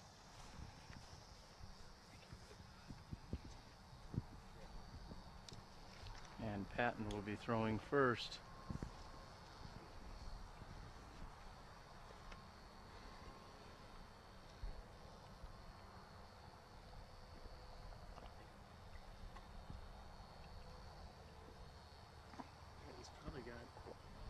Patton's probably got a bit of a awkward upshot here. He's probably gonna, looks like he's gonna throw a forehand, upside down, some sort of thumber Scooby something.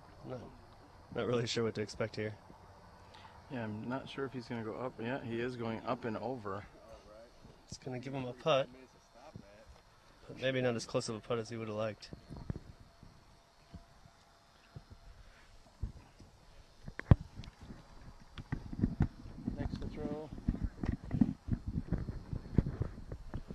Believe that fatigue and some just sheer exhaustion's got to be setting in some of these players. Not only a long weekend of play yesterday, but also 27 holes out here today.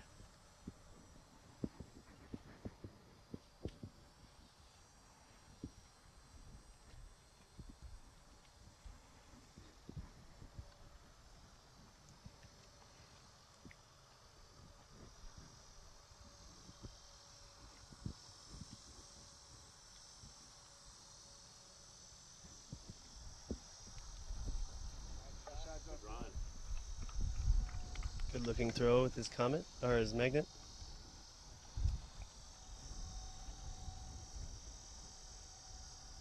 Dustin's sitting 2 strokes back from Dutch. So if he's going to make a move, he needs to do it soon. We got 4 holes left.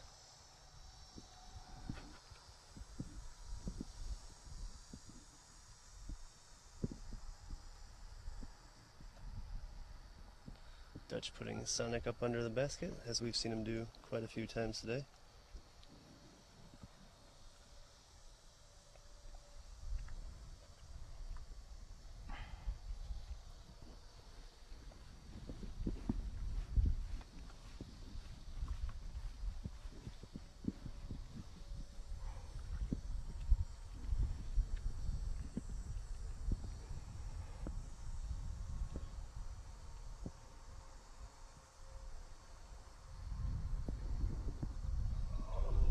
Kale looking to put one in for the crowd, and almost does.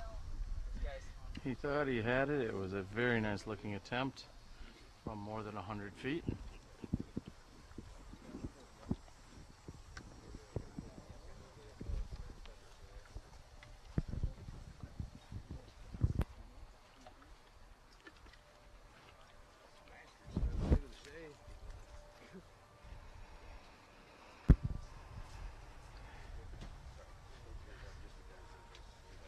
And Patton has in fact gone long. It looks like our friend Jeremy Morgan has done some spotting and has hunted it down.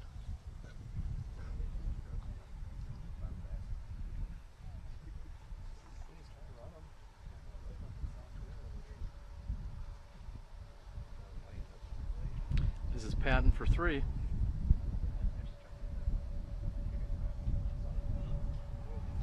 Just the tad low again. As we come up on our final few holes, of course, we want to again thank you all for tuning in and checking out the action here today. We are at Token Creek Park, which is a Dane County park outside of Madison, Wisconsin. We're at the Velarda Ast 27-hole disc golf course. Rated as one of the top disc golf courses in the country by anyone that has come out here and played. I know Brian Schweberger is one of the biggest proponents of this course and enjoyed it many years ago.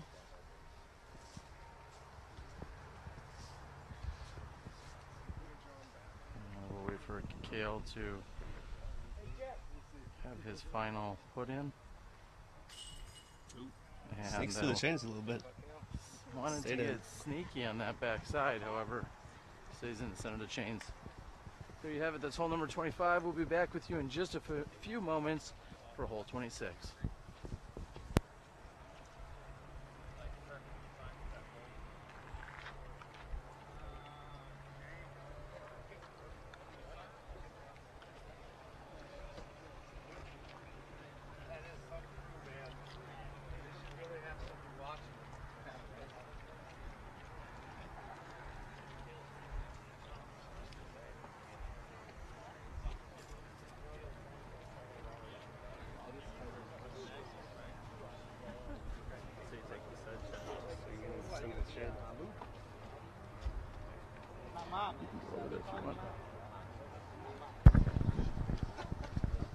Hole 25, Kale. Gary. Gary. Let's go. Gary, you got a 4. Dutch. Dutch. I got a 3, please. I also had a 3.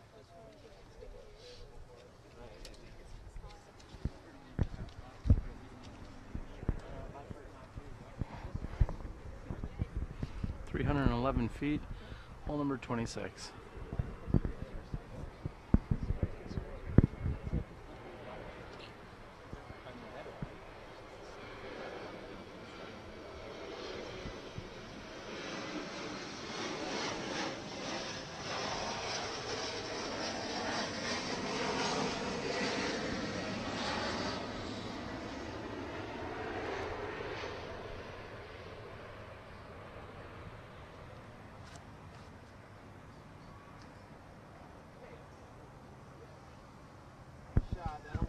We should leave Kale a putt here on this 311-foot hole number 26.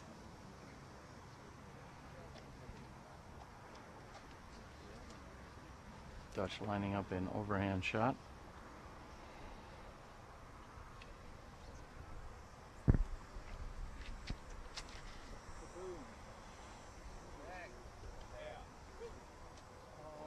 And Dutch has gone long and to the right in the bushes. A little too much power by Dutch on that overhand.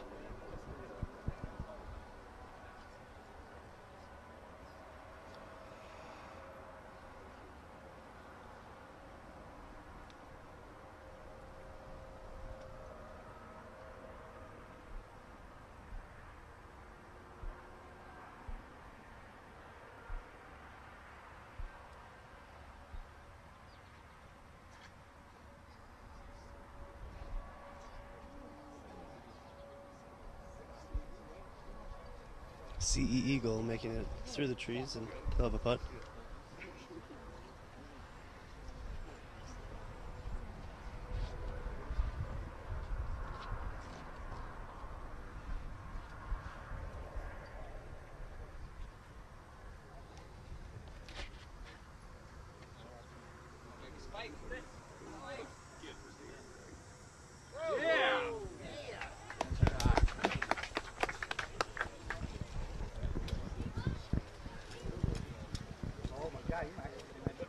With just 3.5 holes left, we are nearing the completion of our 27 holes out here at Token Creek Park. We also would like to go ahead and invite you in 2 weeks. We will be covering the San Diego Open out in the West Coast. I'd like to thank the Cruz family for reaching out to us. Of course, Legacy will be helping out and supporting with that. So we will be covering the live action San Diego Open, first weekend in September. Immediately following that, we will head to the Ledgestone Insurance Open. So we have a very busy September planned. We may even have more in the works. Also talking to a number of other events. If you're interested in having SmashBoxx come cover your event live, certainly reach out to us on YouTube or even better yet on Facebook. Does the disc golf guy have a guest host that he's going to be flying out with him to San Diego, perhaps? I have not contacted anyone, and it likely won't be you. But that's what I was thinking. Just taking a shot. But certainly anything is possible.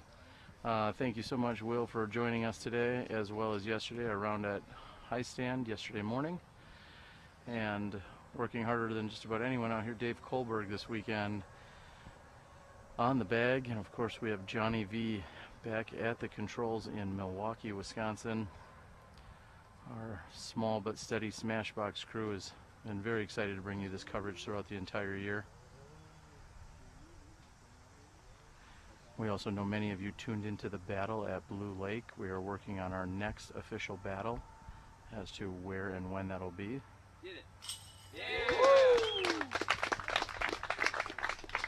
Patton makes good. Very solid jump putt.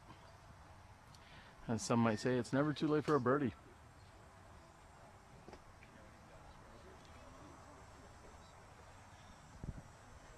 Well, Patton might be out of the running for first place here, but he's still looking to move up the ranks as far as how much money he's going to take home.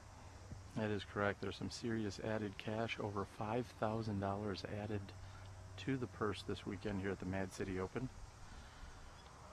All thanks to the tireless efforts of everyone on the Mad City Open staff, including Brad Wendt.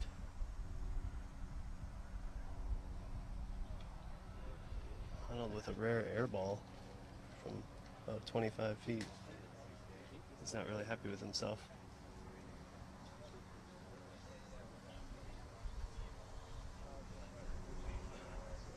And this is Dutch for 3. Right into the center of the chains, never a doubt. And this may be the icing on his victory cake. Cale Leiviska can go up 5 with just 3 holes to play. Cale looking to return as the Mad City Open champion here.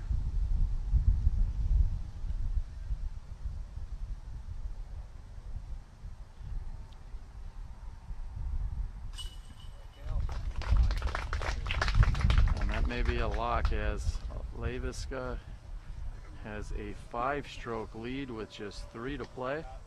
Holes 27, regular 1 and 2. And I believe Cale just signed up for this tournament maybe 3 or 4 days ago, and I'm thinking he's not regretting that decision. No, he is not. I know Cale sometimes is very busy, as he's told me in the past, and seems to be a very late registration for a number of tournaments. And anytime he signs up and shows up, that's one more top spot that he's going to be hunting down. And this weekend, looks like it's going to be his weekend.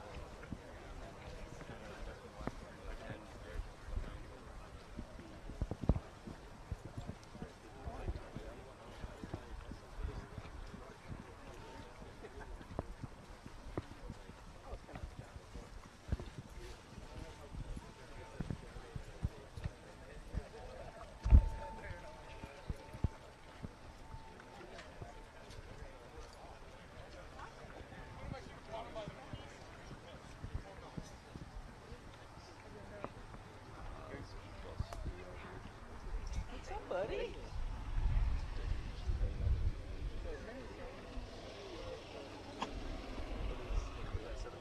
Keep more shots. 1100 for the tournament. For the day, he was a couple behind me, so at least 13.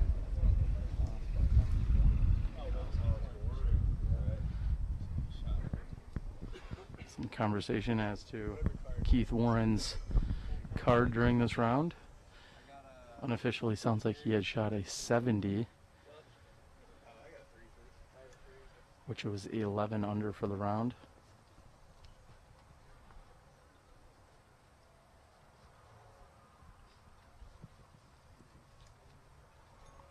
And Leiviska on the tee.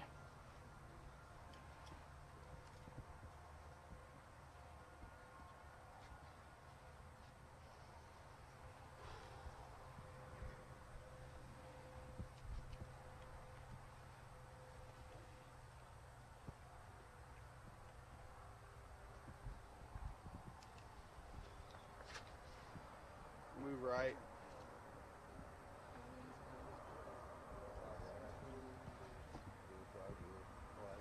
Yeah, Leiviska is pin high on the left-hand side.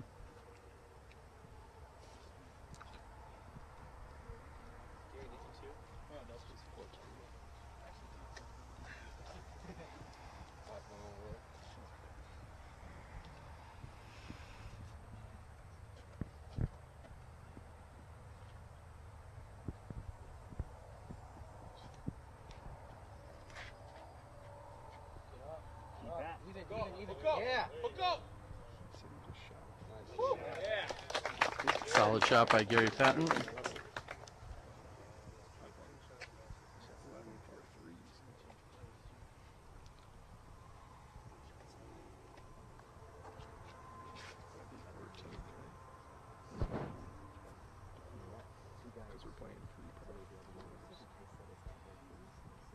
Dutch just outside the circle.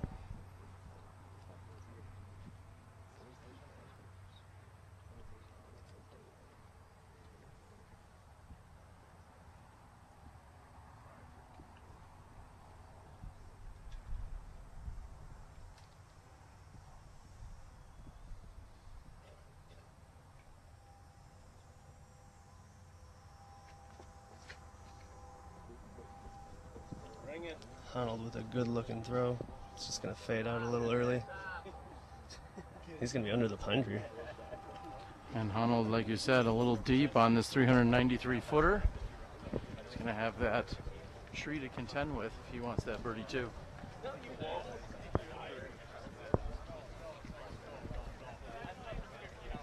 So again, there's been some unofficial word as to Keith Warren's score. Someone said he shot a 70. Not sure if that's going to be considered an 11 under or a 13 under. Either way, Keith Warren with a scorching score out here today. Keith Warren, the lefty from Wisconsin, who is no stranger to winning many of the Wisconsin-based tournaments. He's also been the Wisconsin Tour champion. Last year, I believe. That is quite possible. I know him and Chris Herron and our Scotty 2 Hottie have battled it out for those top 3 spots really countless times for the last 5 to 8 years.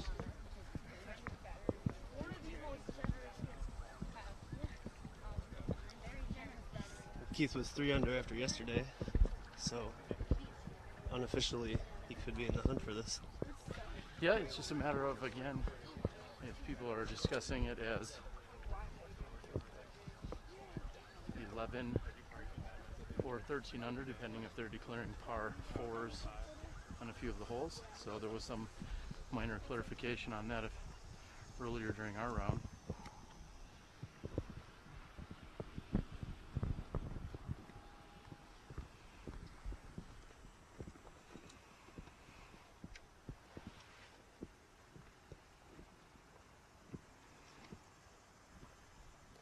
Honold will be first to putt, and as we said, he is outside the circle. He's looking at about 42, maybe 45 feet. However, his lie is tucked in and underneath that tree. It looks like a forehand with his putter is going to be his best choice. I don't see him throw a lot of forehands.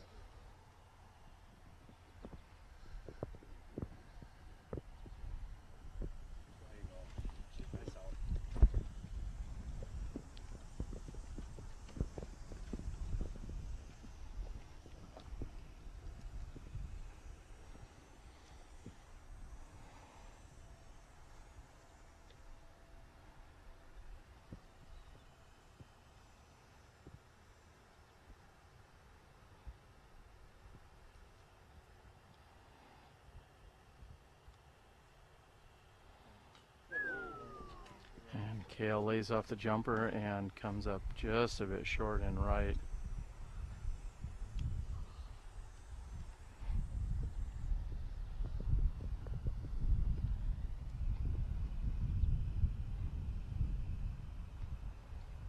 Dutch from 40 in the exact same spot Leiviska got hit.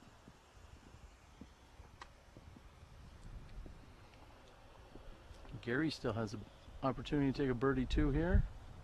He's currently sitting 6 under par, and as you've said before, Will, every single stroke could move him up on the payout ladder here. And unfortunately, a missed opportunity.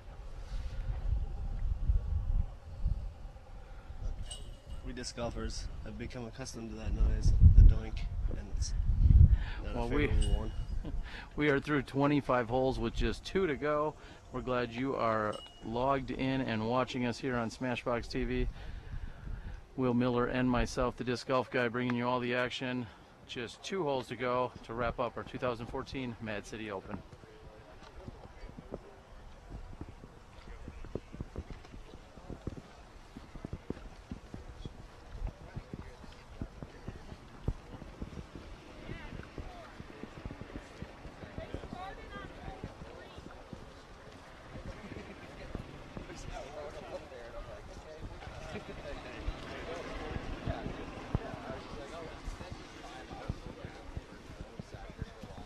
You might want to go down there. Because it's kind of a tight spot behind. You can always stand behind the fence, I suppose. 32, 23.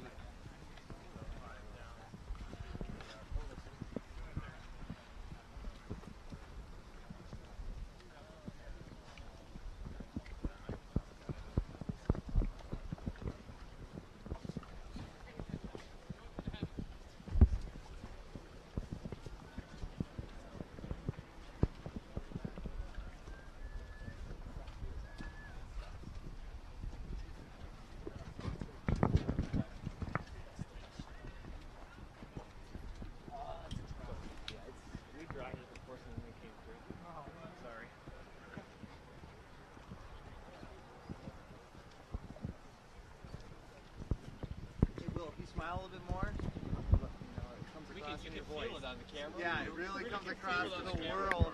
There we go. There we go. Yeah, now we're being like yeah, there we go. Happy shiny people. Come on. Didn't realize I was so sad sounding. Still look good. This guy's bringing me down. I thought I was having a good time. Now I'm questioning myself. I brought. All right, we are here on hole number 1, the original hole number 1, measuring in at 441 feet from this long tee to the long pin. Little fun fact that the first time hole number 1 was ever aced was in fact by our producer, Johnny V. However, it was from the short tee. Nonetheless, first ever ace here was by our producer, Johnny V. Let's see what Kale Leiviska can do.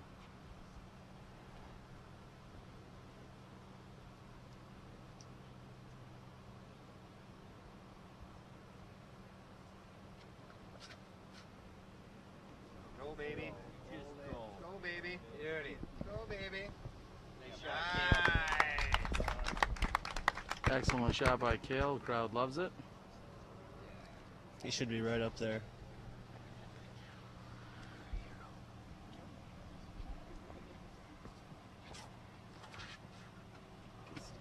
I turned it over a little too much. He's getting good forward progress on it. Had that hooked up, he would have certainly been up near the pin.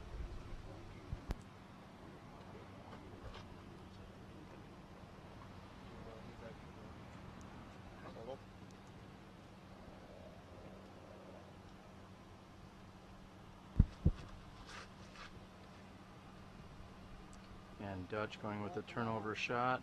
He's going to be on the left-hand side. He's going to have a look at. Have a look at the pin from there, Will.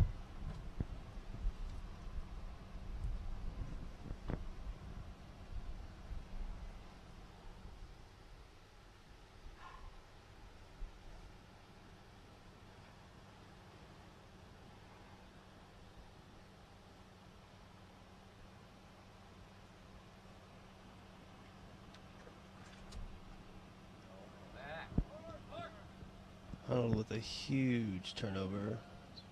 He's calling it grip block. He did not want to do that. He's going to have a long upshot from the rough. There you are. There's your tee shots. We just have 1.5 holes to go before we're completed here at the 2014 Mad City Open.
That's what we would call a sweet spot shot right there. And we are just getting confirmation as to where Dustin Honold's tee shot has gone. Hopefully somebody can give us a confirmation on Will's, I should say the score, as to what Keith Warren had officially shot. So we know that Keith had shot a 70. Is that confirmed? Unfortunately, nobody knows exactly how far under par that is. It's 14 under course par. And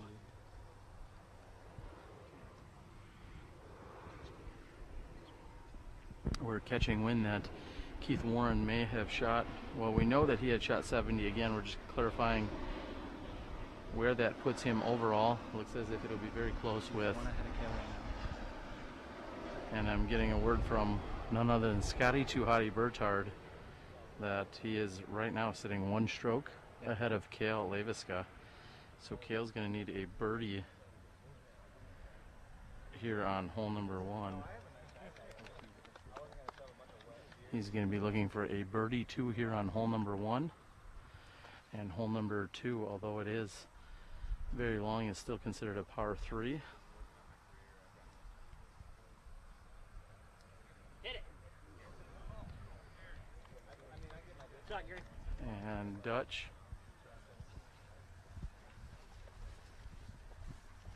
We're going to get in position. Dutch has waved us forward so that we appreciate the cooperation with our players. Keith Warren off of what may be the 3rd or 4th card. Maybe. Oh, Dutch out the front of the rim.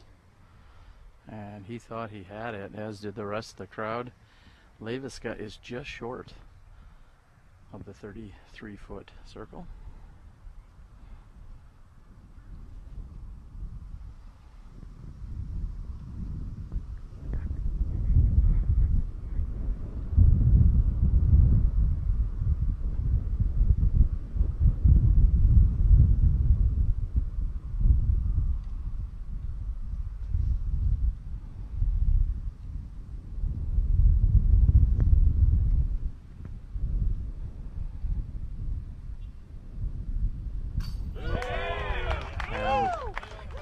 Cale has just put that in from 40 feet. That unofficially may tie him with Keith Warren for the best score. He has 1 hole to play. He's going to need to play it in 3 strokes, as that may be the most clutch putt of the day.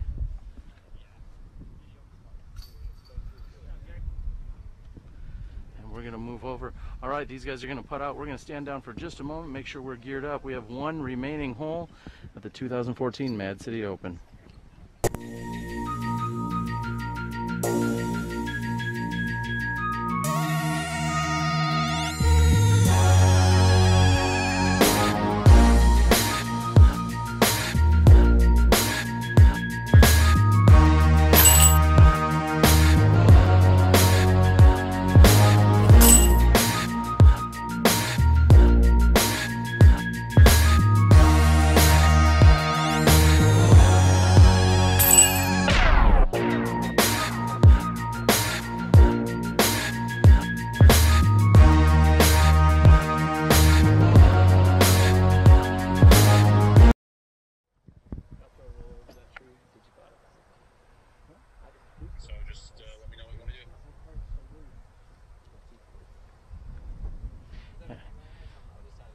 here we are, ladies and gentlemen, on hole number 2.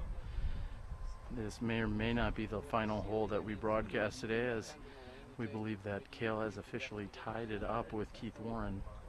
He's going to need to get up and down, take a 3 here to force a playoff. And Cale's thinking about trying to get over everything, getting it all the way to the basket. And there is seems to be a discrepancy as to the scores. It was 13.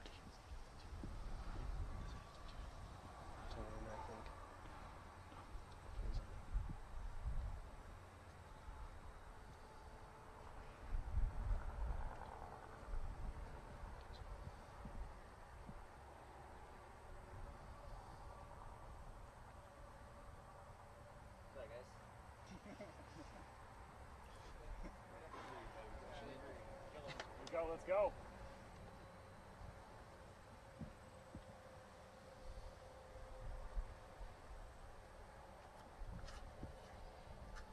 And Cale throws straight up the gut. A little bit lower than he was looking for. I believe some of the tailwind pushed that down. Definitely the smarter shot to go up the middle than I think what he was thinking about, trying to bomb over everything.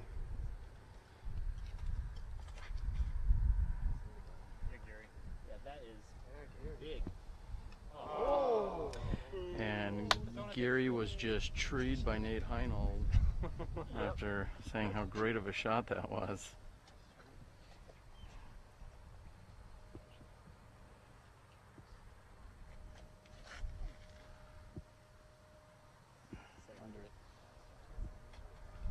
Wow, and getting double trees.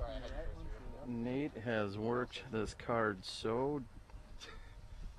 All right, maybe not, but Dustin Honold is last to tee.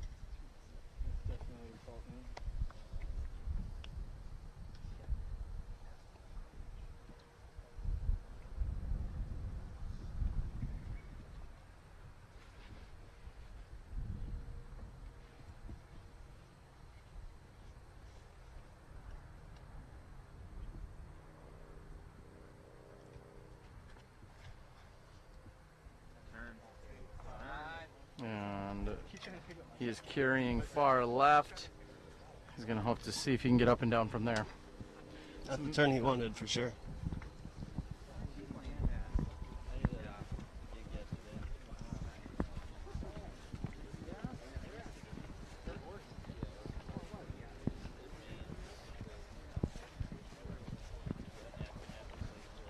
So Dave, you've been carrying this backpack all weekend. Are you excited to maybe carry it a couple more holes?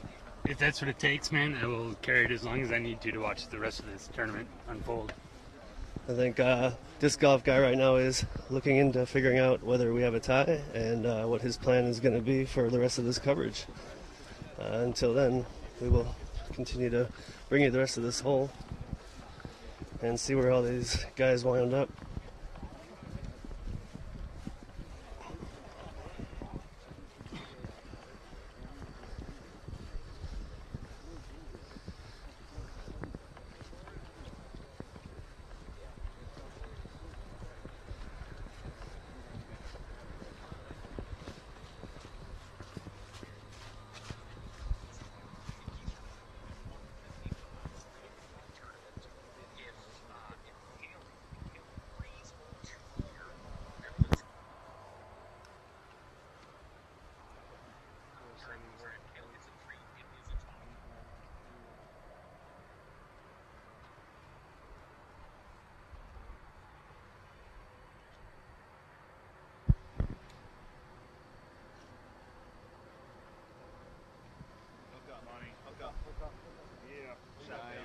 And Cale with a very solid shot here. Nicely done.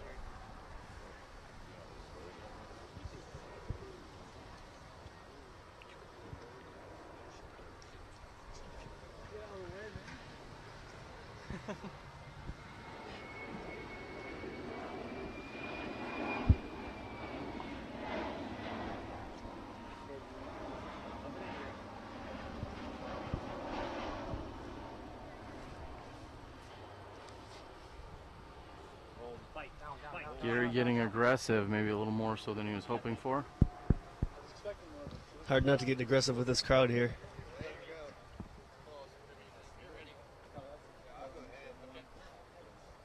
And Dutch has his trusty Sonic in hand.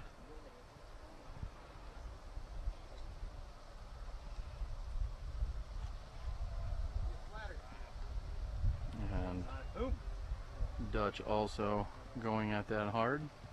Just got a good look at that Sonic. It looks more like a disc you would play catch with than a disc golf disc. They're certainly a very unique disc. You'll see it busted out in a very, normally in a unique situation. I saw Ken Climo bring one out, I believe, at the Battle of Blue Lake. Him and or Paul Macbeth, if I recall. And Honold is here on the left-hand side of the fairway. He is buried in there. And at best, he may have a cross-body backhand shot or possibly a forehand roll. It looks like he's going to go across his body.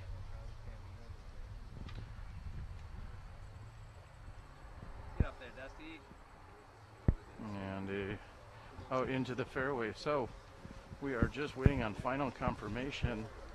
Kale Leiviska is going to just need to put this in and find out where the scores are at.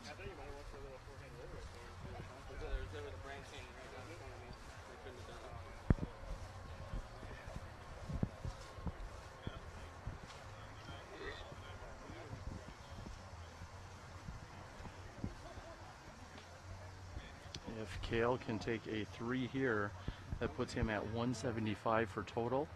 I believe that is exactly what Keith Warren is at. I have a total of 175. So we may have a playoff here in a moment.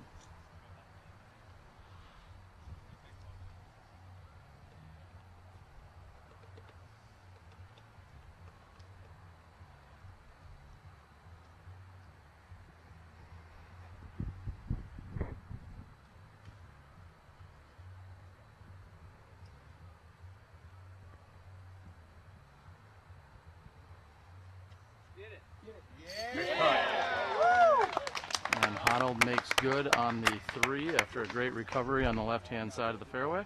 And as opposed to a normal jump putt, Honold's using the switch foot, or I'm not sure what the kids are calling it, but a lot of the younger players are doing it these days where they step past their line, release as they step forward. Yeah, very unique putting style. We see, like you said, many of our pros are somewhat adapted to that.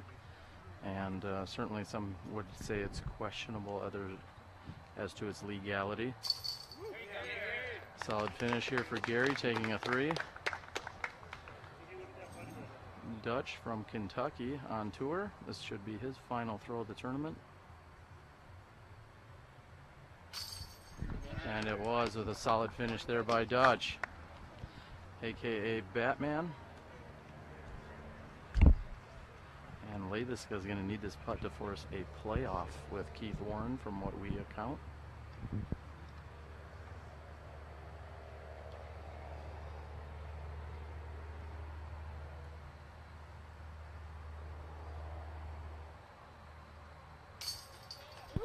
And as expected, Kale makes good. We're going to move in and have a quick conversation with Kale, and we're going to see where things are at. You shoot a 70, Keith? I don't believe this. And in just a second, we'll get Keith Warren over here. Hey, Keith. Maybe Keith can come back and have a quick conversation with us. We're going to get to the bottom of this right here and now. Kale, you knew you had to finish strong. You took a 2 on hole number 1, and then you came up and did really what you need to do is take a 3 on hole number 2. What were you thinking? Well, I was informed like 3-4 holes ago that my boy Keith Warren absolutely shredded the course.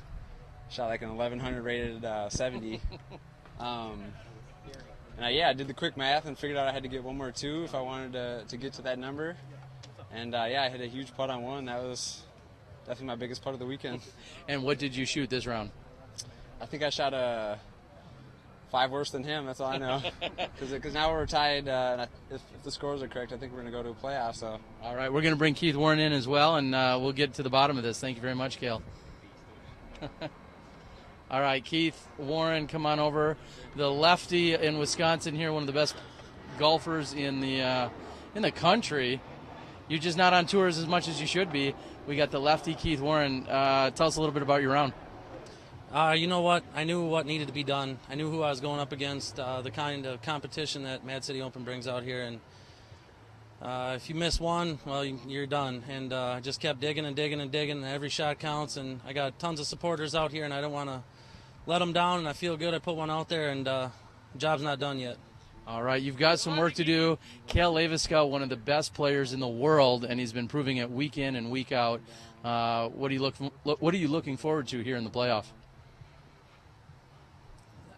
I know what he's got. You know, there's no mystery, there's no question mark. I know what we're up against here, and it's going to have to be perfect. And I'm going for all you guys out there. We're going to do this. All right. Well, with that being said, that is Keith Warren. Shot a very impressive round. We're going to make sure that the scores are all correct. If we go by normal protocol, I would think they would start on hole number 3. Both 3 and 4 certainly favor a lefty, which Keith Warren is. We're going to check in with the tournament staff and see where we're at. So we're going to stand down for just a few moments. We're bringing you more live bonus coverage right here on SmashBoxxTV. I'm your host, Terry Miller, Disc Golf Guy. And shortly, we'll be wrapping up the 2014 Mad City Open.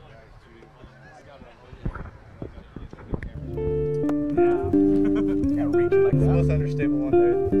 I can't reach like that.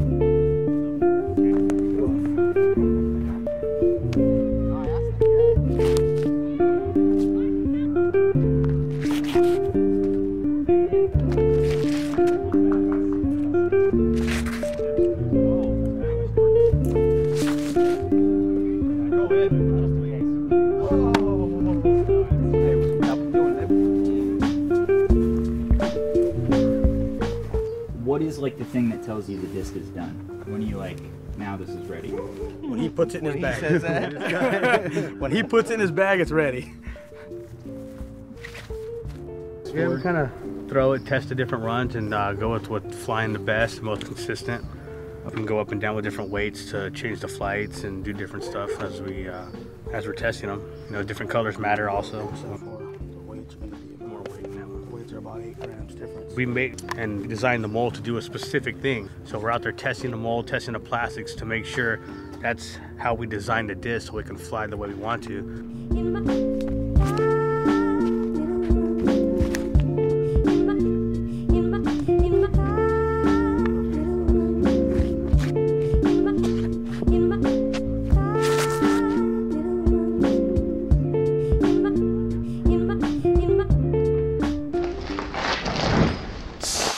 Tie here, ladies and gentlemen. We're going to move over and give you the sudden death playoff on hole number 3 at the Velarda As Disc Golf Course.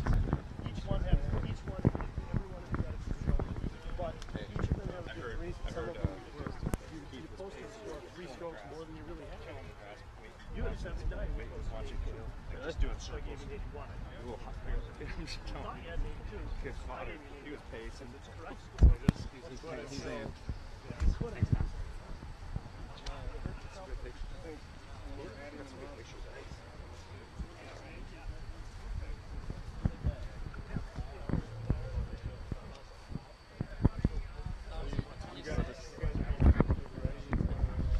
We've got Brad. I'm probably more warm than he is. Not as comfortable as Kale because I'm not 1026, but let's do it.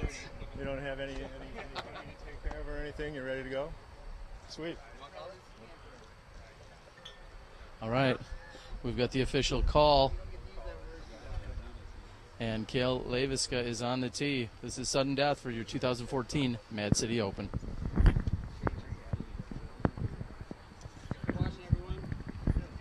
Kale. Go now.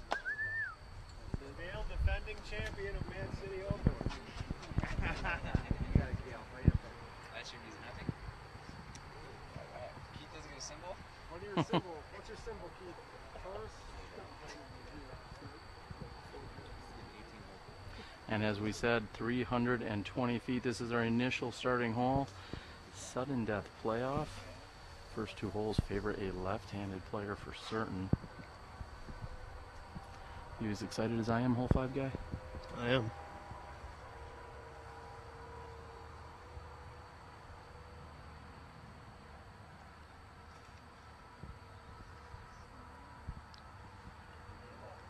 shot, nice shot. There you go, Kale, there you go. Kale gets that one a little closer than he got it this morning. He's probably parked. I said earlier today that some easy birdies on 3 and 4 may come back to bite him, and he certainly wishes he would have got them earlier.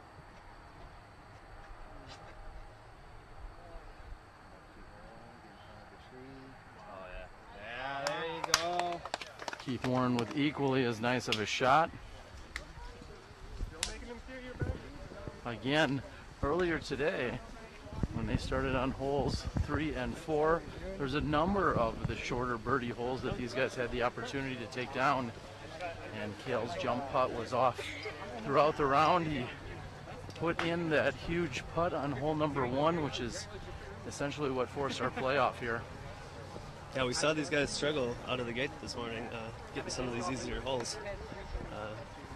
We're going to award immediately upon victory.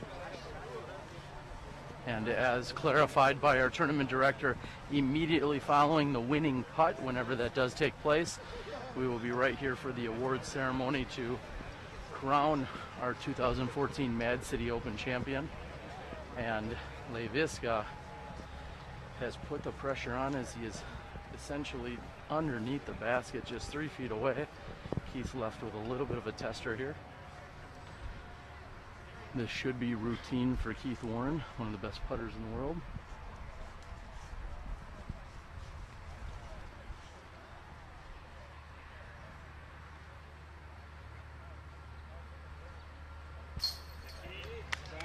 And Keith makes good, as will Leiviska. Keith's fired up. Kale's playing the cool role here.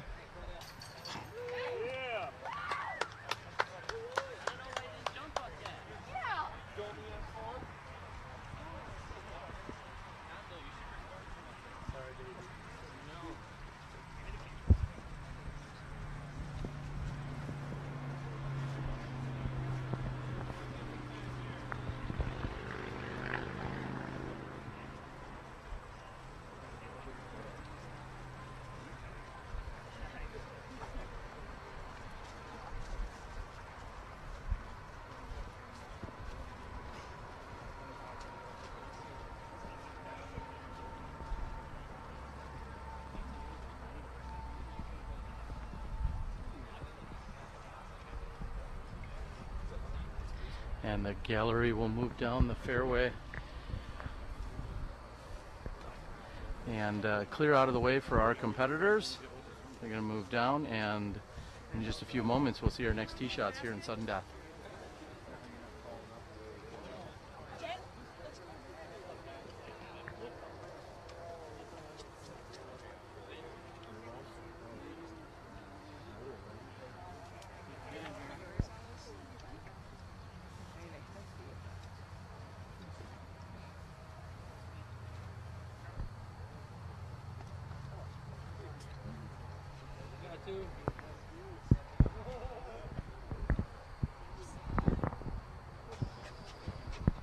And there you have it, both sitting at 18 under for the tournament. Kale Leiviska and Keith Warren.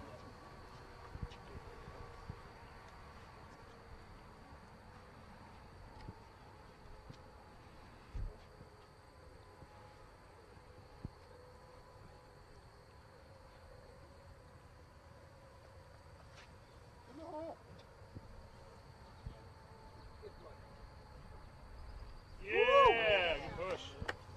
Seemed as if that was just a bit short. This hole, however, does favor the lefty, as Warren will have nothing but a hyzer to go out and around everything.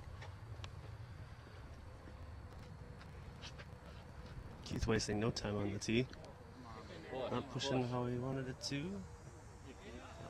They'll both have a putt. And Warren did not hyzer as much as he was hoping for. He's going to be left with a little bit of a putt.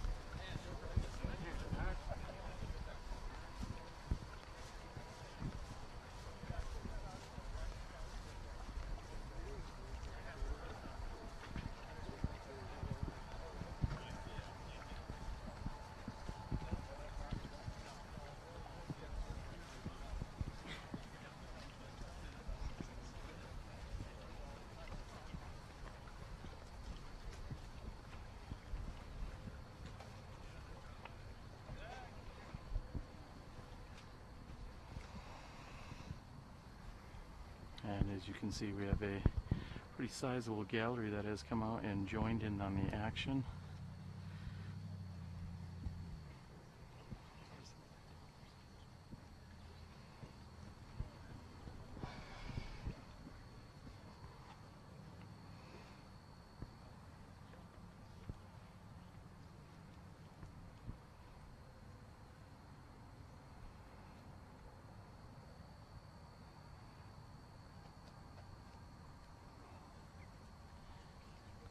And Leiviska's putt is high and left, giving him the opportunity to see if Keith Warren can capitalize on this.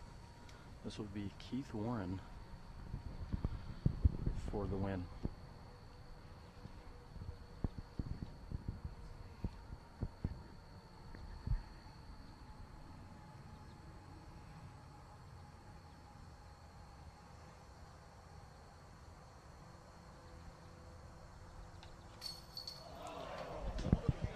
And in disappointing and surprising fashion, Keith Warren has missed his opportunity on the win. And Leiviska has no gimme as he is sitting at still 25 feet from the pin.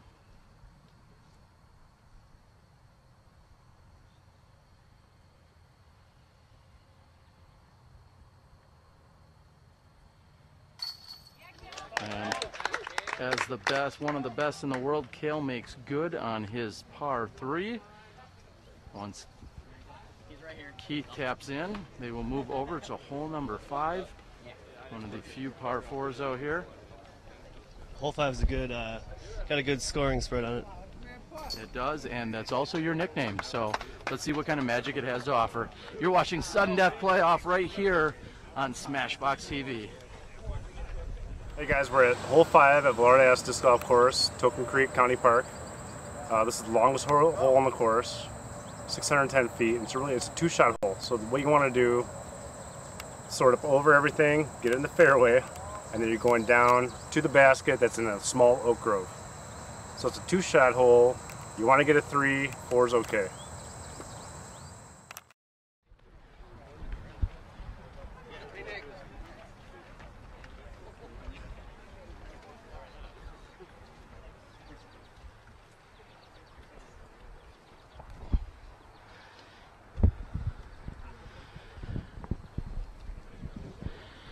Well, these players have decided to put on a show for us. Unfortunately, they both missed putts from 25 to 35 feet on the last hole, but for all the viewers at home and for all the spectators out here, that means more action.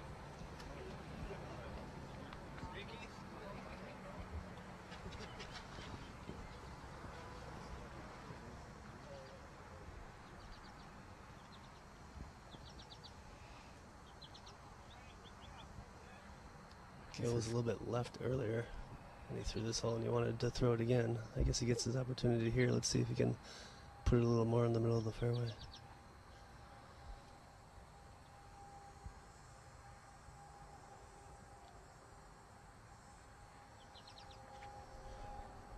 I think that's a little more what he was looking for last round. He'll have an upshot from there. As you said, Cale on the left side of the fairway, maybe a little more left than he was hoping for.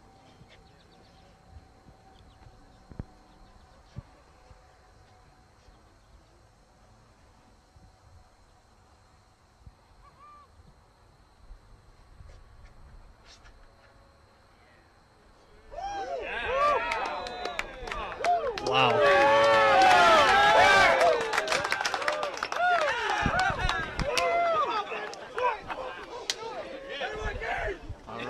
Keith certainly throwing the further drive here. He's going to have a, for even being left-handed, he's going to have a decent angle of approach there. And he's put the pressure back on Cale yet again.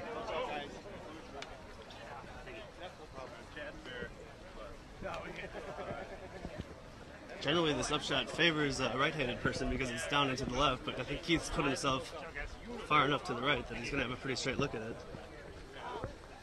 Cale's going to have to do that skip shot that we saw earlier that Dustin had to throw.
Kale is lining up his shot here. He's going to need to get up and down.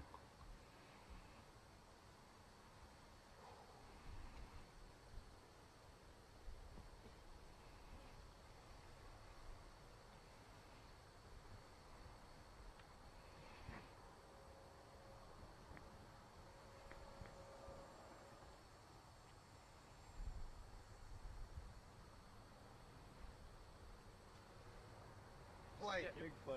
Keep moving. Keep going. Woo! Yeah! Kale could have used a little bit more skip there. It was a solid shot, however, he would have wished that would have filtered a little bit more down and to the left. We're going to get in position for Keith's shot.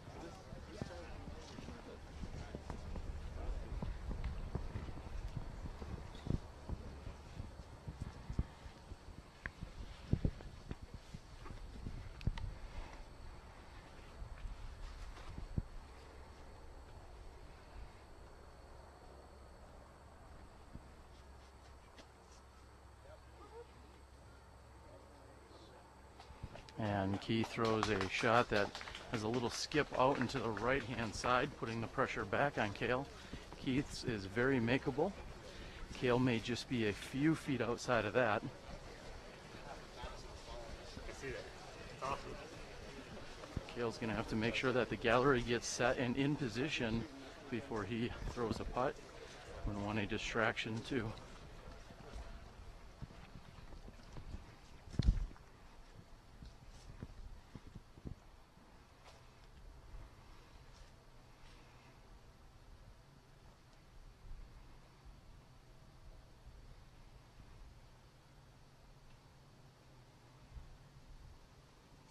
Yeah. As expected, Kale makes good.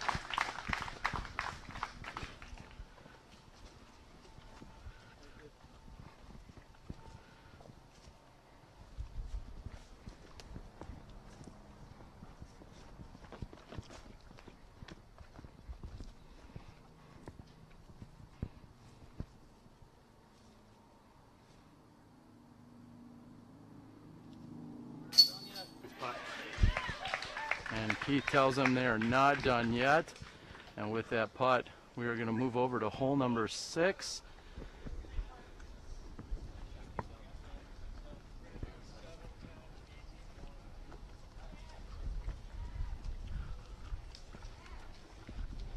Correction, it looks like they're going to move straight to hole number 7.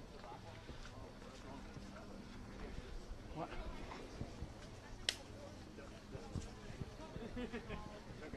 Come through!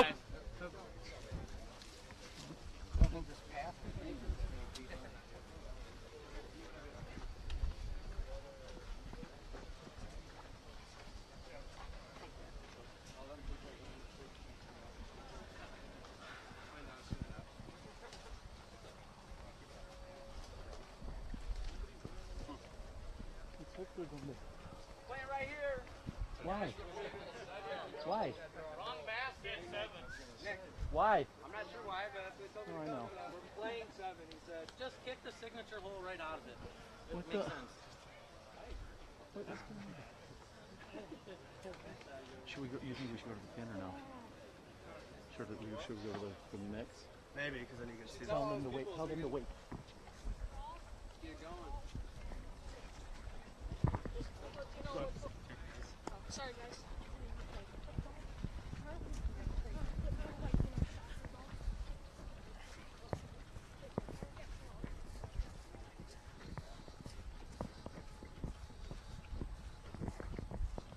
A little bit of question about what hole we were playing. We skipped hole 6. I think Keith, as the lefty, would have rather played hole 6 here than a hole that favors a righty hyzer.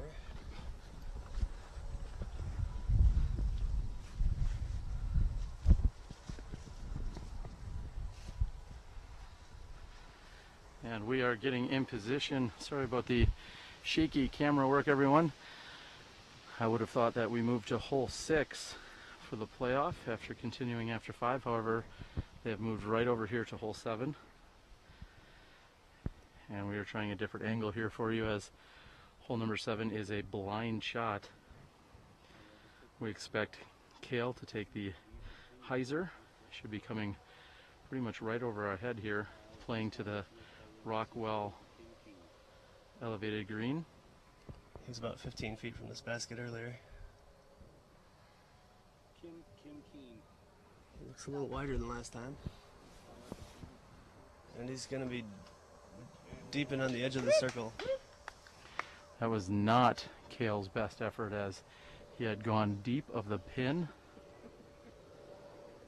He got a very fortunate kick out of the trees. He's going to throw right through the skinny gap. And he's going to park the hole.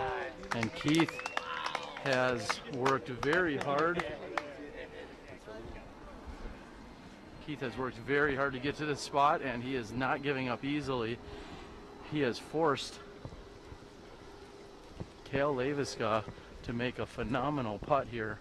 Kale is going to be challenged.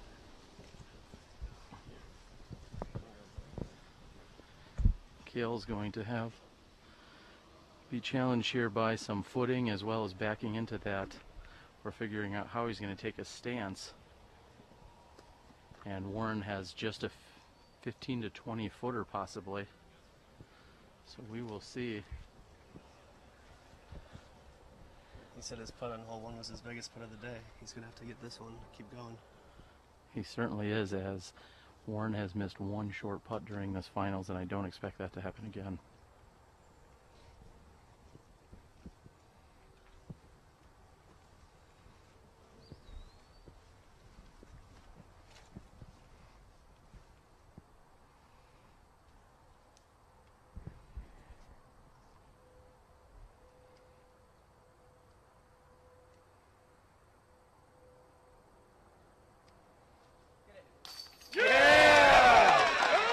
Unbelievable, ladies and gentlemen.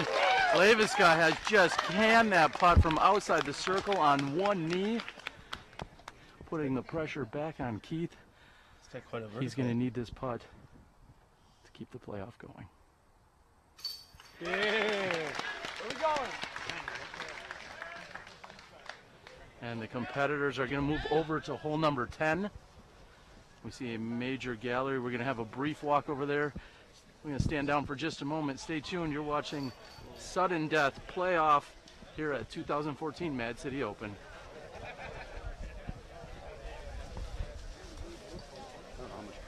don't have much extra here. No. You're good. I got long thoughts. I don't know if you're shit. Number 10. Good. I took the last cast on. Why?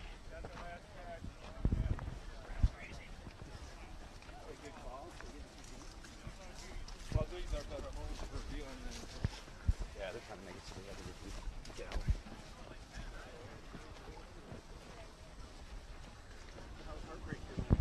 Doing wonderful. I think we were in a good spot last time. You walk up and down those hills? Yes. Any idea how we doing today? No. Well, it's good for me, and that's all that fucking matters. Great.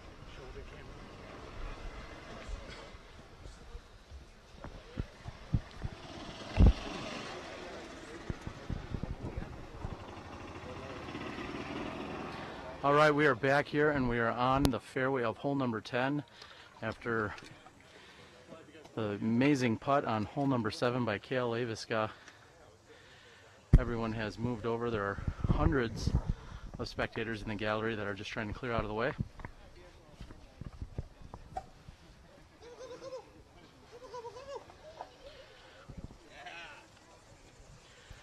Hole 10 measuring in at 450 feet. Just waiting for all of the patrons and other spectators that are taking their sweet time to get out of the way.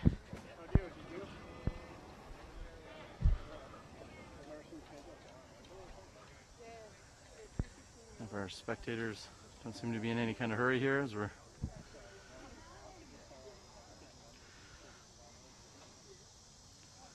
they've played 3, 4, 5, 7, and now here on hole number 10.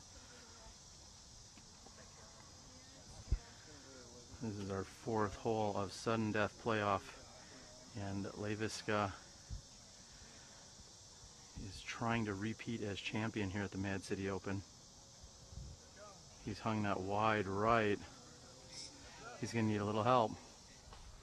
And he gets a relatively good kick. He's going to be able to get up and down from there for a 3. He may even have a long jump putt depending on what Warren's doing.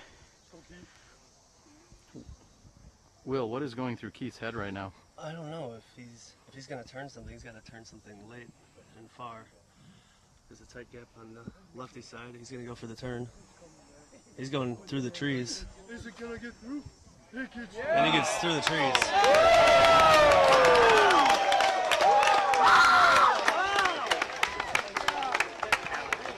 And again, if Keith Warren is going to win this, it's because he's going to fight tooth and nail and beat Cale down to the very final putt.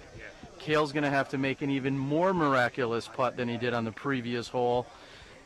We have Keith Warren within 15 to 18 feet of this pin. He's looking to claim that Mad City Open title, and we'll see if Cale Leiviska has anything to say about that.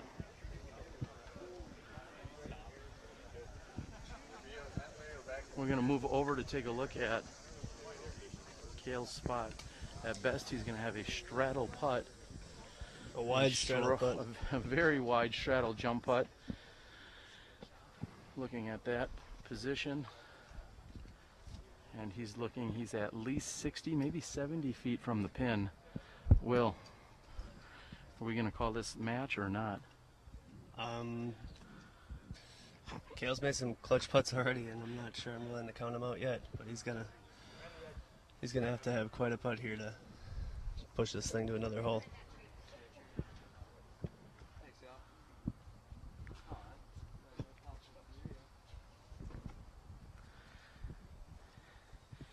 Cale's going to take a look,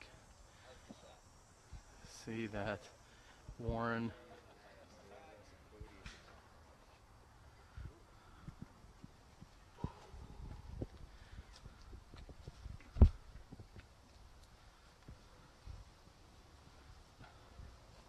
Leiviska is lining this up, seeing what his best possible plan of attack is. And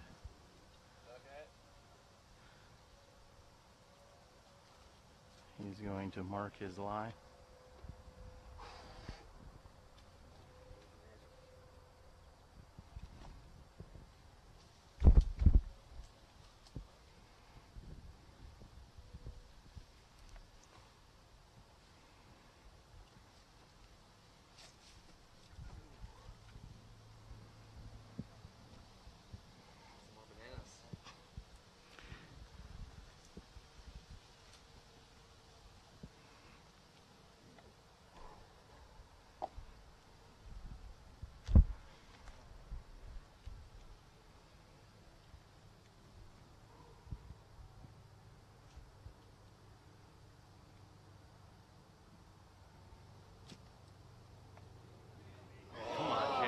Cale narrowly misses.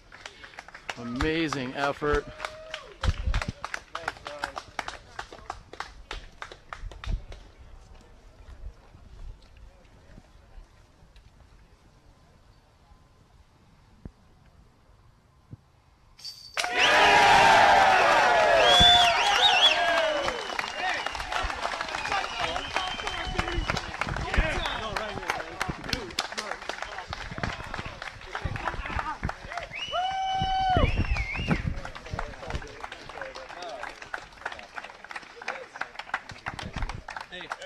Hey man, you're a beast. Keith, bring it on in, buddy. You'll get your time.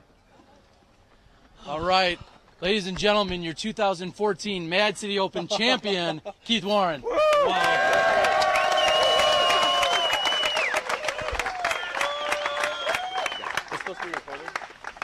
Keith, you had to go out and get done what you did this morning. You put on a show, and nobody got to see it because you weren't on that leader card. Tell us how you ran down Cale. Hey, you know what? That's just the way I like it. Behind the scenes, nobody gets to see what's going on. Let them do their thing, and I'll come up from, you know, behind and take care of business. I mean, this means so much to me because all of you guys, I got text messages all week long, Facebook, everything. Everybody telling me, you know, go get them, man, and I did it, and I'm so pumped, and I'm so thankful for all you guys that give me that kind of motivation to come out and do this. Thank you.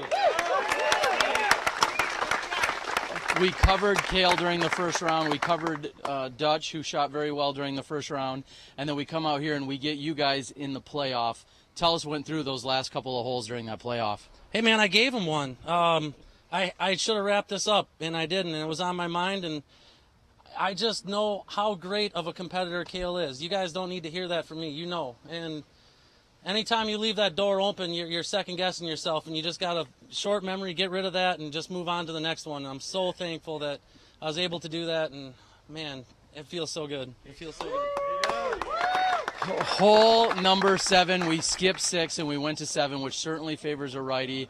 And then Cale comes up with one of the most clutch putts of the entire weekend. What were you thinking when you saw him back there and you thought, well, I've just got a 15-footer to win this? Here's another great Cale highlight. That's what I was thinking.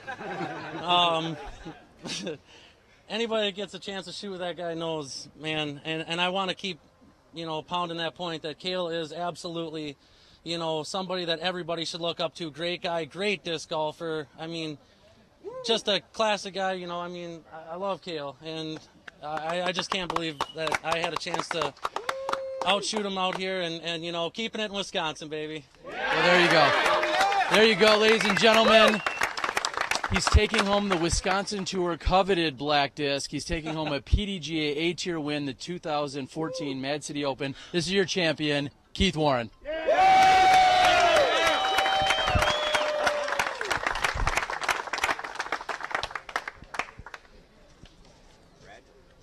Like to very happily, Cale, nice show.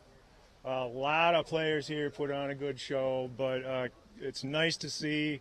Pretty close to homeboy, take care of business. Here's his nice trophy disc and a $1,390 to boot. One more thing. I have never won the Mad City Open as a professional. This is just another accomplishment. I'm shaken. I can't believe I actually get to say I've done this. It means so much to me.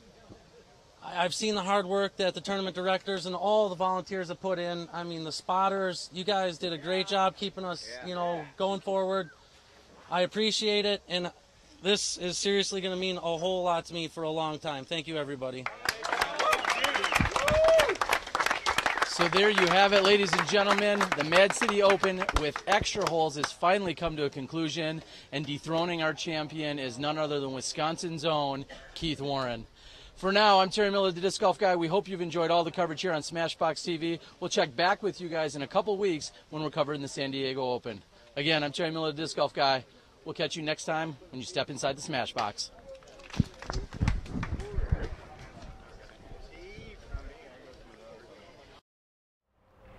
Hello, everyone. We hope you're enjoying the show here on SmashBoxxTV. I'm Terry Miller, the Disc Golf Guy.